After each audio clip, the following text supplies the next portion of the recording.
Hello, party people. Hi, everyone. Hello. Welcome, everybody. Happy Wednesday. Oh, I'm not muted. Oh. My fault. Hello, everybody. Welcome to Inspired by Mystery podcast. Yeah. I'm Can you Sammy. hear us It's Destiny. okay? Can everyone hear us all right? Is our audio settings correct? Yeah, we're doing a different kind of show Yeah. tonight, so we are attempting some different settings right now. Try new things. So we hope everything is going to work out. I had to set things up on the fly. With a stick. Hey. Oh, hi, I'm Whit. so glad you're here, Whitney. Nice to see That's you. awesome. Been a minute. So glad you are Yeah. here. And we got Ween2424 back. It's good. All right, welcome back. repeat Welcome customers. back. Now Yeah, you're we've roped got in. Steve Scat, Yep. the one and only. The one and only. Yay! Hello, everybody, and then any other lurkers out there? Hello. Lurking. Good. Yes, hey. We love our lurkers. We do. Lurker love. We should make a lurker love emote. That should be one of our new ones. That's a pretty good idea. 'Cause there's the mod love. Who has lurker love? We love our lurkers. You know what? That's actually a really great idea. Mhm. Yep, Lurker we love. have, I believe, that down. 5, I think, new emote slots. So we're going to be working on those soon. So we'll Yeah. get some new emotes for you guys. It's going to be awesome. Yeah. Also, Roxy, I'm working on you guys' endorsements page. So, sorry that's been taking a minute, but it's in the works. And it's like that close. It's going to be awesome. Super close. It's so great having a resident graphic artist right here. It's awesome. Because otherwise, I don't know, I'd be like duct taping shit together and like hoping it's fine, you know? It's good. But it's great. It's good. Super profesh. Yeah. It's good. Totally. That's awesome. Totally professional. Ooh, Lurker Love. That's a good band name. Lurker Love. Yeah. Hi, Krista. Krista, to hello. see Welcome in. Welcome Oh yeah, in. I'm glad you're here for the UFO talk because I feel like this is right up your alley. Totally. So yeah, instead of having a guest on today, we're going to do a special themed episode. And it appears that a lot of you guys who come in a lot also have interest in alien phenomenon, or at least unidentified object phenomenon. So I have a feeling you guys are probably going to be interested. Oh, yeah. Oh, we shouldn't have put UFOs. It should be UAPs. That's true. We- We're not hip with the times. We're not hip with the times. We're not hip old. with the times. I know. But, you know, it's cool. This has been going on for a long time. There's been sightings for a long time, and they were called UFOs for a very long time. So we're going to roll with that. So, oh, what's up, Chid? What's up? How's it going, bud? Glad you're here. Welcome to the party. Oh, it's Chid? Yeah, Chid's here. Welcome, Chid. Yeah. Welcome, Chid. Okay, now the party can officially begin. Yeah. Now The we can start alien partying. party. So, oh, my dad's here too. Rock on, Faja. Hey. Hello, Papasaurus. Papasaurus is in the Crazy house. 69. Oh man, you're gonna have to be crazy 70 these Ooh. days, because my Faja turned 70 years old last month. Oh man, Or but you just- can keep 69 because I know that's kind of That's fun. that's your thing. Turn so. 69 again. It's really That's it. awkward. I'm like, hey, Dad, 69's a thing, but you know, you are a jokester with a crass sense of humor, so it's very appropriate. You can start doing like my mom. I think when my mom hit 50, she started counting backwards for her birthdays. So her next That's birthday really was cute. 49. And then, so she's getting younger every year. That's so funny. I like that. For a minute, I think that she just started saying, like when she hit, I think it was 37, she was like, I'm just going to have 37 birthdays every year. So she just stayed 37. But Oh, that's so I cute. think finally at 40, she started counting backwards. I like that. I might have to start doing that. About to be 42 this year. I don't like it. It's weird. Okay, my dad said that was for the Camaro. That makes sense. He had a 69 Camaro, Oh, good one. which was a badass vehicle, man. It was so cool. It was so loud you could hear him from like a mile away. It was awesome. Perfect. Yeah, it was really nice. It Just was like fucking him. cherry. Yep, absolutely. It was, you know, it was fast. I remember when we were moving to Georgia from Florida, Mom and Kevin were in the other car, and it was me and you in the Camaro, and it was real fun. I'm just gonna say, I'm glad we did not get arrested or tickets Way better or than whatever. the It was other great. car, whatever that was. That one Oh, doesn't yeah. even matter. Oh yeah, who Just knows? I don't other. know. The station wagon or something, Yeah. something boring. But I always wanted to drive it, but I never got an opportunity to drive it, and that kind of sucks because that would have been really fun. Totally. But Yeah, the burnouts. I remember the burnout. I was a burnout also, so it was burnouts with burnouts. Yep.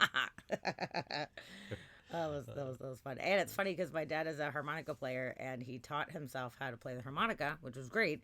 But his practice time was mainly when he was driving to and from work with the stick shift Camaro, and he would drive with his knee and practice the harmonica while driving. That's good. So that's funny if people were driving by and they're like, "Well, nice car," and a dude's just like rocking out on a harmonica. It's pretty cool. Sometimes you got to multitask. Luckily, you decided to work on harmonica and not like the bassoon. It'd be hard to do while driving. You're so right about That'd that. be rough. That's so funny, dude. Have to have it hanging out the window.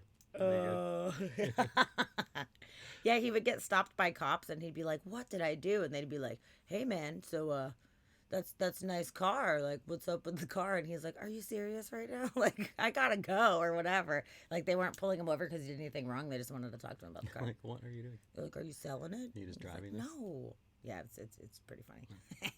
Oh, Krista had the same family scenario going. Really? Your mom had a '69 Camaro. Oh, sweet. Oh, and your dad still has it. That's awesome. I wish my dad still had it. He let it go at some point. My stepdad had a 67 for a minute. It was awesome.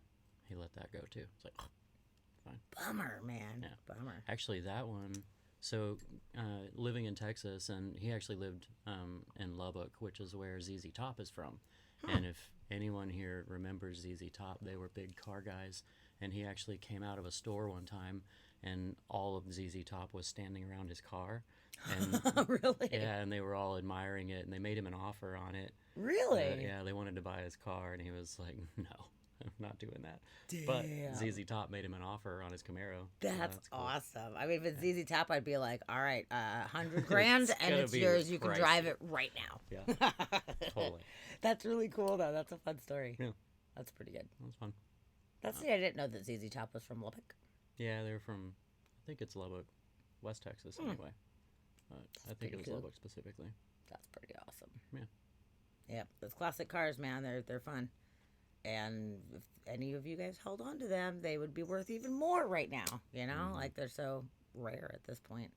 It's weird to even see like an '80s car on the road right now. Which, you know, growing up, like my first few cars were all '80s cars, and everything was all boxy. And now it's so funny driving around, and I'm like, everything looks so like futury and aerodynamic. Like, where's all the like '80s cars? Like, Yeah.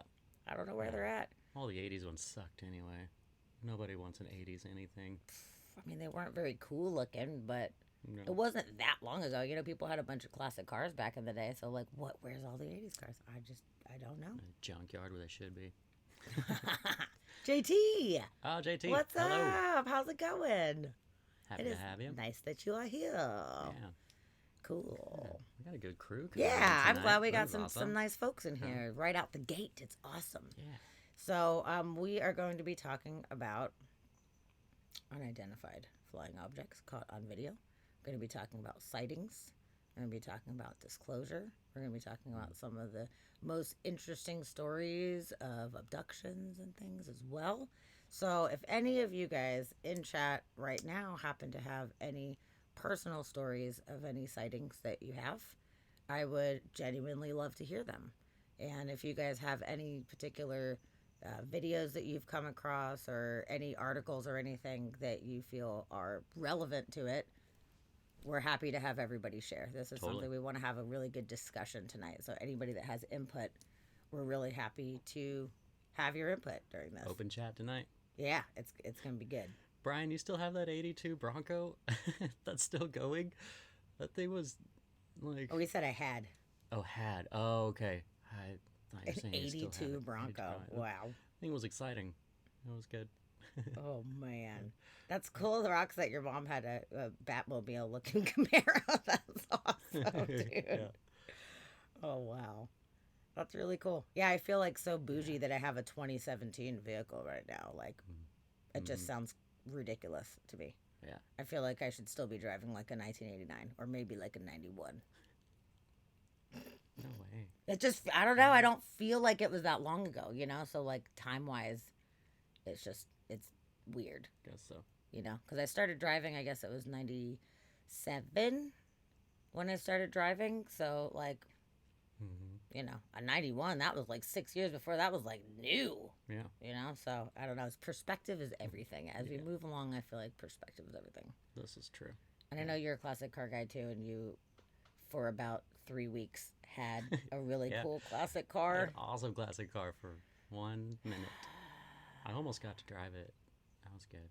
That's like the saddest thing ever. But it was one of those one door closes, another door opens situation. It's true. It was kind of a bummer. So, in a nutshell, Dusty's car got smashed. His Cobalt that he had forever, parked on the side of the road by our apartment. Somebody hit it.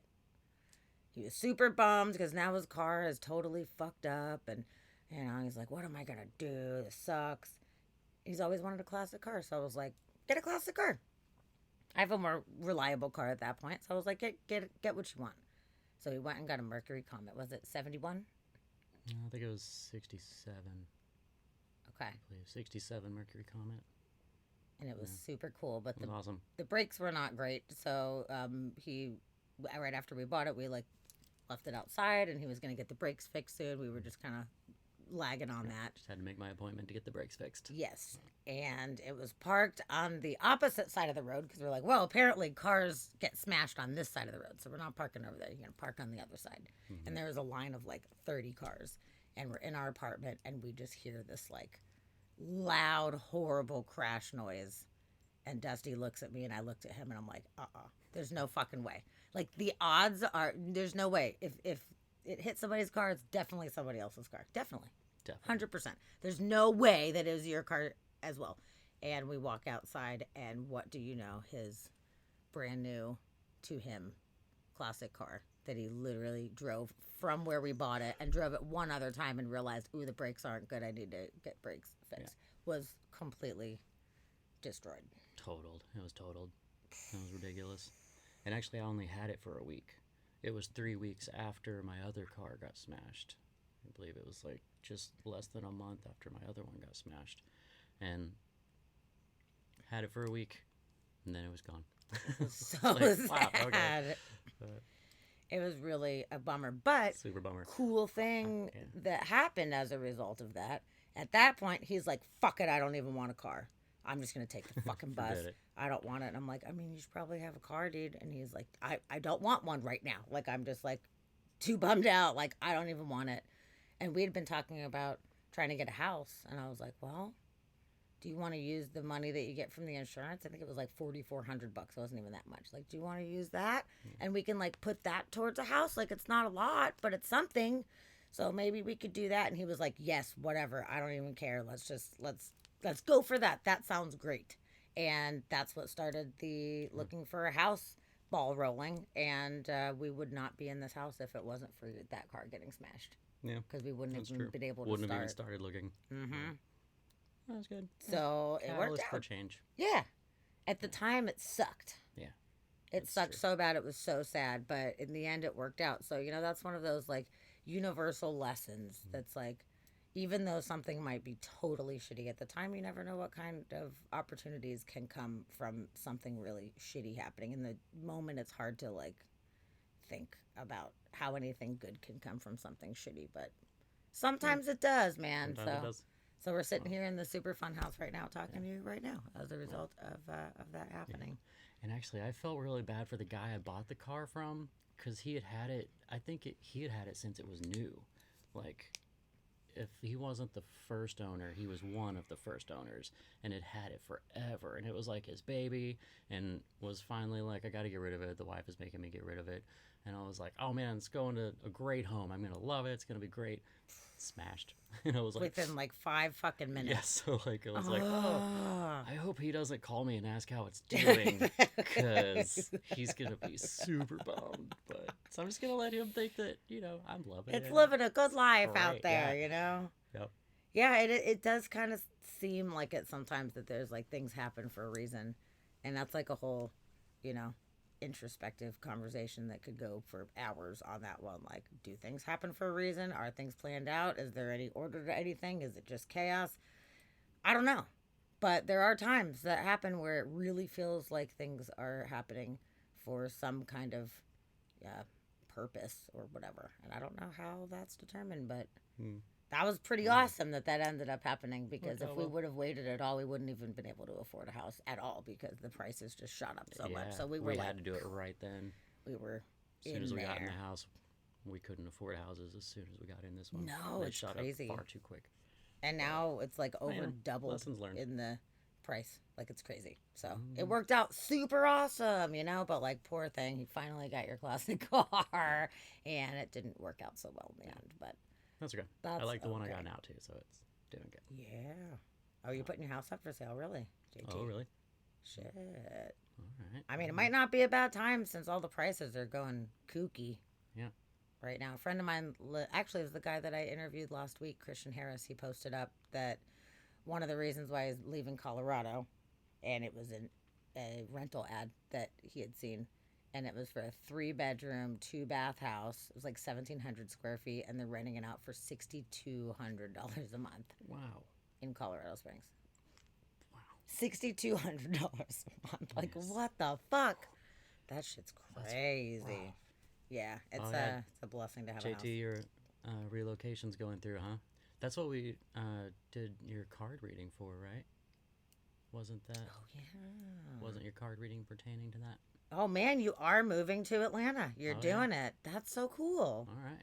That'll Well, be I awesome. think that's gonna be fun. Yeah. So you say northeast. Where are you going exactly? Do you know where? Like the exactly. northeastern side. Well, thanks. Upper Yeah. right side. That's so funny. Yeah, my dad actually lives in north of Atlanta. He lives in Cumming, Georgia. Oh, you should go see his band. That's what. Druid should Hills, cool. Oh yeah, my dad is in a band, and you should totally go see my dad's band. They're called Men in Blues, happen. Men in Blues. and they play all over Atlanta all the time. everywhere. Yep. Yeah, and they're really good. Super fun band. Yeah, you guys should be friends for sure. I think you Super guys rockin'. should be homies. You know, as rockin' as a harmonica can be. It's pretty. My dad's pretty rockin'. Yeah, they do classic rock covers predominantly and bluesy type of stuff, and they're really fun. They've been together for a really long time. Totally. So Yeah, they're super fun live too. I'm not sure if you guys have a Facebook page or not, Dad. You probably should have one for Men in Blues, Oh yeah, do you? and that way people can follow along. Or do you have a website or anything that I can throw in the chat? That'd be good. We'll pimp you out. Yeah. Pimp out the Faja. Yeah. Cool. Well, that's really neat. So next time I come out to Atlanta to visit, I will see you, JT. That will be really cool. Oh, you got to go to bed. That's okay, but Boo. good night. Bedtime. Oh yeah, you're 2 hours ahead of us anyways. But it's only 10. It's only 10 o'clock over there. You going to bed at 10? Loser. I have to go to bed. It's my bedtime. Thanks for popping in, though. We're glad that you popped in No, for a I little appreciate bit. your support anyway about That's it. super awesome. Thanks for coming. And, one day when you don't have to work the next day, you can stay up and see the actual stream rather than just us talking. But either way, thanks for coming. Cool. Have a good night. That's good. Good night, but we're happy you're here. And Blues 11. And the man with the coolest name ever, Queen 2424. Yeah, definitely. Cool. Well, that's awesome. I'm happy for you, JT. I hope that it works out good. I hope you're happy. And I bet you're going to hang out with Justin and Logan since you're going to be right around there. Yeah, those moon cards, man. We did someone did a redemption the other day, and it was pretty profound for them as well. So the Lunar Logic, if anybody's interested, you can redeem your channel points for a Lunar Logic card pull that apparently is pretty on point, Pretty on even point. over the interwebs. So it's pretty cool. Is that it? Is that Yep. it? Yeah. Yep. Oh, cool. Yep, there is a Men in Blues Facebook page. So Dusty's going to put a link in the chat. And then you guys can follow along and you'll see when there's gigs and all that jazz. They're really fun. Yes, Krista. Oh, ooh, Roxy redeemed one. You got to grab your cards. Oh, one for Roxy? Yeah. Yep. I'll get my cards. Yep. Oh, I'll get my cards. Cool. Yeah, Krista, we pull cards for people when they redeem the Lunar Logic. It is a moon oracle deck that Dusty has that is his favorite oracle deck. And it's really cool. So we can pull cards for people in chat that are watching. You have the option to put a question directly in chat if you like, or just kind of keep it to yourself, and we'll kind of tune into your energy and pull some cards. So, Roxy, since you redeemed it, do you have a specific question, or would you like to just keep it in your head? Ooh, Chid redeemed one too. Cool, we got Roxy and Chid. Ooh, this is going to be fun. Oh. Yeah. Justin said he wants to take you to the strip club of old strippers. Yes, that is Claremont Lounge. Dude, Claremont Lounge is ridiculous. It's small and it's grody, but it's fun. Actually, me and Justin went and did karaoke there like 80 million years ago, and we sang Tool, and we kind of blew everybody's minds. It was pretty great. I believe that. It's a fun little spot, so you will enjoy it, I think. I don't know who's still there, but there used to be a nice, heavy-set older lady who would crush PBR cans with her boobs. Talent. That is that's straight talent. That's pretty cool. Empty cans or full cans? Empty cans. Empty cans. Full can would be super impressive. No, you cannot do a full can. But yeah, empty You cans. never know. Ooh, okay, so we've got 3 Lunar Logics right now. Yeah, So we got Roxy's first, Okay. Chid is second, and then Krista is third. All right. Dead. It's okay. It is a dirty place, but it's Chid. classic. Yeah. Is she married? With a talent like that? Probably. Yeah, it's all the old, washed up, like kind of like haggard ass fucking strippers work there, but people go and they know that, and it's been bringing people there for, I don't know, 60 years or something like that. So Yeah. it's a good business model, apparently. Totally. Let's see. Rox, do you have a question? Oh, she's keeping it in her head. Oh, it's in your head? Okay. Yes. Deal. Okay, so what we're going to do is Dusty's going to shuffle. And Roxy, you say stop. And as soon as when you say stop, it pops up in the chat, then we will stop the shuffling. I like that. And then just pull the top one. Is that what you're thinking? You can pull whatever you want. You're the one doing the reading, but we'll just find out when to stop, and then you can Deal. lay them out or whatever you want. I'll just pull the top one. You'll stop the Okay. shuffle, Yes. not the rock. Stop the shuffle, not the rock. Or you could just pick one if you want to just pick one instead of having a Oh, you say already stop, said whatever you you got to stay stop now. Now you got to stop. Oh, stop. Oh, okay, good. Okay. Okay. Hey, Oh, Anne, you're Hello, back. It is so nice that you are back. We are happy to have you. you're just in time for a Lunar Logic card draw for Yes. Roxy. We got Wait. 3 of them coming up. So, Oh, this is going to be great. Rox has a question. All Oh, right. welcome back. We're glad you're here. Rox, you got Believe in the Impossible. Ooh. The blue moon. That's pretty. Look at that. Blue moon. That's got a ring on it. That So believe in that's the pretty. impossible. Huh? Believe in the impossible. Let's get a little bit more details about that. About the blue moon. About the blue moon. That's interesting. That's the rarest, I believe. So that's really Maybe. cool. And I wonder what it is that you were thinking about. But that sounds like Let's there's good opportunities coming. Yeah. Believing in the impossible. believe in the impossible. That's always fun.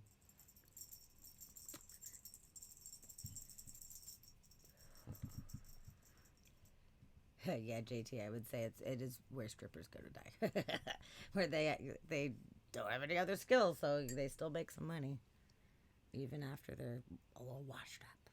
That's true. You're gonna have fun out there. You're gonna eat all the chicken and waffles, man. So good. Jealous. Let's see. Okay, blue moon and Blue moon. believe the Believe in the impossible for impossible. Roxy. It says, as the saying goes, some things happen only once in a blue moon. In other words, hardly ever. Drawing this card suggests you're about to get a rare chance and something that one-off could be something. Oh, and that something one-off could be well about to happen. This card is a very positive sign if you felt like you're hoping for too much or asking too much of the universe. Whatever you're asking about, it might only happen once in a blue moon, but it can happen. This is good. However, with this rare opportunity before you, it's important that you believe in it. If you can convince yourself that whatever you're asking about can never go in your favor, then guess what? It won't go in your favor. But be grateful for this card, which is a reminder to believe in your dreams. That's a great card. That was a great card. Roxy, do you feel like that applied to your situation that you were thinking about in your mind? I hope so, because you're a very positive person. So I Yeah. can and imagine that your positivity will lead you in very good directions. That's pretty cool. And also, just kind of follow up says that if you miss this chance, it might not come back anytime soon. And if you can believe it, you can achieve it. I love that. And those are good takeaways from that. Aww. So, whatever your question is, it's possible. If you just want gotta it to believe. Just believe. And she said that's a terrific card, and it applied very much. That is card, right? awesome. Cool. Good. Okay, All right, okay. Chid, you are next. Would you like to put your question into the chat, or would you like to keep it to yourself? And then however you want to do it. Do you want to do the stop thing, or do you want to pick? What do you want? I'll just pick one. Since there's a lag in the chat, I'll just pick one. Okay. I'll just keep Chid in my mind. Okay. But yeah, if you've got a question, throw that in there. Otherwise, I'll just give you answers. Okay, we're channeling the Chid. Channeling the Chid. Okay, he needs direction for the next 6 months. Okay. That's good. This one. You get this one. You get balance, spirituality, and practicality. It's Interesting. a full moon in Pisces. That's what that is. So it looks like you're looking for balance. That's what that's going to say. Balance, spirituality. Spirituality and working inward and working on yourself and being practical about the application. Yeah. Oh, lady. Welcome, lady. Welcome. We are doing Lunar Logic cards right now. So welcome. We're going for Chid right now. Let's see. Full moon in Pisces. Balance, spirituality, and practicality. Have you been so head in the clouds that you've lost touch with reality? I mean, it's Chid. It's Chid, so... if so, take this card as a sign that you need to pay attention and make a concerted effort to move towards your goals. The more practical steps you can take, the better. It's time to find an inner balance between your responsibilities and your dreams. Meditate on your question, and the solutions to your issue may now come through very clearly. If you're in a tricky situation because you've been acting the martyr, this card will be a message from the cosmos to drop the act for everyone's sake. It says that basically meditate on your issue and the answers will come. Additional meanings, let's see if any of them jump out. Follow your intuition, it won't let you down. Avoid substance abuse. That's boring. Just good advice for anyone, really. Don't abuse anything. Stop abusing substances. Stay clear-headed. The teaching. The teaching is Pisces is the last sign of the zodiac, so the full moon in Pisces symbolically marks endings. When the moon is full in Pisces, or whenever you pull this card, it's a time to dive deep into your emotions. Practicality is at odds with the numinous. There's not a period there. Practicality is at odds with the numinous Piscean energies that have no borders, so feel your way right now. Psychic ability is heightened when the full moon is in Pisces, and soulmates now connect. It's also a time to send out your dreams to the universe and release your fears. So yeah, it sounds like basically figure out exactly what it is that you're wanting and make a plan and focus on that. Be practical with it and take those steps. And big changes, and don't play the martyr. Yeah. It's always good advice. Always good advice. I think. That sounds good. Awesome. Yeah. Good. Do you feel like that gave you a little bit of insight at all, Mr. Chid? Yeah. Helpful. Chris just popped in and is like, more whiskey. Oh, never mind. Because it was like, avoid substance abuse. Avoid substance abuse. That's funny, actually. Well, just don't abuse it. That's so funny. Don't abuse your whiskey. That's true. Yeah, it's not saying, go straight edge or anything. Yeah. But just don't punch it in the face. that's true. Don't punch your whiskey in the face. Treat it with love and kindness. Ooh, 1.5 months left to Fiddy. Oh, okay. Oh shit! All right. Yeah, make a plan for turning 50, and all your dreams can come true. That's awesome. Yeah.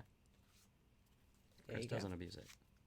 Which is good. Yeah, adults know how to drink alcohol and not, lose their shit. So that's good. That's true. That's very good. I'm proud. Oh, the Faja. Are you going to bed? Good night, Faja. Thank you for coming. Yeah. Good night to you. And hanging out with us. Glad you're here. Definitely. I love ya. Always have. Yeah.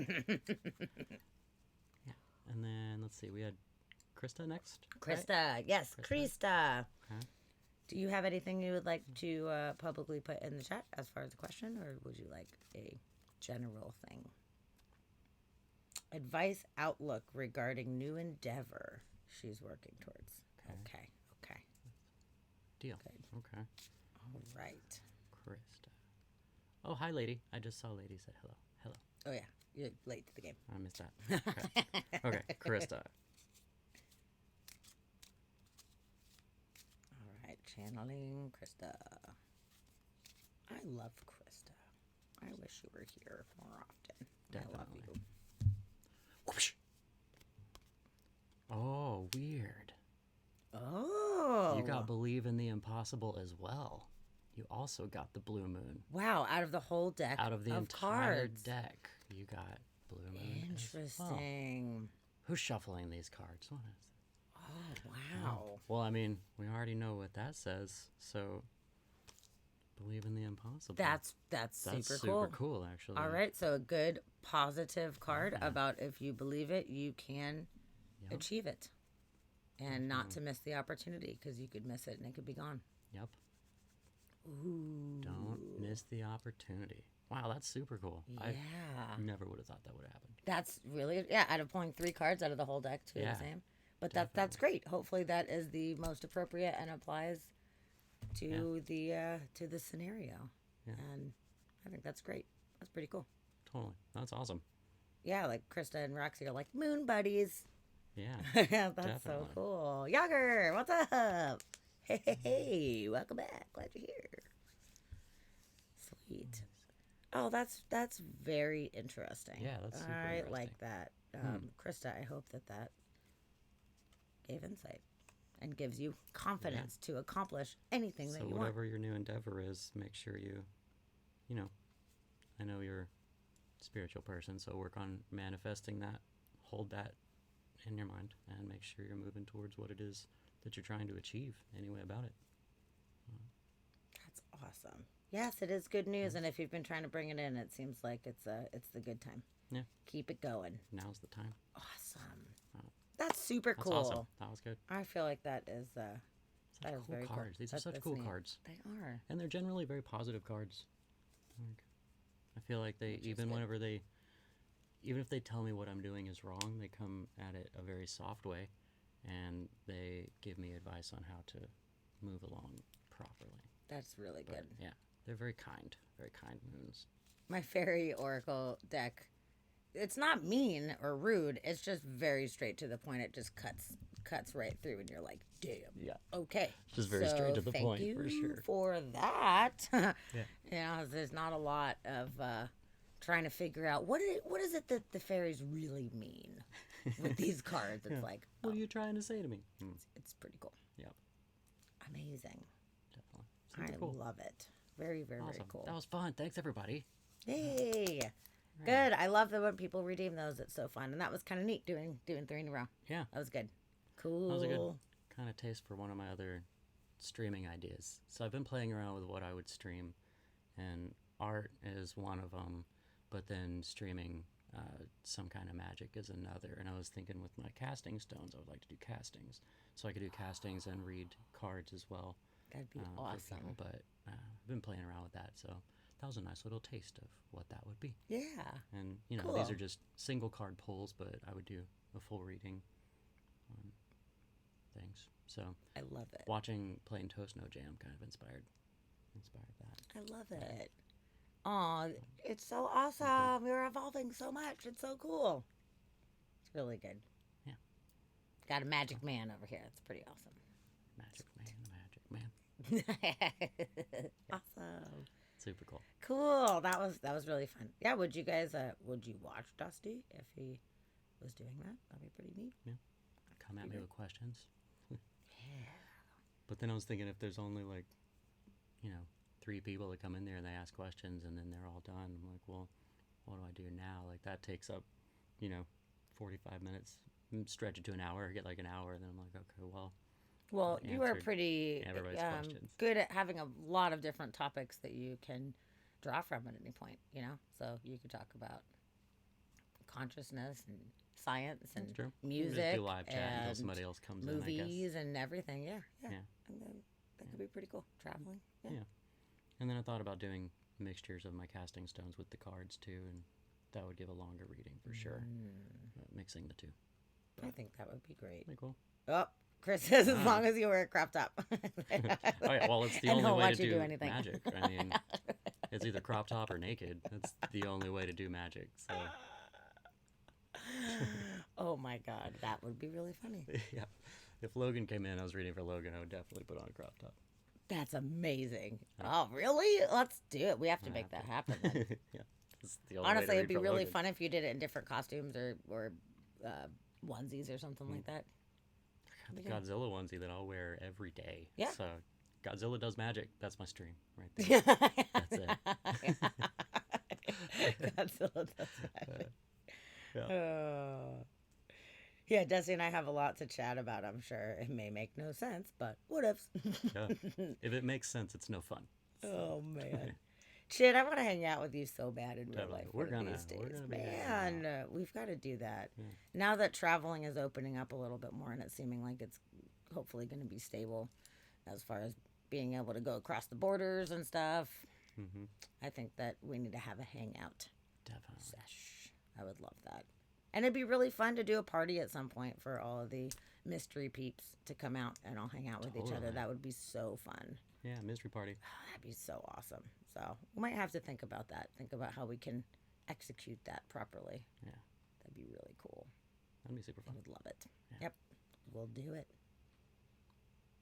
There you go. Come to Seattle. You want to fly planes? That sounds awesome. Oh yeah, it was the Oh, yeah, he was talking to us about that. Right? fighter, like the fighter pilot simulator thing, whatever, not simulation, but where they fly you around in the planes and you get to like fly Oh, like the fighter man. planes. But I don't think That they sounds scary. where it's like the war games or whatever. But I don't think they do that here anymore. I think Vegas is the only one doing that. Because I looked into it after you mentioned it last time. Air combat. That's the phrase I was looking for. Yeah. But yeah, I don't think they do it. Well, at least they had stopped when I was looking before. Or maybe they started after COVID. But That's yeah, pretty I cool. looked it up before, and it's like Vegas was the only place that had it. But we'll come meet you in Vegas. Let's do it. Let's party. Yeah. Yep. Oh, Shadow Storm, we're glad you're Hooray. back. Hooray! Thanks for coming in. We are so happy that you are here. Welcome. Just in time. Speaking of air combat, we should do some aliens. You guys ready for some UFOs? See if we can- I'm ready. see if we can I'm figure out ready. the So, UFO thing. a lot of things we're going to share tonight are just videos that we have found, or they are, newscasts or whatever. And the thing is we don't know, if they're valid or not. Nobody knows. So we're going to show a bunch of stuff and let's have a discussion. Let's talk about, like, what do you guys think? Do you think it's a hoax? Do you think it's not a hoax? Nothing that we're sharing, we are trying to say definitively that these are absolutely, definitely aliens coming. So I just want to preface that before we start going into stuff. We are just going to be sharing some of the different footage that's out there and just kind of, Here's some weird things. What do you think? we're just going to dig through. And if anybody has any input, please let us know. Yeah, absolutely. But- Whitney, to answer your question, yes, we have seen it. It's at Meow Wolf, and we went there with Chris and Roxy last time we were there. yeah. And it's awesome.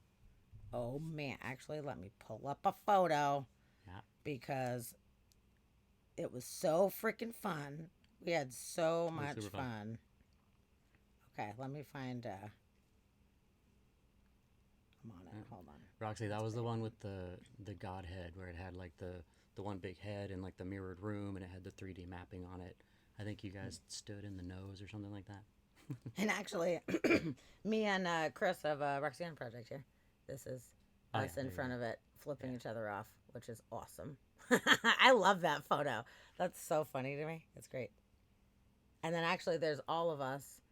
Actually, let me turn the brightness down a little bit. It's a little Yeah, the crazy. colored ring kind of makes that difficult to see, but yeah. But yeah, there's all of us. There's your lovely mod, Roxy, and Chris, our VIP, and then we're hanging out, and you can see the whole like mirrored hall with all that. It was super fun. It was very very very cool. Yeah. And there's Dusty Rockets with the Godhead. It was pretty cool. Oh, Chris, Bad Cop just went out to the Santa Fe one. That's cool. Were they playing?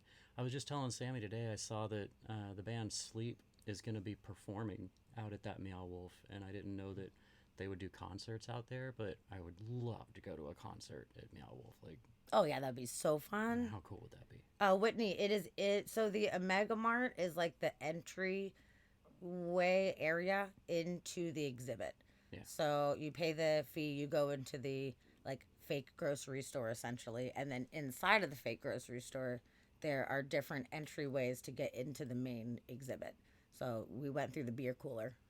You open a beer cooler and you walk through, or there's a tent. Like it's like, oh, we have tents at this store or whatever, and then you kind of can come in and out of the tent. It's We pretty also awesome. were already inside there, and we found a little tunnel at one point, and we had to crawl through it. And we crawled through the tunnel, and we popped out in the vegetable aisle.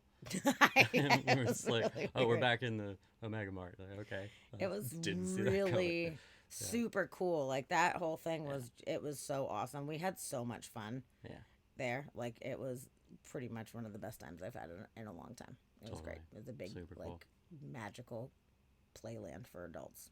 Yeah, It was great. definitely. Yeah. So totally got to check that out. Hmm. Apparently there's a big ass slide that I wasn't allowed on because I had open toed shoes on and a skirt. It's like the fastest slide ever or whatever. And It was a fast slide. Roxy said it hurt her butt. Yeah, we were all a little bit injured when we got down, so we told Sammy, we're like, it's kind of a good thing you didn't go because it was rough. I'm like, ow, ow, ow, It ow, was a ow. rough slide. Yeah, they said isn't it the steepest incline that they can legally have for a slide? Yeah, So it just yeah. like shoots you down there, man. I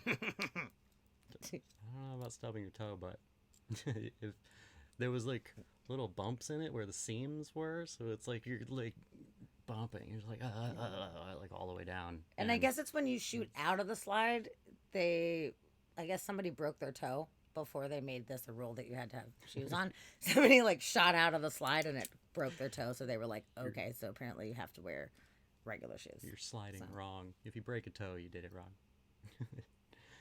And then we all had to make it a point to scream the whole way down. So because the people at the top, it's a tube slide, so the people at the top they can hear everything at the bottom. So as people were going down, we could just hear screams. And before I went, I was like, "So do we have to scream on the way down for you guys?" And they were like, "Yeah, we kind of enjoy it." All right, so we all screamed. Oh yeah, Sweetwater. They had that really cool slide. I remember you posting videos of that. That was awesome. Oh, cool.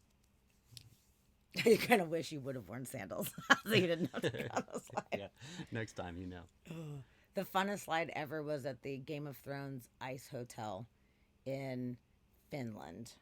Yeah. There was an ice slide, and it was awesome because there was like nobody else in the entire exhibit. It was like just us, which was so awesome. It was our group of friends, and we just went up and down that slide like a million times, and it was Totally. so A lot fun. of good videos on that. Oh, it was great. Yeah, that was ridiculous. Game of Thrones Ice Hotel, the coolest shit of all time. Yeah, especially when the fucking one guy that's working the ice bar is like, "Hey, so I'm going to be closing up and leaving, and there's no one else in here. So if you wanted to like touch things, no one's really going to be here to tell you not to." And it was the last week. Yeah. Because obviously we wouldn't want to fuck shit up, but it Yeah, was the no, last it week was- before they were getting ready to they take broke it down, so that and- was pretty cool. But we got to sit on the freaking throne. Yeah, the What's it Iron called? Throne. The Iron The Throne Iron made Throne. all of ice. We got to go behind the railing and stuff. It was good. It a was good time. super fun. So we stood in front of it and we did whiskey shots in front of it, and then we sat on it and we did like a whole photo shoot. So that was super fun. It was great. Which you're not supposed to do that, but he was like, "I'm leaving," and we were like, "Gotcha." It was great. It was so great. But Super fun. But yeah, but as far as slides go, top notch. Totally. Ice slide. That was great. Yeah. So, okay. So, aliens. Dun, dun, Dun, dun, dun. dun. So, as we know, in more recent times especially, there has been little elements of disclosure that have been kind of creeping out to the public. Because we all grew up, when we grew up, it was very different. It was like, oh, aliens, it's mumbo jumbo. It was seen as ridiculous It's by swamp gas. the the government and the authorities. It seems like they were trying to take some power away from what was potentially actually going on and just trying to divert people's attention. But now, with cell phone cameras and all of this better technology and everything, it's harder to hide what's going on. Because before, it would just be somebody just saying, I saw this thing. Most people didn't have cameras on then at the time, and even if they did have cameras, they weren't great.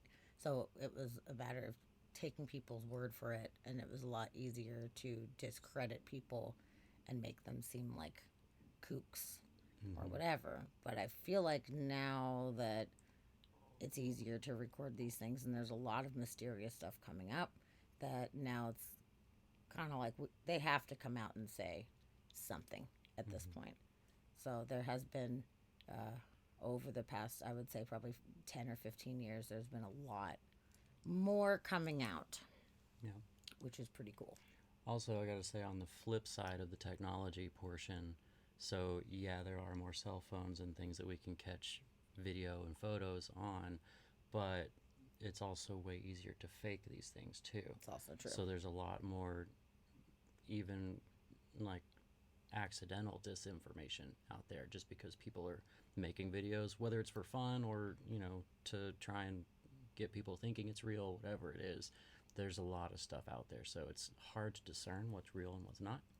But whenever the That's so Pentagon comes out and says, like, we don't know what this is, like, we're not saying it's aliens, we're not saying it's not aliens, like, those are the ones that you kind of have to pay attention to. And whether it's aliens or military or just a misunderstood weather balloon, like, who knows? But whenever large government agencies are coming out and admitting that they don't know what something is, that says a lot. It does, because the government is always in control. We know everything, and trust us. You are safe. You are always safe because we are totally aware of anything that's in our skies. That was kind of the deal for a long time. And they just publicly came out this past year and was like, we don't know. We don't fucking know. There's these, pilots and Navy people and ships and stuff like that have seen things that they're like, we just can't say definitively yes or no. Yeah. And everybody had to compile all of their data, which this is what's really cool and interesting, is up until more recent times, the Navy, if you were in the Navy and you saw some stuff, it would be documented with the Navy. And then same thing for, the Air Force and whatever. So they were just kind of compartmentalized. And they were told that they had to compile all their data, and now it's all going into one database, essentially. So each section still has their reports, but the fact is now they're communicating. Because, somebody in the Air Force might have the sighting, and then you might not even know that the Navy was having a similar sighting. So it's a good way to kind of cross-reference things right now, to be able to have the agencies talking to each other and having there be like a task force right now. There's the UAP task force, which is like the X-Files. It's like real X-Files pretty much, which is so awesome. I love that. And of course, with any kind of, government run anything, it's probably going to be fucked up, and there's probably going to be bullshit involved, and there's probably going to be a lot of lies with it. So I'm not saying that because it's all compiled now, I magically trust the government. That's 100% not what I'm putting out there.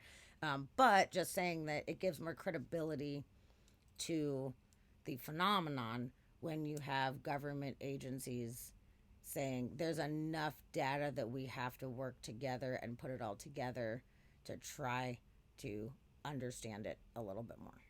You know what I mean? Yep.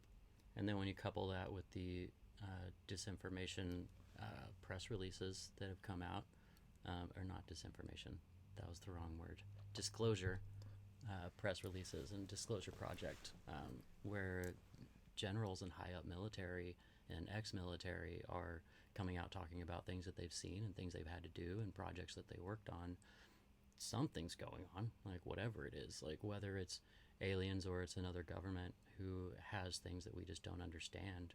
There's no telling, but a lot of the stories from credible sources, including 4 and 5-star generals in the military, are talking about beings and having to move bodies. So it's there's information out there that we can't just write that off, and especially when it's coming from people like that are the the trustworthy people. Everything in the past that there was always the running joke that it's always some country bumpkin like redneck who gets an anal probe or whatever, but now we're getting information from the quote unquote trustworthy people Right. in the country. So that's interesting. Yeah.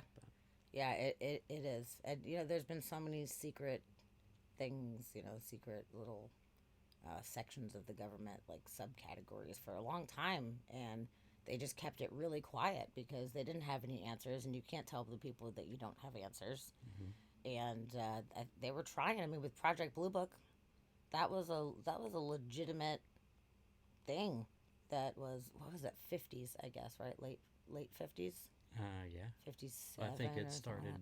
right after Roswell, so I think it may have even been in the 40s. 40s and into the 50s, where they had people like, we don't know, we're going to investigate it and we're going to see what we can figure out. And it was like, nice secret operation for a really long time. Mm-hmm. And then there was the Majestic 5. Majestic 12. Majestic 12. Yeah, MJ12. Yep, I don't know why I said 5. There were 5. There was just 7 more as well. I was thinking Jackson 5. Yeah. Yeah, the J5 MJ12 and MJ5 for sure. are Yeah. two different things. Totally two. But yeah, that was a very distinct thing that there is proof that did exist, and it was a very small group of folks that were privy to a lot of this information, and a lot of this information was so classified at the time that the president was just on a need-to-know basis. The president didn't even have insight on these things because it's a temporary position. You're president for 4 years or 8 years or whatever, and then you're released as a civilian. So Mm-hmm. there's certain things that they, they're lifers basically. They're in it for life, and you can't necessarily trust all that information with other folks. So how you get that job, I don't know. Like, how did they get to that point where they had that level of security clearance? Oh, man. That's really weird. Just getting lucky. And I find it interesting that, after 50 years, something that is classified information becomes public unless it's reclassified. And I find it very interesting that those things after 50 years were not reclassified. You'd think that they would be reclassified, but it almost seems like maybe they were trying to declassify things to very slowly, in small increments, put things back into the world. So they were like, no, look, all this information, it's been there. It's right there. Like, I think that it was kind of the slow burn thing rather than all of a sudden be like, boom, yes, we don't know what's going on, or yes, we recovered these crafts. It was like a way to just kind of like ease it out there to people. So if you're looking, the information is in fact there. Yep. Oh, Shadow, you got anal probed without a UFO ride? Damn. Oh, That sucks. Bummer, man. Still got lasers, though. Well, good. I'm glad they got them out of your butt. Yeah. Ain't no time for polyps in the butt. Nobody's got time for that. Oh, that sucks, though, dude. Yeah. Yeah, not so fun. Well, that was fun. So what's your first video? What are we going to first? Let's see. So I will say that a lot of these videos, I didn't watch all of them through because I want to watch them with you guys. So I am not 100% sure what it is that we are going to be looking at some of these We don't know. times here. If narrators are terrible, we're sorry. Yeah, if the narrators are bad, we're just gonna pull it because I can't handle. I put one on earlier and he was like, blah, blah, blah, blah, blah. I was like, no. And no, can't do it. Okay, so first off, I would like to start. Let's start big.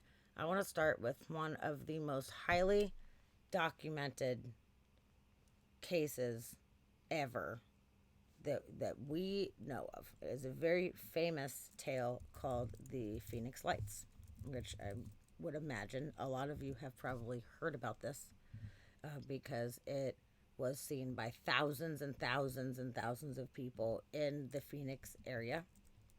And not just limited to the Phoenix area because it actually came from the north. So people outside of Phoenix, but there's not as many people in those towns. So the majority of it was in Phoenix, where there was a hovering craft that was estimated to be about a mile wide that was silently hovering through the city, very slowly moving. This was in 1997. So people did not have as great cameras. People didn't have, obviously, the cell phone cameras or whatever. So the footage is shittier looking because it is much older. But it was starting a few days before. People were seeing these amber lights in the valleys that were moving around independently. And it got people's attention where they're like, what are these lights? This is so strange. And it was happening like frequently. Mm-hmm. And it was the precursor to the Phoenix Lights event that happened. And I actually do personally know some people that saw this themselves that live out in Phoenix. So it was at night, so it was hard to make out the actual craft itself, but it was so large that it blocked out the sky behind it. So the stars were blocked, and there was orange, amber lights that were on the outside of this triangular craft. So you could see, at first they thought they were individual lights, but for this event, the lights were moving in tandem and was blocking out the sky behind it. So it certainly appears that it was attached to a bigger craft. Yeah.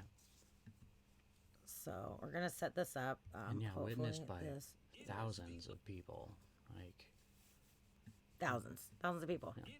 And I was looking for a map of the actual flight path of it. I can't find one that shows the full flight path, but it started way north and it crossed a giant swath of Arizona, and I believe it even went into Utah or Colorado. I know. I specifically remember it went over Flagstaff, and it was over northern Arizona. So yeah, I think it came from over the border. I think it was Plain Toast. Oh, hi, Plain Toast. Welcome. We are so glad that you are Nice here. to see you. Welcome. We are now talking about the Phoenix Lights phenomenon. Yeah. Right now. But yeah, witnessed by thousands because it crossed a giant region and hovered over Phoenix for a long time. So it's really bizarre. It is a bizarre thing to witnessing where everybody's like, go outside. What is going on? Yeah. And so many people saw it. So this was most certainly not mass hysteria. This wasn't drug induced. This was something that legitimately was happening. Mm-hmm. Was it an actual alien spacecraft? It very possibly could be, and it sounds like that is a reasonable explanation here. The technology, we've been working on, technology things for a long time, and anti-gravity is a toughie. And in 1997, if you did have this amazing anti-gravity technology as the government, would you fly it over a major United States city? I wouldn't. Yeah, I wouldn't either. I certainly would not do that. Weird. If you were testing it, you do it out in the desert, and then maybe 1, 2, 5 people see it, and then you call them crackpots and you move along, But in this one, everybody saw this. Yeah. So, hopefully the audio settings work. We're going to give this a go here. And let's see. So this says 21 years, but now we are in 25 years. So it has been 25 years since the initial sighting. Is the light show which turned on the lights, so to speak, for many non-believers, doubters, or people flat out in the dark about UFOs. On March 13th, 1997, while thousands of people were looking skyward purposely for a glimpse of the Hale-Bopp comet, they also caught a glimpse of either these V or delta or boomerang-shaped orbs. One of those skeptics was Dr. Lynn Kitai. I am a healthy skeptic, but I saw this up close and personal and captured 35mm photographs of it. Not content with the government claim that the lights were military flares, she began a 7-year journey to document everything she could find out about those lights. What I did end up with, after keeping an intricate journal for 7 years, was 750 pages of such compelling and credible data. That journal eventually became this book, which led to a documentary, which will be shown this coming Sunday at Scottsdale Harkins Shea Theater. What's exciting is we also have another medical doctor who has stayed anonymous for 21 years that will be speaking and telling his story. The screenings sell out every year. Dr. Kitai expects this year to be bigger than ever thanks to a New York Times article documenting a military program to study UFOs, making the Phoenix Lights more important than ever. The Phoenix Lights are validated as something that could be otherworldly. I'm Jared Dillingham for Arizona's Family. Interesting. Yeah, so there's a little overview there of that. Yes, Interesting that somebody who was a skeptic all that time was like, I don't know, man. Yeah. Now I'm writing a book about it because you're blowing my fucking mind. Yeah. That's it. Very interesting. Oh, Krista, what's your theory? Because, yeah, like Shadow was saying, there are some areas that are definitely more prominent in Arizona. Seems to be one of them. And like Krista was saying, with the dark skies in cities like Sedona, it's way easier to see some stuff up in the skies like that. That And is also true. specifically, like, desert stuff and places that have the middle of nowhere. Like, there's a lot of sky out there, and sometimes things move around. Yeah. The energy that I feel like the Southwest has, it's something very unique. And I don't know if that is connected, but all the vortexes in Sedona and just the energy of the land out there, it feels very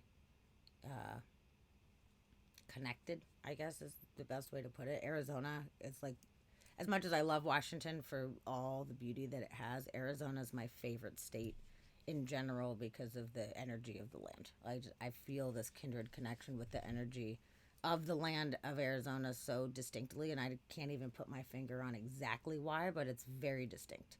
I'm glad I got to live there for a little while, and every time I go back to visit, I feel it every time. And if I'm ever having a little bit of a hard time and I need to like reset, Arizona is where I go, and I always feel so much better when I come back.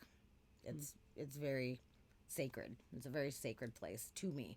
So I wonder if that has any bearing, the fact that I can pick up on this like sacred energy of the land. I wonder if it has anything to do with why there may be more sightings in that area. Totally. I don't know. Oh, good, Roxy. So it worked. Hooray. Double screen worked. Yeah. Yeah, good. Look at me learning what I'm doing with OBS. Good job. Almost. Yeah, Roxy says she feels the same way about the Pacific Northwest. Yeah. I do too. I love this place. I think for me, though, it's just because it's the opposite of everything I grew up in. So I think that's why I love it. But I love it like aesthetically, and I love the forests. I love the mountains. I love all the little mushrooms and all the life and everything. I love it. So, I'm definitely not discrediting that. But as far as like just for me, I guess like, everybody resonates at a certain frequency or whatever, and we can all kind of zone in on things and people and places that resonate with us personally. Mm-hmm. And as much as I adore it here, I really, really do. And I'm so glad that I live here. It's the only place I'd want to live in the country. It's not even close to the same kind of it's not the same as the energy. desert. No, Yeah, it's really specifically Arizona. specifically Central Arizona. Yeah. Really weird. And yeah, Plain Toast was saying that there's a lot of spooky stuff in the desert, natural, military, and ED. Yeah. Yeah, there's a lot of weird things out in the desert. And growing up out in the desert, don't I know it? Yeah. A lot of weird things. Let's see.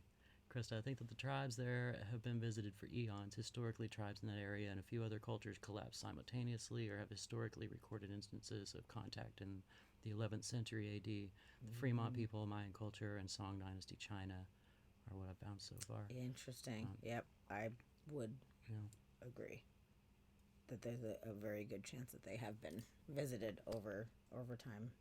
Yeah.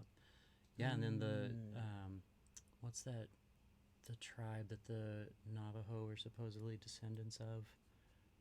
Anasazi, the tribe that just like disappeared. They were super ancient, and their Anasazi didn't cosmology didn't. That's a different one. No, Anasazi is the ruins outside of Flagstaff, like in the northern. Yeah, but I think Arizona. it was a I don't think specific they tribe that disappeared. built it, right?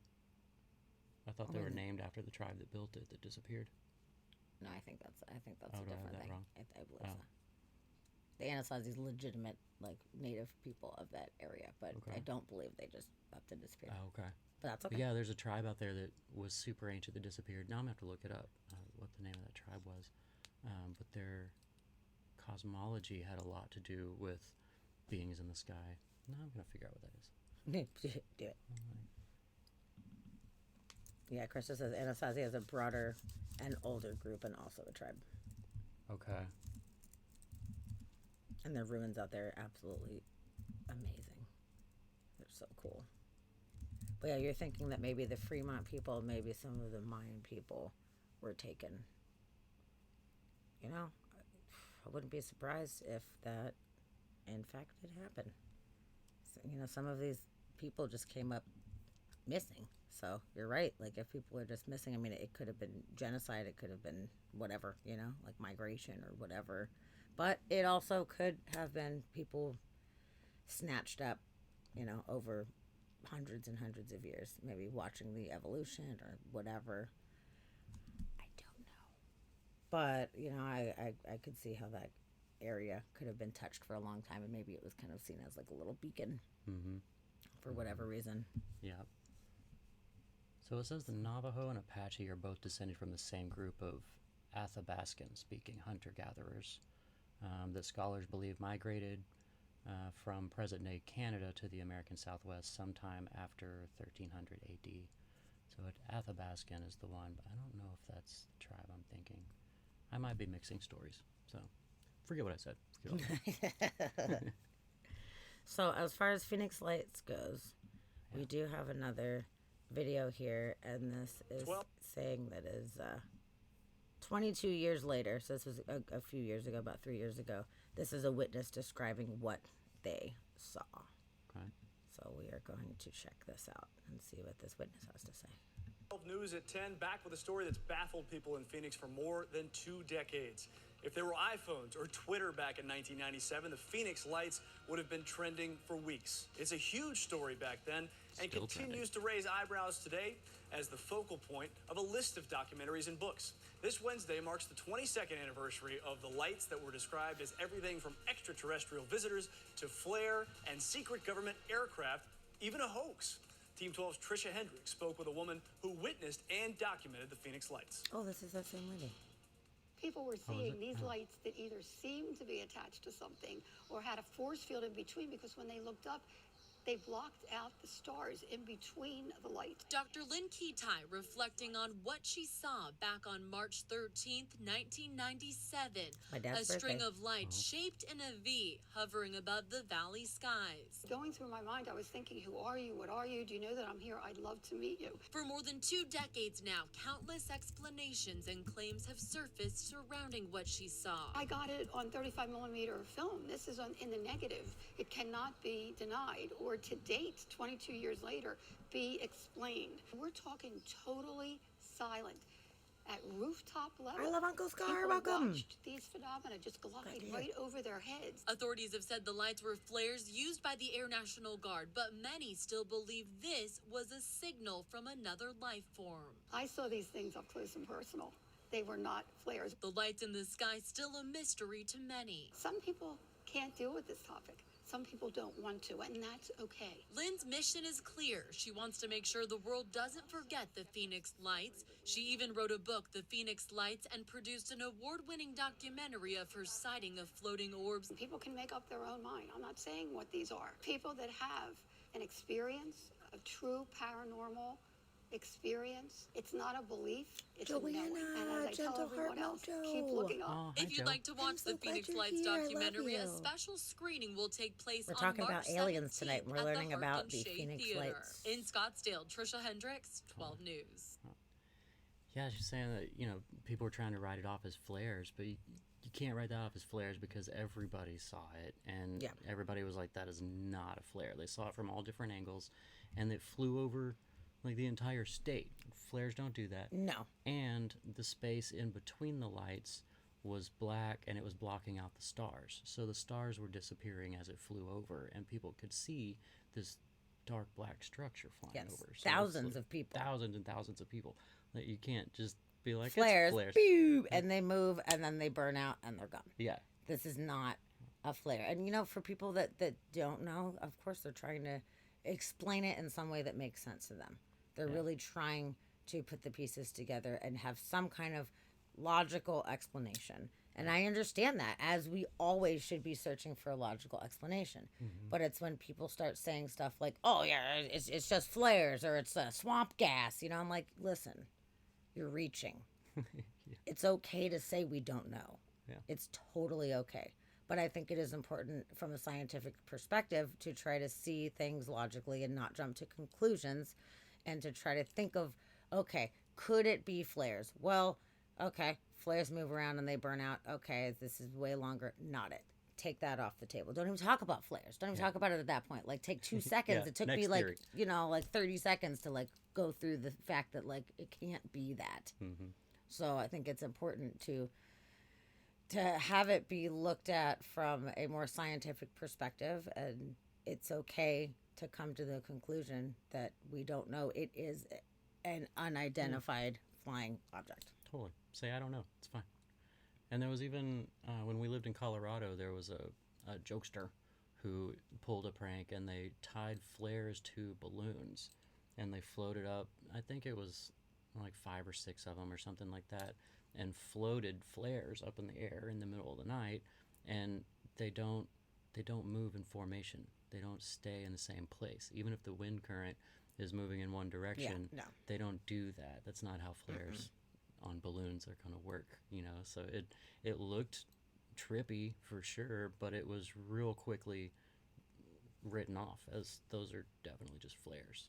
And People are afraid because to say you don't know opens up all these possibilities for all of this stuff that could legitimately be very scary and unsettling to people, because if we don't know what they are, and there are in fact beings, what do they want from us? They're obviously much more technologically advanced, so feeling like that we have no way to protect ourselves, I think it just freaks people out so bad that they would love to just chuck it in the trash and not actually really acknowledge what that means. It's easy to just be like, whatever, it's, bull honky or whatever, and flares, flares, flares. Like, okay, but why does it have to be so scary? It doesn't have to be so scary. Of course, there is a possibility that there could be things that, aren't looking out for our best interest.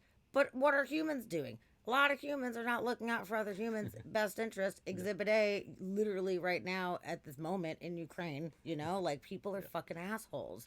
So would we really be too surprised if some of these beings were, either A, potentially aggressive, or B, maybe a little bit more desensitized to what we consider, like our human emotions, where they don't have the empathy and compassion in the way that we do, where it's just more methodical. It's just like, well, we need specimens, so we're just taking the specimens, whatever. Like, it doesn't have to be so fucking scary. yeah. Yeah, So- Rox, we find new species in the rainforest, and everybody's like stoked on it, and find something from off the planet, like, or the possibility of something from being off the planet, and everybody's just like, no, like, why are we just writing that off? Like, we should at least look into that, right? Like, we can't prove that it's not there, so let's leave that possibility open. I think a lot of people are afraid too of being looked at as a kook or a crackpot because the disinformation campaign was so intense for so long that anybody that spoke out and shared their experiences were a lot of times been like, oh, well, they're just crazy, so they just kind of put them in the crazy category, which really sucks that that is the case and that happened for so long. So I think it made people that aren't maybe as confident in themselves or as introspective or whatever, would just be like, I'll just keep that one to myself then, Yeah. Don't want people to think I'm crazy. So you just kind of leave it be. Like, I wonder how many sightings that there are that were never in any way documented, or people never even talked about it, or So maybe many. they talked to one person about it or So something, many. Yeah. because they're afraid, they're afraid to come out and be judged.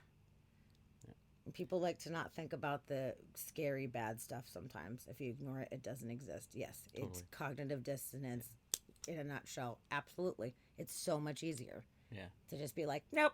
Yeah. The unknown is scary to people. I mean, everything that's unknown. What happens after we die? Like, people get so afraid of things, and like, it's something that people just avoid. But then there's, the other half, like us, who are inspired by that unknown. Like, if it's unknown, that's exciting. Like, if we knew everything, how boring would life be? Like, that sucks. Like, Agreed. I want there to be mysteries. I want to figure them out, but we need to have a mystery to be like, let's find the truth. Yes, like, it would be so boring if we just knew everything. It would be ridiculous. Yeah. But you know what, Steve Scott, you have a very, very, very good point. That there's people who think they're the center of the universe, or want to think that we are so special that we on Earth as humans are the center of everything and that we're so unique. I mean, especially religious folks, this brings a big question in, because did God actually create all the things? The people that do believe in a creator, like, where do aliens fit into that? It makes everything much more confusing. And when we were actually at the Roswell UFO Research Center, that's something that they talked about. In one of the exhibits, they were like, why would they cover this up, and why would we not talk about it? And they were saying that as far as religion goes, everything is very carefully thought out. Like, okay, here's the book, here's the Bible, here's what it means, we've determined what it means, here you go. And then you start adding in other beings from different areas, and that's not addressed. Yeah. So if it's not addressed, then all the answers aren't necessarily in there, and it could be very, not only frightening, but also kind of shake up people's religious faith if they feel like, Yeah, and especially at the Roswell time, like, when the country was so religious and it had such a stronghold on it. Now, people kind of have their own ideas and their own views, and religion has loosened a little bit, I feel like, especially with the Pope coming out and, like, several years ago, and he said that, he believes in the possibility of other life out there. and said they would be, all beings of God if they do Yeah, exist. they So would that's all cool. be beings of God, which is, which is awesome. Nuckin. Oh, hi, Nuckin. Hi, Nuckin. Oh, thanks for that gift. Oh, sub you're to awesome. Roxy. Thank you. Oh, that's Oh, nice. yeah, that was to Chris. That's so awesome. Thank you, Nuckin. Oh, it's to Chris. You're right. Glad you're here. But yeah, like, it's just something that, since everybody does have this like, structure to their beliefs, which, I can't say right or wrong. I have no idea what's right or wrong. So if this belief system is there and it does have such a stronghold, and there's so many people that believe in this one thing, if all of a sudden something comes out that says, hey, this belief structure has holes in it and there's a gap, there's answers that are not there, and the people that are, like, in charge, such as popes and churches, and they don't have all the answers, how are they going to remain in charge, basically? Like, whether those beliefs are right or wrong or whatever, to keep their status, you can't say I don't know. Just like our government, they can't say I don't know. They have to have an answer. As an authority figure, you're expected to have all the answers. Yeah.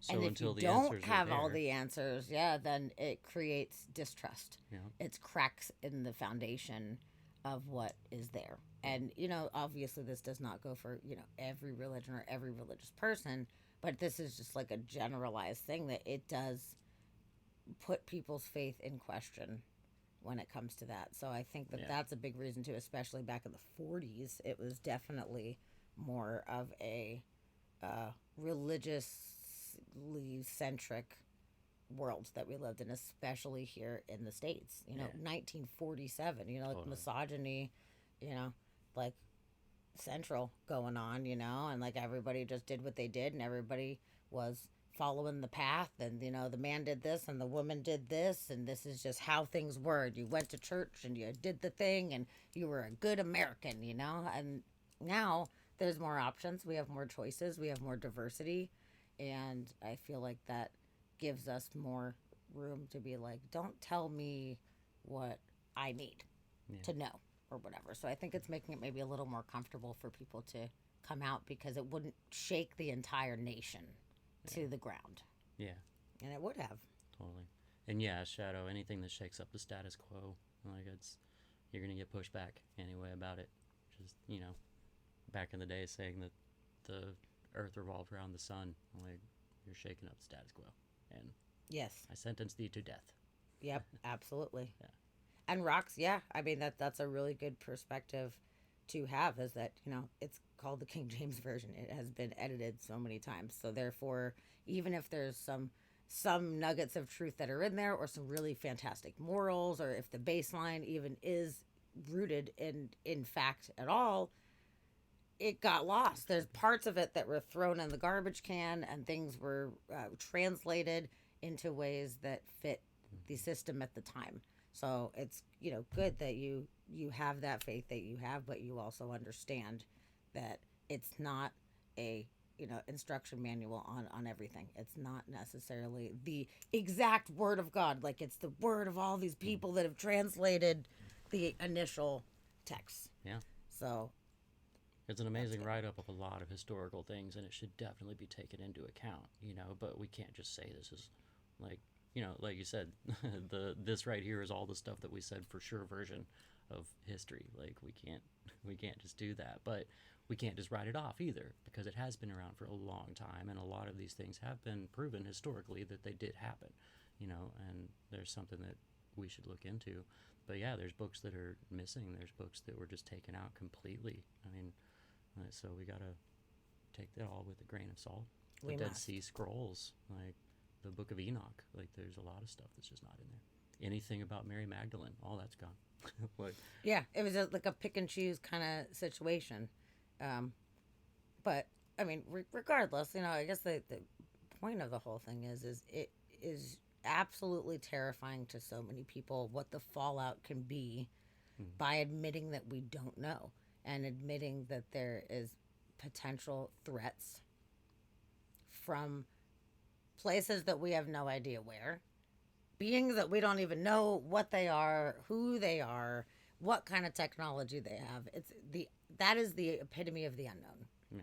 That we're just like a rock floating in space with creatures that are way more advanced than us, popping in, snatching people out of their fucking beds and shit like that, Like, I mean, there's a lot of cases of people going missing and coming back, fire in the sky kind of thing, Like, Jesus, man. People having weird implants under their skin, weird markings. Yeah. Like, really bizarre things that I can't explain that to you. I have Okay. no fucking idea. Like, people being like, what is this weird thing, And then having a piece of metal that they have no idea how it got there. It's just very strange. Yeah. It's really, really strange. So I think that, that's a lot of it is it's fear-based. And, now that we've had all these alien movies and stuff, which I think in a way helps because it's desensitizing, but it's also not helping because some of it's really scary. They're really scary alien things. So I think that can kind of add a little bit more of an element of fear to things, Even Mars Attacks, which is funny, like, yay, the aliens are here, pew, pew, pew, like, oh, shit. Like, that, could be a possible scenario that we have. Could be. I certainly open hope to it. not. I mean, if that's how we go, then that's how we go. If it's alien invasion, it'll be interesting at least. There could totally be written proof that we'd been visited way back then. There's hieroglyphics of what. Yeah, you're right. Totally. You never fucking There's a know. lot of weird symbols. And then, yeah, all the stories of like the glowing things in the sky. There's ancient stories about, weird things in the sky. What was there's a book in the Bible. Is it Ephesians? I think it starts with an E, but he talks about a spinning wheel in the sky. Like, that to me sounds like a UFO. Like, whatever it is, like, it's weird. Yes. And there's a lot of ancient stories like that. Yes. All kinds of stuff. They saw a lot of bizarre things, and they didn't have a way to explain it at the time. Certain civilizations, though, had their ideas, really truly believe that they have made contact and that they are descendants of these beings from very specific places. Is everybody crazy except for people in America in the 40s or whatever, Like, it's really Yes. hard to, I don't know, to just dismiss everything. And then, lots of the ancient cave drawings and petroglyphs and all of this stuff and the hieroglyphics and all of that. Like, there's some strange things out there, even like in some of the paintings from the 14th century and stuff like that. Like, I'm not trying to get all like, super ancient alien, it's all aliens, but there's so many different things that it really has to make you at least open your mind. And like Krista said, I thinking intelligent life doesn't exist in the entire rest of the universe is like no different than flat earthers. Yeah. I completely agree. It would We're be the only life. ridiculous to be like, what a waste of space, literally. Definitely. It is massive. It is, like trillions, gazillions of fucking miles across. There's all of these stars and all of these planets and all of these moons and all of these things that it's all happening. But we are the only species the entire time. We're the only people that can observe it. Yeah. That completely makes no sense whatsoever. Yeah. Like, I do not think that there's really any chance that that is correct.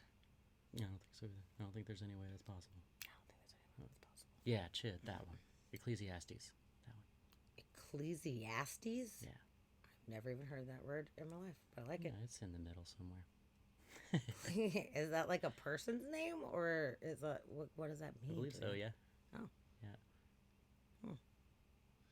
I have a fun, albeit wild theory that all of the gods that ancient Egyptians worshipped are actually aliens, and specific gods were just the aliens that correlated with that belief. Interesting. Yeah. That kinda is a have very cool A theory. theory like that. One of my ideas is that everything in the Bible that, God and Satan, essentially, not even Satan, Lucifer, but that God was an alien that created whatever, our Earth specifically, and our species specifically, and then Lucifer being one of the angels that helped him at the time, just another alien who felt like he should tell these humans that they're a slave race and they can actually have all the same powers that they have if they just learn how to harness them, and tried to spread the knowledge. And God didn't really like that because he wanted to be worshipped. Like, what you're supposed to do with God is worship God, and Lucifer was trying to tell them that you don't have to do that. And even the Christians gave him the name Lucifer, which is light bringer, which is very interesting to me. And Satan didn't come in until way later, and he got demonized. But being a fallen angel, they sent him down to earth, and they were, a race of aliens essentially that were trying to mate with humans, and God was telling them not to. So what's to say that God was not just an alien who created a species on this planet, and there was another alien who tried to tell them that you don't have to worship? Like, it makes so much sense to me. Like, but are they actual beings, or are these metaphorical beings for, like, metaphors for good and evil? Like, I don't know. But when you start comparing religious ideas with ancient alien ideas, there's a lot of crossover that really falls into place. Like, and we don't know the truth, but there's a lot of theories out there. That's a very cool theory. It's a neat idea. I think that should be a story that somebody like writes, sure like a it is. screenplay or something like that. You know, like Yeah. that'd be a really cool movie. But It would get shot down. It's too true. We have to shoot that down. yeah, who knows, man? Who knows? But yeah, that's the coolest thing about it. Who fucking knows? Nobody knows anything, although we think that we do. We're learning certain factual things along the way, but a lot of this it's just so much theory, and there's so much room for different options going on. Yeah. But it just makes so much sense that we are not alone in this universe, and if some of these beings had thousands of years ahead of us and they didn't destroy themselves within the first 200 years of an industrial revolution that they had, then maybe they could get here. Maybe they could find ways to fold space-time and to be able to actually get here. I mean, I think that's the biggest kicker of the entire thing. To me, it's like, it's not the question of whether they exist or not, but how can they actually physically get to us, and why here? Like, how do they know, unless they've been coming here for a super long time and it was just a random thing that they popped by? But then how would you even know anybody's here anyway? There was no lights on the earth back in the day. So I don't know. It's a long distances, and I highly doubt that these beings are flying for 47,000 years in a craft. So there has to be another way. If they are in fact here, then there's got to be another way. And it's not Ecclesiastes or Ephesians. It's Ezekiel. There's so many E's. It's Ezekiel, chapter 1, verses 4 through 28, describes what seems like an alien encounter. It says, I looked and I saw a windstorm coming out of the north, an immense cloud with flashing lightning and surrounded by brilliant light.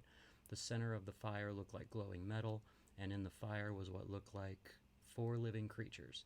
In appearance, their form was human, but each of them had 4 faces and 4 wings.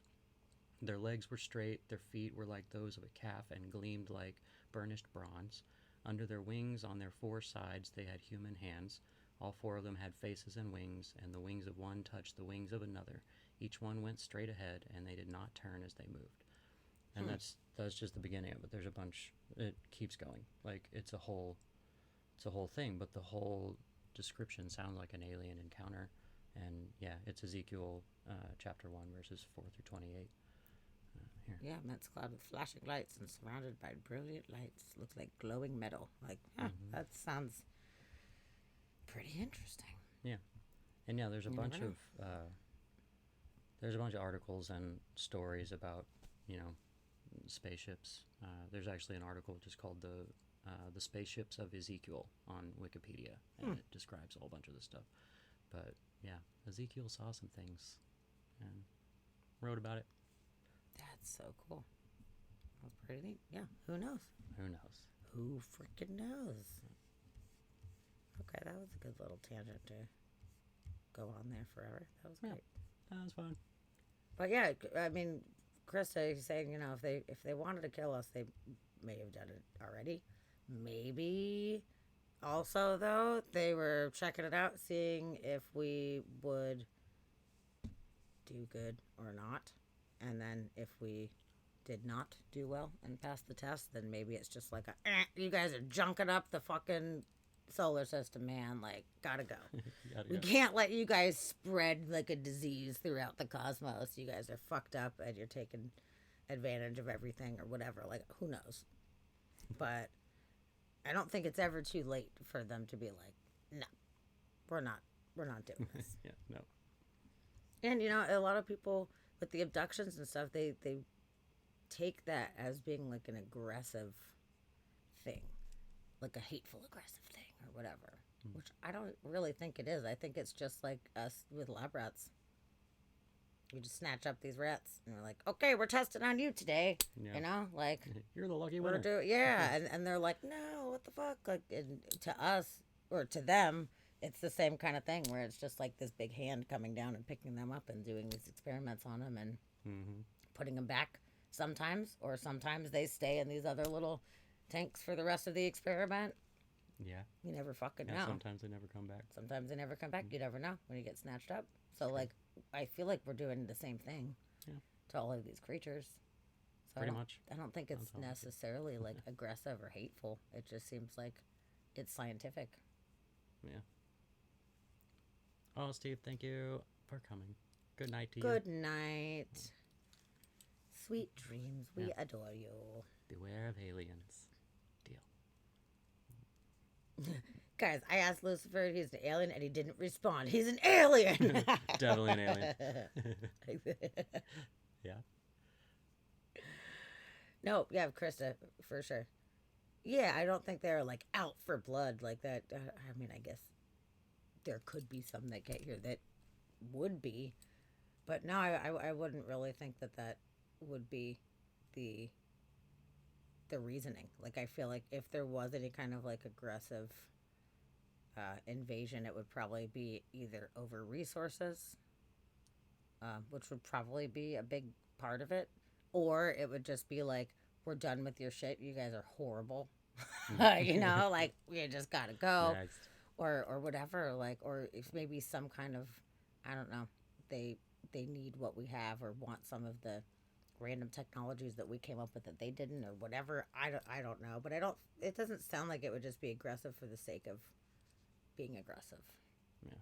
I don't think feel like. But it could also be, that you know, would be the case. little column A, little column B. Like, if there's multiple species out there and multiple different types of aliens, some of them could be aggressive, some of them could be helping us, some of them could be experimenting, some could just be visiting. Well, the answer's always somewhere in the middle, you know? Yeah. Yep. Who knows? Or in this case, the answer could be something so bizarro that we haven't even thought of yet. Totally.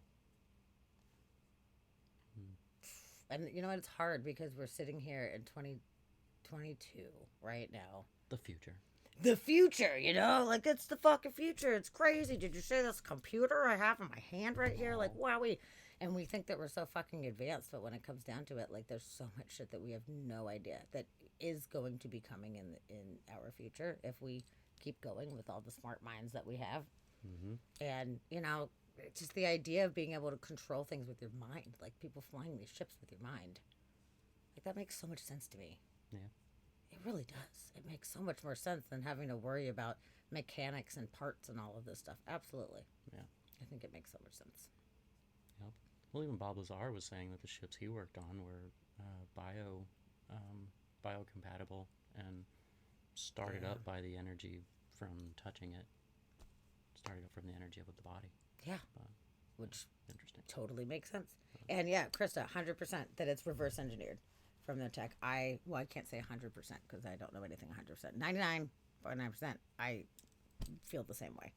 I think that the technology that we have right now is a direct result of, more specifically, the 47 crash.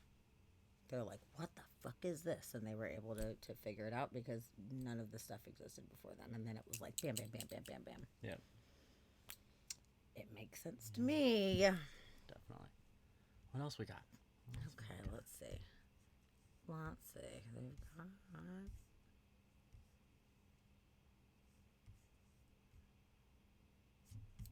So we move along from the Phoenix.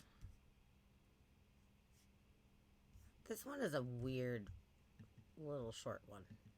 And it's strange. And I really like the Southwest Bakers. I like this guy's enthusiasm, I guess is the way to put it. Okay, good. His commentary. He's stoked about this. It cracks me up. Okay. Field, a 23 ABC viewer, sent this to our newsroom. You tell us what you think it is. Right here. Ready? Right there. Bakersfield resident Tim Harvey sent it from his Ring camera. He lives in Hagen Oaks off Ming and Versace Drive. Says that the object descended from the south beyond the trees, and as you could see it in that video, then sort of whips through the sky right there in an instant, leaving some kind of trail behind. Yeah, Could it be a weird. video effect or something? I don't know. BPD and the UFO Research Center have apparently been alerted. One more time. Both are stumped. Right there. By the video. Little weird. That's a little weird. Right there. Yeah, it's pretty funny. It's like his catchphrase probably does that all the time on the news. Huh. Yeah, Knocking that's your- interesting. It curbs.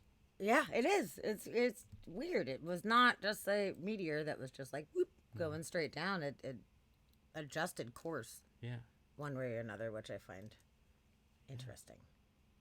Knocking, you're so funny though. Like if they're so advanced, why is there always a rectal probing? I mean, it's not always. And I think they're doing Because a some bunch aliens of are into shit. that. Yes, and they have to know. Like that video. I want to know what's inside your butthole or whatever. Yeah, Like what's inside your maybe butthole? it's an alien, maybe it's an astronaut or whatever. Yeah. That little chick. Yeah. That's a good song. And all of the remixes Forgot that they about did. that. Yeah. Do you guys know what I'm talking about? I wonder what's inside your butthole. That's the alien theme song from here on out. I'm digging it. I'm for it. That's really funny, actually. Oh, you liking that double screen? Thank you. Got that set up. Yeah. Yeah, we normally use it for interviews, but got it set up today for videos. Because, whenever we Yeah. show them on the side over where the chat is, whenever we do weird news, It's so it's so tiny. tiny and small. But I think this Fine. is gonna be good. got that This is figured out. better. Yeah. Yeah. Totally. Took us a year. Now we're figuring it out. Yeah. Shit, yeah. So yeah, that was just a weird one, a little zoomer. Actually, speaking of short ones, one of the ones I sent you is from a feed from the ISS, and it was an unexplained thing. That one. Really? Yeah, actually. But it's a short one that's just like, I don't know what's happening. So it was from a NASA live feed, What? and you can see up in the top corner is a portion of the ISS. And they said it sparks controversy. And yeah, I mean, that's yeah. it's definitely sparking controversy. So That's a it, fucking fleet. it could be some kind of, it could be some kind of space trash, but I don't think, like, in space, like, things would kind of move together like that, like if they were all moving the same direction. But if something got hit and exploded to multiple pieces, first of all, those are extremely uniform in size. There's like a couple different sizes, 3 sizes that I'm seeing, and the distances between them would be changing, because if it was exploded or got hit, they would spread and they would be slowly moving, even if they were orbiting together. They wouldn't stay the exact same distance apart. So it would be very hard to recreate that with something, unless it was, the only other thing I could think is like if it was Starlink type of thing, where it was a bunch of things that were launched together and they're slowly moving out to their orbits or something, and like we're just not seeing enough of it. Right. But if they were orbiting, it would have come back around, right? Like we'd see it on another pass. Yeah. We'd be able to follow it. Yeah, that's a interesting one. Wow. Yeah, it looked like a fleet. It looked like Yeah, a it totally fleet looks like a little fleet. moving in. Yeah. Oh man. And actually, speaking of fleets, one of the headlines that I ran across, I didn't watch the video, I zoomed forward to see, but it said that the Pentagon confirmed that a fleet that surrounded some naval ship, there we go, was a fleet of something. The Pentagon has confirmed.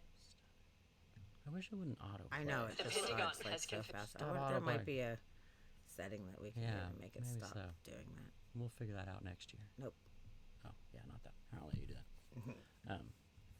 But yeah, I was wondering what this said. So the headline says, UFO caught on camera, Pentagon confirms leaked images and video are real.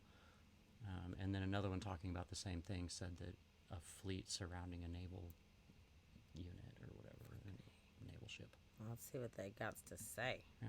Confirmed a strange and unexpected sight captured by Navy personnel off the coast of California. The video shows flying pyramid-shaped objects hovering above the USS Russell and another warship. It was leaked by filmmaker Jeremy Corbell. He's also shared 3 images from the USS Omaha showing an unknown spherical craft.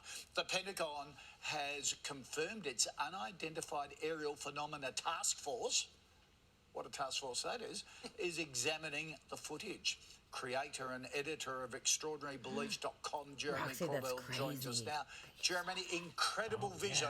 What sets this apart from other UFO sightings captured in the past? Yeah, it's a pleasure, David and Nat. Nice to be with you. Nice to be with you, Australia. This is a truly global story.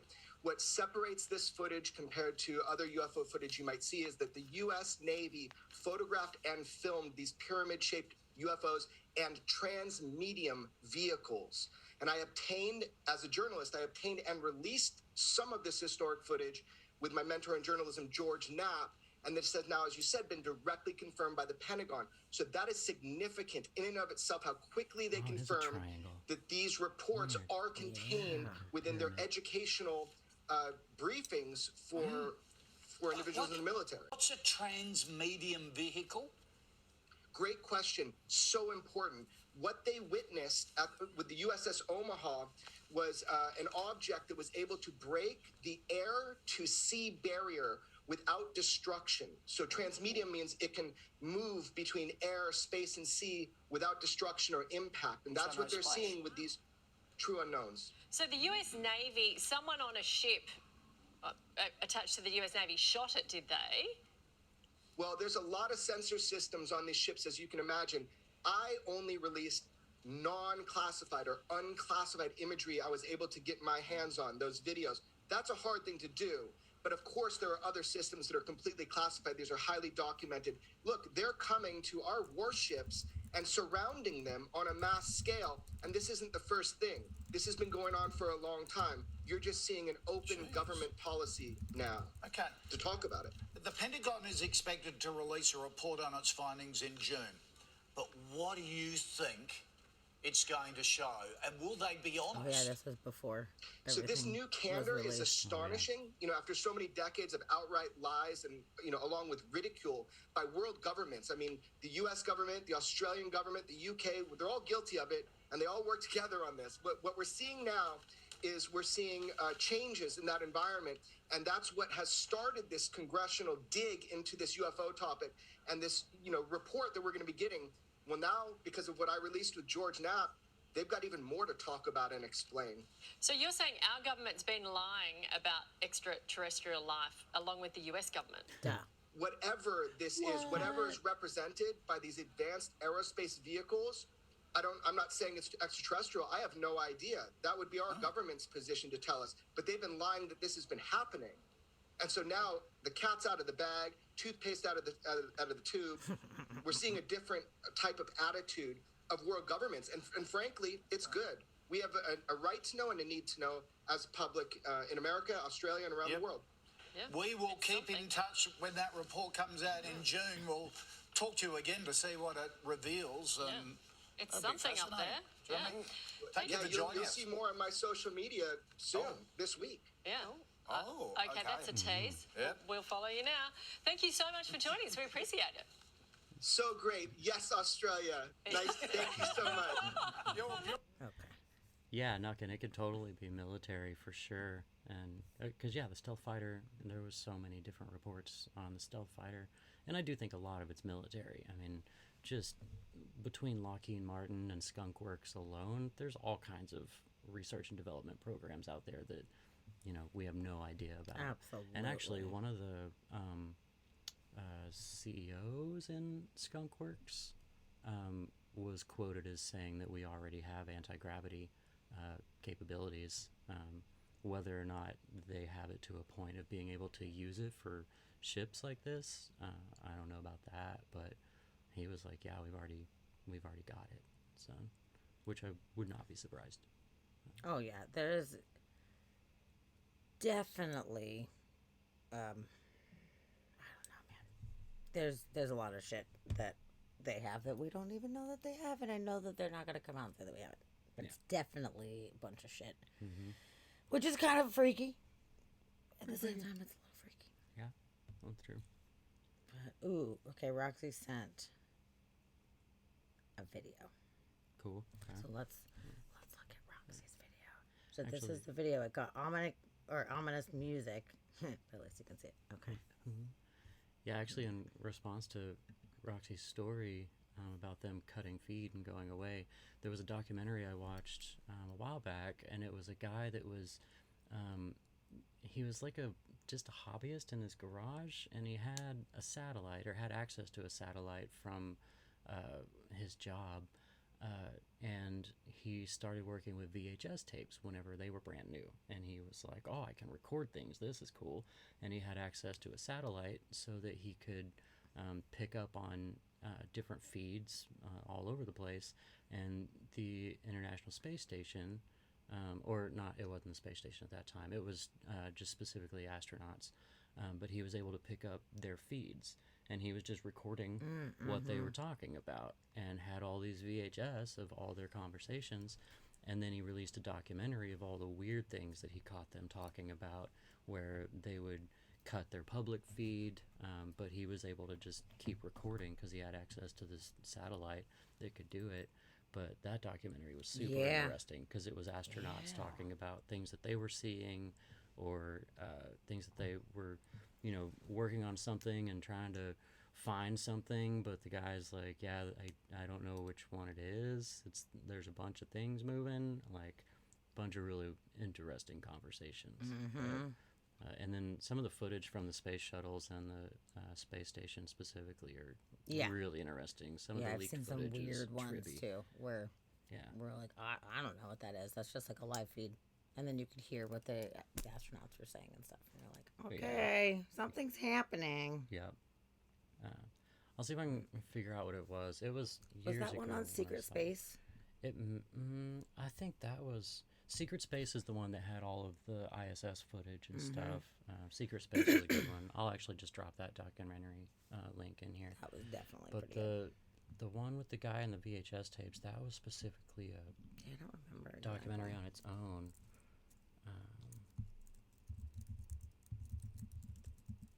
Oh, cool. We would look for that. And so, yeah, that's interesting that you sent this over, and you said that you were watching the live feed, and then it just, like, cut out. So let's see what this is all about. Let's find the video. Stop trying to make me sign up for things.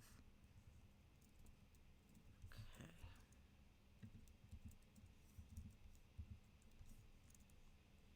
Give it a go.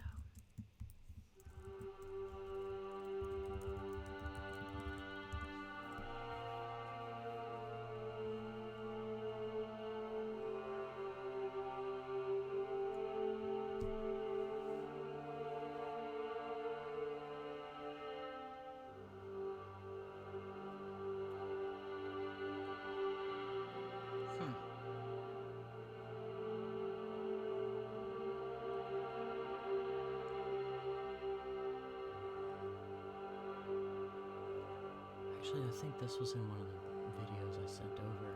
I didn't watch it.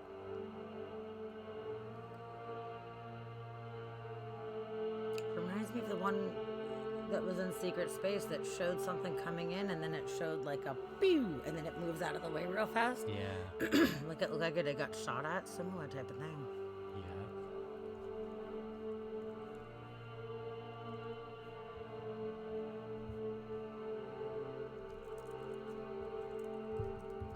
Krista, I a million percent agree with every single thing that you just said. I think that's exactly right. About us being primed for it now. Yeah. Yeah, I think so too.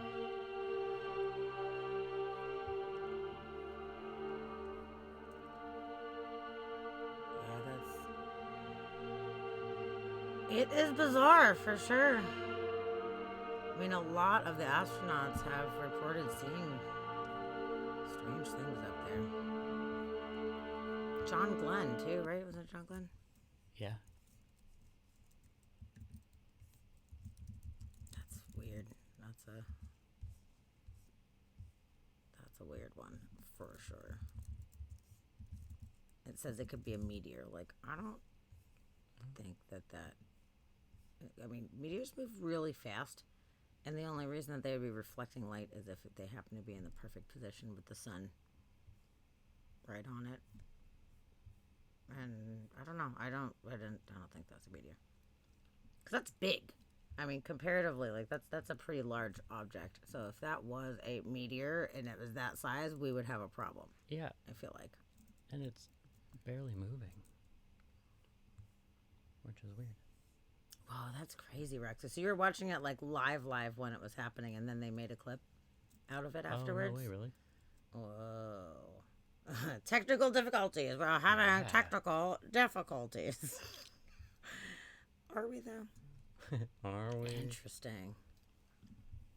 Yeah, I would not be surprised if there's a lot of unexplainable stuff happening up there. I tell you what. Okay. I don't know if that secret space documentary is even up anymore. Oh no, There's places really? to, there's places to buy it. It's on Vudu. Okay. And iTunes.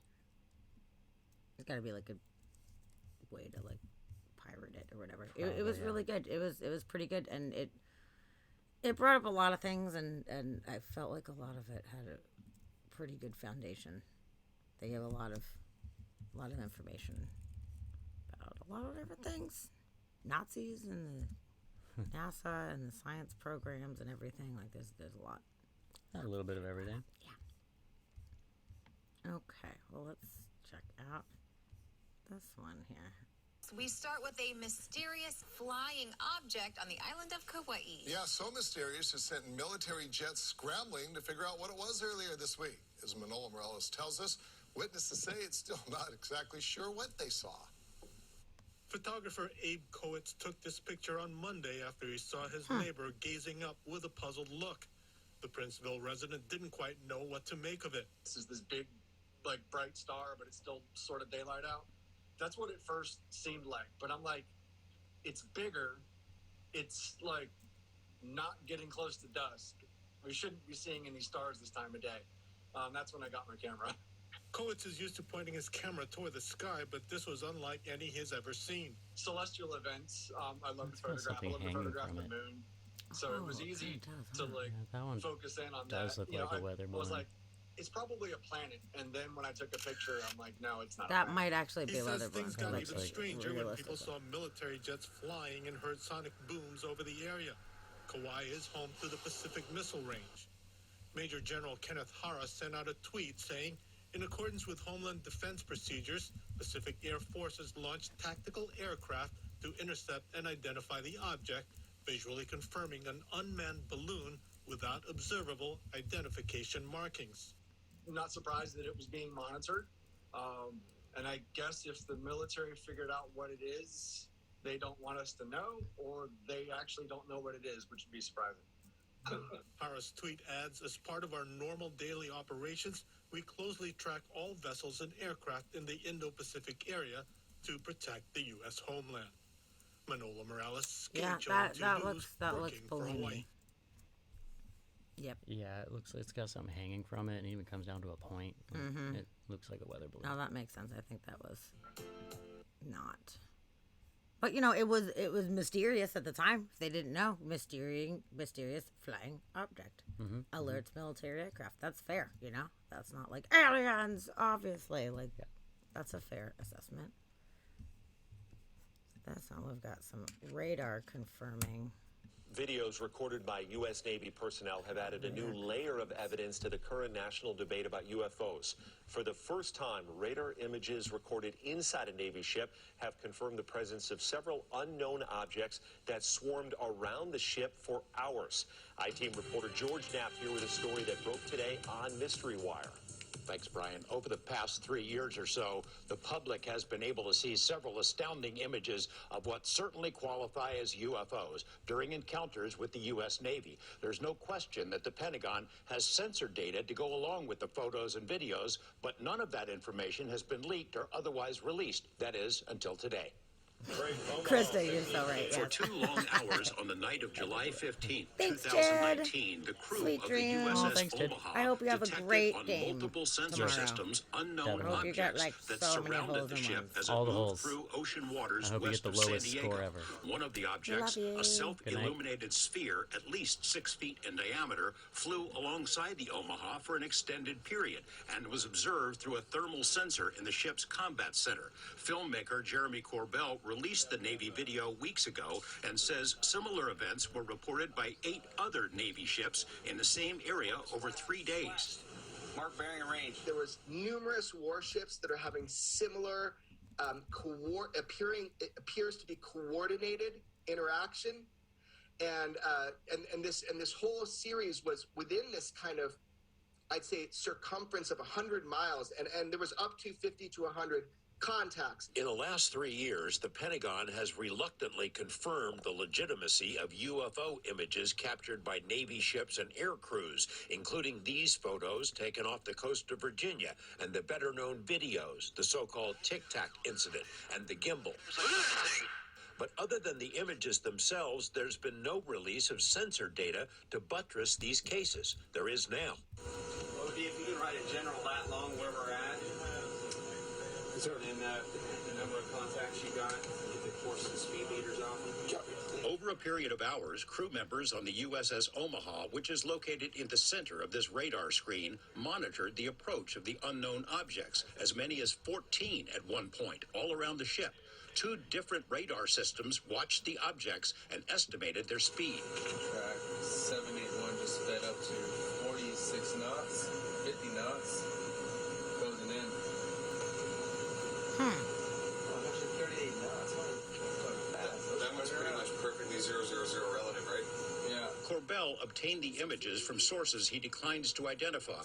The Pentagon's UAP task force considers the Omaha spheres to be true unknowns. The ships that were under observation by the unknowns were unable to track where they came from or where they disappeared to. The Omaha sphere appears to have vanished into the ocean. Splashed. At that point, it also vanished from all sensors. In one video snippet, 9 of the objects were seen around the Omaha, but 2 of them dropped off, somehow invisible to 2 radar systems. And it supports the hypothesis that these are not just a balloon dropping into the water, or it's not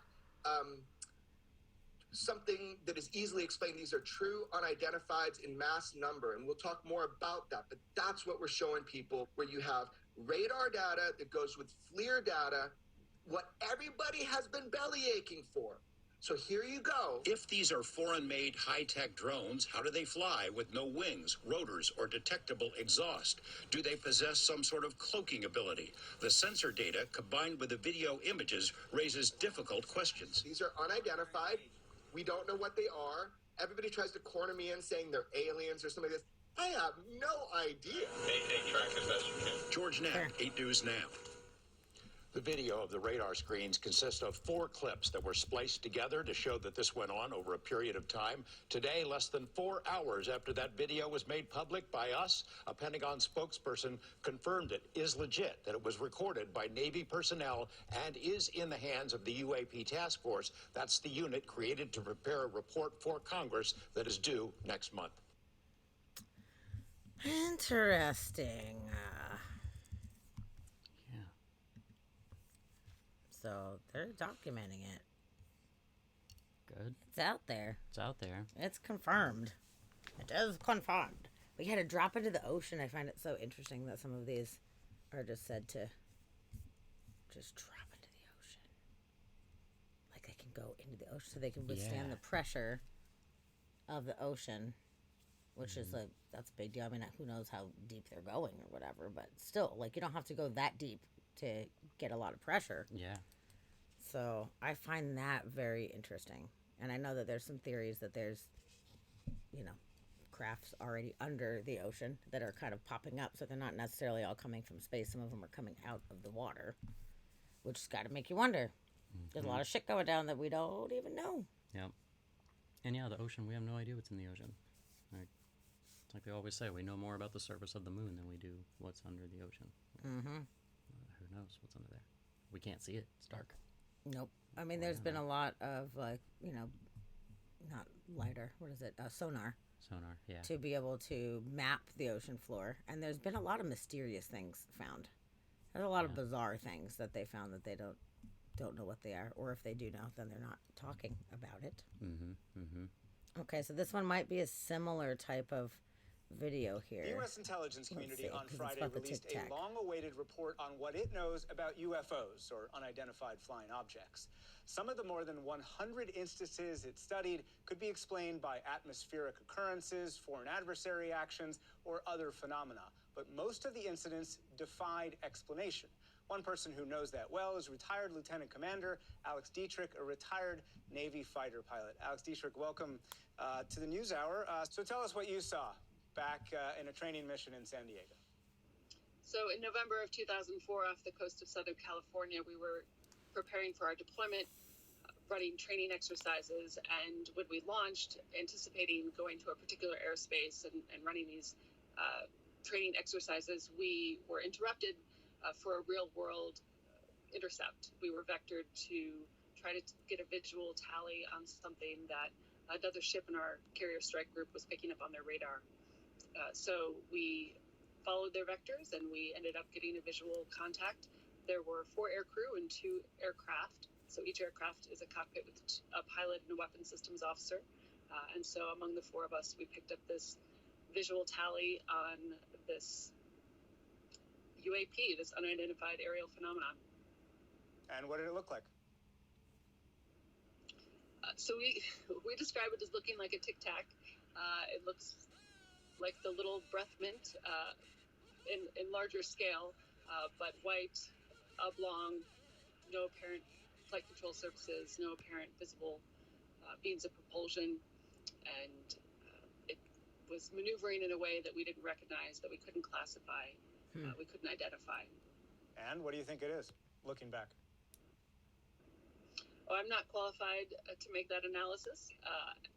It's almost 17 years now, and I know there are a lot of folks who are curious and concerned about it, but I gave my debrief, gave what I could in terms of the information and data from that day, and I'll leave it up to the expert analysts to do their job and make that determination.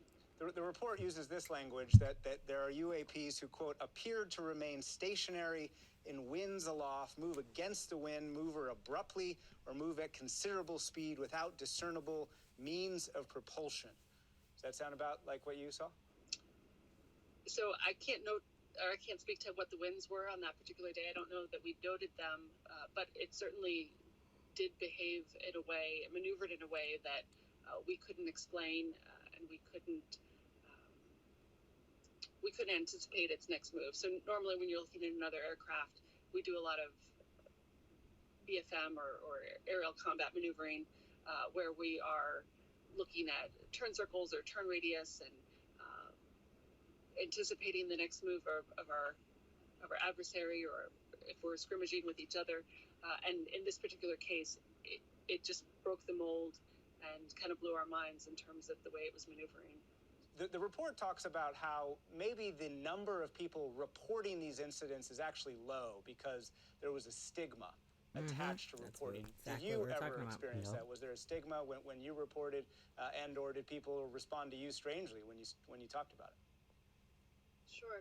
So I don't consider myself to be a whistleblower, and I don't, the media has been calling me and asking me to do these interviews, and as a military officer, I feel that I have a duty and an obligation to respond to those citizens who are curious and concerned about this issue. But if there is something that comes of this, I hope that it's a reduction in stigma, and that folks who do encounter something, whether it's in our airspace or in our waters, near a military exercise or just off of our coast, that folks will be encouraged to report and to report up through the official channels, to actually do a thorough observation and capture it if they can on film or on video, and again to relay that up so that those who are qualified and authorized to do that analysis can put the pieces together and maybe solve the puzzle. Oh yeah, Shadow, it did say she was in Boulder. Thanks for taking the time during your cross-country move and talking to us from the car. Yeah, thanks for taking this seriously. Thanks so much. Oh, we never said we take it seriously. Yeah. Yeah, there's legitimate professionals that are just admitting there's shit's going on we don't fucking know. Totally. It's happening Yeah, a there's lot. things out there.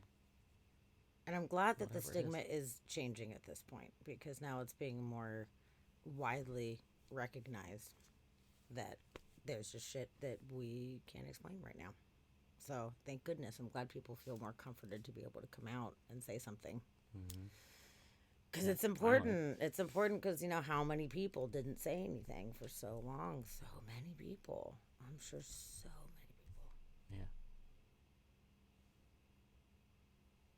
Another cat running around. It might have been Pluto. We got just weird now. noises. Yeah. It's probably an alien on the roof. Oh, Whitney wants a mystery podcast, Ocean Edition. Oh, that would be awesome. That's all I do. Ocean. I would love that. Maybe we should start having theme nights. That'd be so cool. Start doing themes. Yeah. Are you guys enjoying this super fun? Is this format working for you guys? You having fun with the videos? And we're just trying something new. We don't know. Yeah. Yeah, we thought we'd give it a go. I mean, on Weird News, it's great because there's so many different topics that we cover, but we wanted to just Yeah, maybe we could do theme nights or hone in. deep dives or something. Like whether it's ocean or cryptids or ghosts or I like that. I think that anything. sounds really We could do fun. anything. I'm digging it. Hmm. Yeah, and maybe we do alternate on Wednesdays. Like every other Wednesday is an interview, and then every other Wednesday we cover some kind of topic in depth. Or it's I just like a surprise. You never know what you're getting. Yeah, you never know.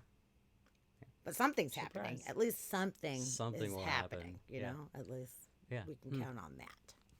Yeah, that could be interesting. Yeah, I like it. I'm digging it. I'm having a good time. Totally. So there's one video. It's a little bit on the longer side, but it is the top 20 UFOs caught on camera. So I think that could be fun to do a top 20. Yeah, I'm in. Let's do it. Let's give it a go. Oh, and it's the Mojo too, so that's cool. I like them. All right. At least all the things I've seen from get them our have been Mojo. Keep watching the stars. decently produced. Something is bound to happen eventually. Welcome to Watch Mojo, and today we're counting down our picks for the top 20 UFOs caught on camera. Okay. For this I have list, a whole we're cat looking in at the my most eye. discussed and debated videos and photos of unidentified flying the Norway objects. spiral. That Some was crazy. have since been explained, but many remain the subject of debate. Number 20, the Hebei incident. Set against the backdrop of Tianjin, Hebei Province, China, this photo can be traced back to at least 1942, although some argue it was actually snapped in 1911. What? Either way, Japanese student Masujiro Kiru stumbled upon it in his father's photo album during World War II. The photo was reportedly taken by an American serviceman, with several onlookers gazing up at the flying saucer-like object above. Of course, many have argued that it was a bird, a streetlight, or even a hat. We guess you could say it's all up in the air. I think that was Number 19, the Belgian UFO wave. In late November 1989, Belgium started receiving numerous reports of a UFO. Various people described the UFO as a giant triangle with a flat surface and lights below, and the reports kept coming well into early 1990, reaching a crescendo in late March of that year. When a UFO was picked up on radar one night, 2 Air Force pilots investigated, coming up empty-handed. While they didn't see anything, 143 other individuals supposedly did. For over 20 years, ufological group SOBEP claimed the photo was authentic, but the photographer eventually revealed it was a hoax. Damn, Writer rude. Marc Allais attributed the Belgian UFO wave to the media and SOBEP spreading misinformation, causing a mass delusion. Indeed, there is something going on in Belgium which is beyond our control. Number 18, Houston, we have a problem. In August 2014, social media was bombarded with photos of a UFO hovering over Houston, Texas. Taken from different spots around the area, the UFO seemingly consisted of several lights forming a ring. At the center, you can make out a single orb, as if the other circular lights are revolving around it. The UFO almost shares a resemblance to Saturn, although some experts have theorized there's nothing otherworldly about it. Fletcher Gray of the Mutual UFO Network deduced it likely stemmed from nearby highway lights. It's also worth noting that Houston endured a thunder and lightning storm that night, which may have contributed. Highway Still, lights? how fitting would it be fuck if are you alien talking life about? visited Space City? Number 17, the Kumburgas UFO video. Hold in on. 2007, Highway lights. I do not understand that. Okay, yeah, it's like looks like Saturn. It's 100% not Saturn. We can say that. But highway lights? Okay, and they said that there was some kind of storm that night, but that was a ring shape. There was a bunch of different little dots on that. That was not lightning, ball lightning, what have you. That doesn't make any fucking sense. Whitney, good night, my darling. I'm so glad that you were here. Thank you for coming and hanging out with us and talking about aliens. It's always so wonderful to have you. So come back again soon. But yeah, highway, yeah. Has that dude ever seen a highway light? That's what I'm saying. Whitney, I would love to see you soon. It's actually Art Walk tomorrow, Friday. So if you are free and you want to pop in, it would be so nice to see you. So come see us if you'd like. But we should make a plan to hang out one of these days. That'd be awesome. But yeah, highway lights. No, man. I don't like it. Oh, it's at the gallery. The one that used to be a part of in Greenwood. Greenwood Collective, second Friday of every month, 6 to 10 p.m. at Happy Time Apocalypse Gallery, our art gallery. The one and only. Be there or be square. Be awesome. But yeah, fucking highway lights, I call the biggest shenanigans ever on this one. Okay, Not I'm going to show you. lights. No. Okay. No. We're just going to go back for a second. Oh, that'd be great, Whitney. I hope that you can make it. That would be amazing. almost shares a resemblance to Saturn, Love ya. although some experts have theorized there's nothing otherworldly about it. Fletcher Gray of the Mutual UFO Network deduced it likely stemmed from nearby highway lights. It's also worth noting that Houston endured a thunder and lightning storm that night, which may have contributed. Lightning Still, doesn't how do fitting would it be No, if alien nor do life highway visited lights. Space What are you City? talking about? Number 17, the Kumburgas Okay. UFO video. Intergalactic 2007, highway a lights, Turkish maybe. night guard named Yalçın Yalman, working in Istanbul's holiday village, noticed strange activity in the sky and started filming. He kept his eyes on the skies throughout the next few years, recording a treasure trove of UFO footage. The UFO that repeatedly pops up in these videos certainly looks like a spacecraft, even calling to mind the ones from War of the Worlds. Upon further inspection, some claim that you can spot two alien heads peeping out of what appears to be a window or a door. What? Our eyes may be deceiving us, but ufologist Nick Pope described Yalman's findings as, quote, a turning point for Turkish UFO studies, adding, quote, hovering or the moving? authorities can no longer turn a blind eye to this phenomenon. Number 16, New Mexico, 1957. Ever since the Roswell UFO incident in 1947, New Mexico has been a hotspot for alleged alien activity. Almost 10 years after the historic sighting, New Mexico local Ella Louise Fortune had another close encounter of sorts. I've seen Cruising this down photo. Highway 54 on October 16, 1957, the nurse took a photo of a bright white flying disc. The UFO reportedly hovered around the Holloman Air Development Center for 15 minutes. That said, the fact this occurred near an Air Force base might provide a logical explanation. Even after the Aerial Phenomena Research Organization studied the imagery, though, nobody could come up with a conclusive answer. Number 15, the Lubbock Lights. In August That's where I was 1951, born. 3 Texas Technological College professors noticed somewhere between down 20 the and light. 30 lights Oh, it shimmering in the makes so sky. much sense. 5 days later, Texas Tech freshman Carl Hart Jr. gazed out his bedroom window to find a cluster of lights forming a V shape. Hart managed to take 5 photos of the lights, getting them published in various newspapers and Cool. Life Good job, magazine. guy. This caught the attention of the Air Force, which launched an investigation. At first, they believed the Lubbock lights were really plovers.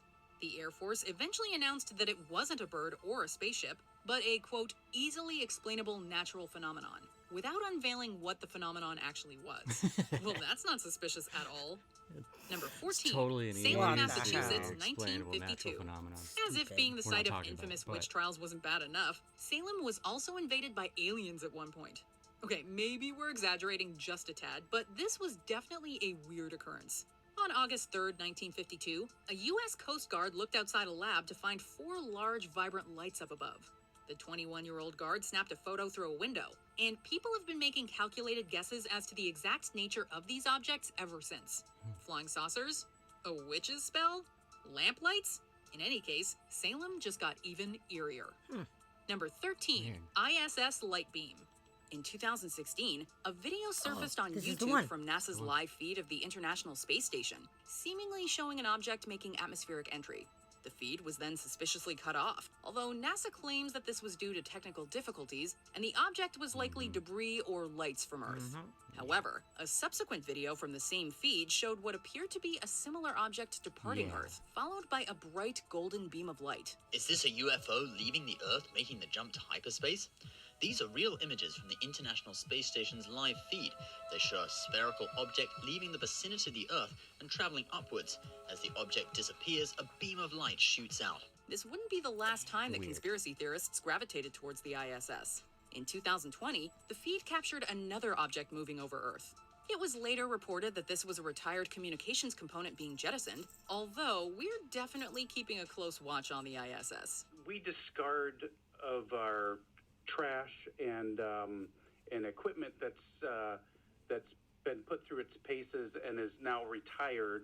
Number 12, the STS-48 incident. Tony, what can you tell us about this last-minute delay and what's happening right now? Launched on September 12, 1991, the STS-48 mission's goal was to deploy satellites from the Space Shuttle Discovery. This scene shows the actual release of URs with the mechanical arm. The arm is being backed away from the spacecraft. In UFO circles, though, the mission is best remembered for footage captured on September 15th. While not easy to make out, the video shows objects zooming by and bright lights flashing in Earth's orbit. According to NASA, these were ice particles responding to the engine jets. Astronomer Phil Plait has backed up these claims, but we gotta admit, the believer in us likes to wonder. It's not the only special that's the one that caught it zoomed away. They in cut it off right before 1996, then. footage I was just thinking I should see if I can find. I know, that those video is longer. NASA. NASA, these So were yeah, if ice you particles watch responding to the engine jets. this guy, Astronomer Phil Plait there's has a backed up these beam. claims, but we gotta admit, the believer in us likes to wonder. Yeah, there's like a bright flash. So like it starts, so he's zooming away now, and then there's a little beam that follows It's not it. the only space shuttle mission to have caught ufologists' We'll find eyes. that In longer 1996, footage from STS. Yeah, the little only bright space shuttle flash. mission And then that thing moves. UFO It's circles, crazy. though, the mission is best remembered for footage captured on September 15th. While not easy to make out, the video shows so objects that zooming by guy- and bright lights flashing in Earth's orbit. According to And then there's a NASA, flash. these were ice particles responding Just a to the second. engine jets. Astronomer Phil Plait has backed up these claims, but we gotta admit, the believer in Flash. us likes to wonder. And It's then not it the fucking only zooms space the shuttle other way. mission to have caught ufologists' eyes. In 1996, footage from see if you can find STS-75 that seemed to full show image. Really objects cool. buzzing around the broken tether of a drifting satellite. Debris or curious visitors? Well, the long line is a tether, and there's a little bit of debris that kind of flies with us. Number 11, the Kaikauda Lights. Oh yeah, the It's tether only fitting incident that the too is one Kaikauda of Lights them. surfaced the year after Star Wars and Close Encounters of the Third Kind hit theaters.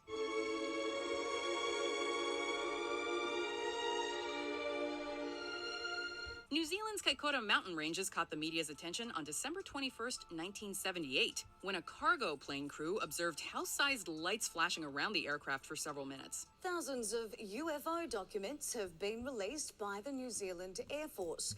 The documents released under Freedom of Information laws cover sightings dating back to 1954. Air traffic control specialists from Wellington tracked the lights, which an Australian television crew then recorded in color. The TV crew came along for the cargo plane's next flight from Wellington back to Christchurch. Shortly after takeoff, the crew captured footage of a giant illuminated orb. New Zealand's Ministry of Defense has provided several possible explanations, including lights from boats, cars, or Venus, but alternative explanations abound. Others say it could have been an unusually bright sighting of Venus or merely radio and light wave transmissions. But for those who believe, even the publication of such Just an sightings unusually is a bright breakthrough. sighting of Number Venus. 10, the Black It's just Knight unusually satellite. bright this The one Black day. Knight satellite remains one of the most famous conspiracy theories in UFO circles. It's said that this mysterious satellite has been orbiting Earth for 13,000 years. In 1954, UFO investigator Donald Kehoe claimed that the Air Force had discovered 2 artificial satellites, despite the fact that such technology did not exist at the time. It would be another 3 years until we launched the first artificial satellite, Sputnik. Regardless, various newspapers like the St. Louis Post-Dispatch and San Francisco Examiner picked up the story. The Black Knight regained interest in 1998 when NASA released this photo from the STS-88 mission. While most would agree it was space debris, others are not letting go of their Black Knight theory. Number 9, the Phoenix Lights. The Phoenix Lights have inspired a documentary Never heard of and it. multiple horror movies, but nobody can say for sure what happened on March 13th, 1997. In 1997, you took part in one of the largest military cover-ups in United States history. That's correct. Shadow Storm, I think a lot of times it This incident can be broken into 2 phases. First, a V-shaped formation was seen flying over Phoenix, although little footage exists of this event, and the footage we do have is low quality. There's more documentation of the second event, low quality which is saw 97, 5 right? circular lights floating in the night sky. There were many events, starting at 3 p.m. in the afternoon and continuing all the way until 5:30 the next morning. Even with numerous photographs, videos, and eyewitness accounts, though, a giant question mark continues to hover over Phoenix. While the U.S. Air Force chalked the lights up to military flares, many have argued against these claims, and even Arizona Governor Fife Symington described what he saw as, quote, otherworldly. Well, I saw a huge craft just kind of come right over Squaw Peak.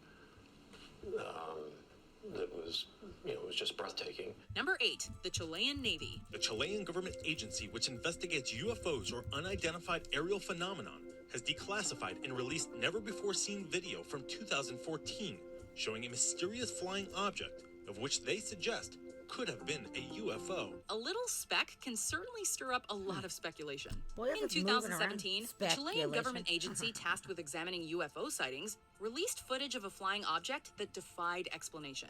The footage, which had been classified for almost 3 years, was taken by the Chilean Navy from a helicopter during the day. The pilot failed to make contact with the object, which moved like another helicopter. Even more curious, the object didn't pop up on air traffic control radar. In 2 instances, the object ejected some type of gas or liquid with high thermal tracking. Captured on video, you can see a massive plume of material trailing behind the object. Most mysterious of all, the UFO released an unknown substance and vanished into the sky. Experts were stumped, with the agency's director saying, quote, "We do not know what it was, but we do not know what it was not."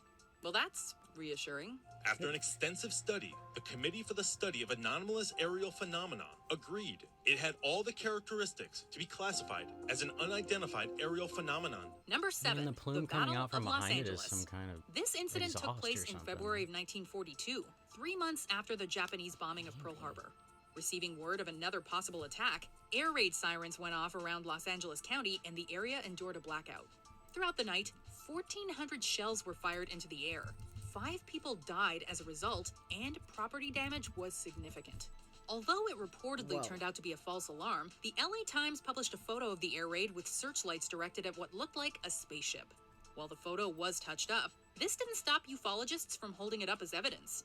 The theory even inspired the 2011 film Battle Los Angeles. It appears that there's something like shadowy figures. I think I'm gonna head back now. Everyone needs to get out of here right now. Lucas, if you could just come back, please. Oh my God. Number 6, Mexican Air Force video. On March 5th, 2004, the Mexican Air Force recorded footage of 11 UFOs at 11,500 feet above Mexico southern has a Campeche lot. state. Surrounding a military jet, these lights were detected during a routine search for drug traffickers. They were one of the Jets countries that pursued the released all of their UFO but eventually gave up and the objects files. disappeared. While some believe this was the Forever work ago, of too. flares, explanations also range from ball lightning to a meteorite deteriorating in Earth's atmosphere. Whatever these objects were, infrared equipment operator Lieutenant Mario Adrian Vasquez is convinced that they were, quote, completely real. Pilot Major Magdaleno Ball Castañon lightning went so is- far as to suggest that the UFOs It's a knew very they were being quick-lived pursued. thing. Number 5, the Aguadilla Airport incident. I don't believe in you in my life. Even by UFO standards, this one's perplexing. It all started in April 2013 at the Rafael Hernandez Airport, located in Aguadilla, Puerto Rico. A video was taken of an unknown object swiftly flying over land and then seeming to submerge underwater. After doing so multiple times, the object appears to split in 2. Supposedly, what? the U.S. Department of Homeland Security tried to keep this under wraps, but the video was eventually leaked by an anonymous whistleblower. A group known as the Scientific Coalition for Ufology was responsible for posting the footage online. According to the SCU website, it, quote, exhibits characteristics that cannot be explained by any known aircraft or natural phenomenon. Number 4, the McMinnville UFO photographs. In 1950, Evelyn Trent noticed an ominous object levitating around her family's farm in McMinnville, Oregon. She alerted her husband Paul, who took a couple of photographs before the UFO departed west. In another account they gave, Evelyn and Paul both saw the UFO at the same time in their That's a weird backyard. one. Either way, the farming couple's pictures eventually made their way into Life magazine and other publications, igniting one of the most heated debates in UFO history. Physicist Bruce Maccabee believes that the UFO in the photos was, quote, real and, quote, physical. Non-believers like Philip J. Klass and Robert Schaefer, meanwhile, say the photos were faked. The Condon Committee's investigation fell somewhere in between.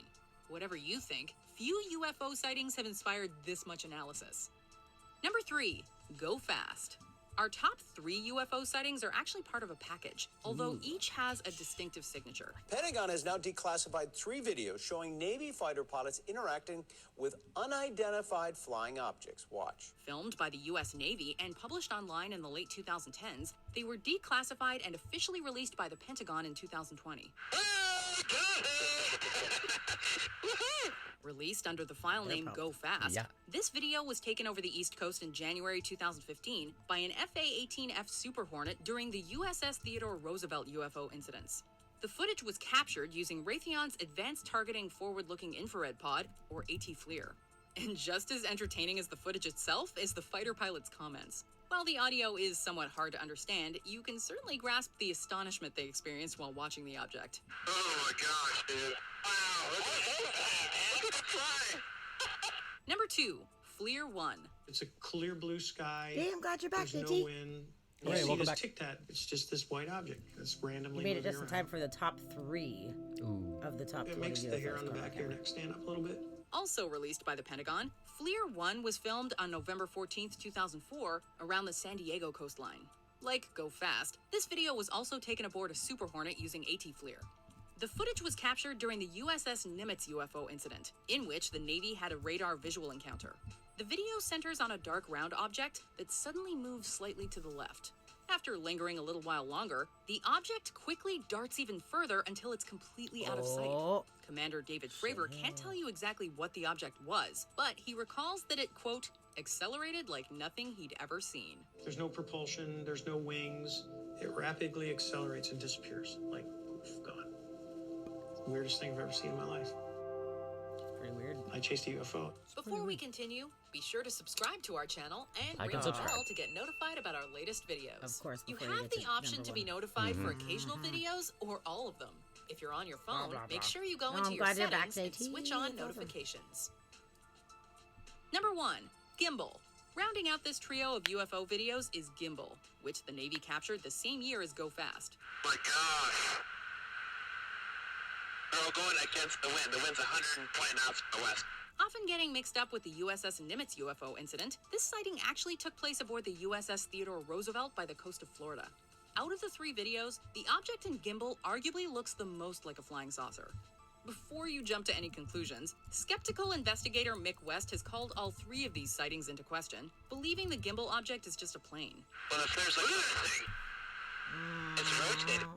Honestly, the world may never know. If you think this is all of the UFO information that the US government's been sitting on, former Senator Harry Reid claims that it, quote, only scratches the surface. Because I don't think no one has the answers. And that is too bad because there are answers out there. But we're not going to get answers just by hoping they come. It can have to take some work. Do you agree with our picks? Yeah. Check out this other recent clip from Watch That's Mojo. fair. And be My goodness. All right. Wow, that was a lot of really cool info on there. Yeah. That was actually really helpful. There was some really interesting ones in there though. Like the gaseous thing or whatever that comes one with the behind it or plume on it? something.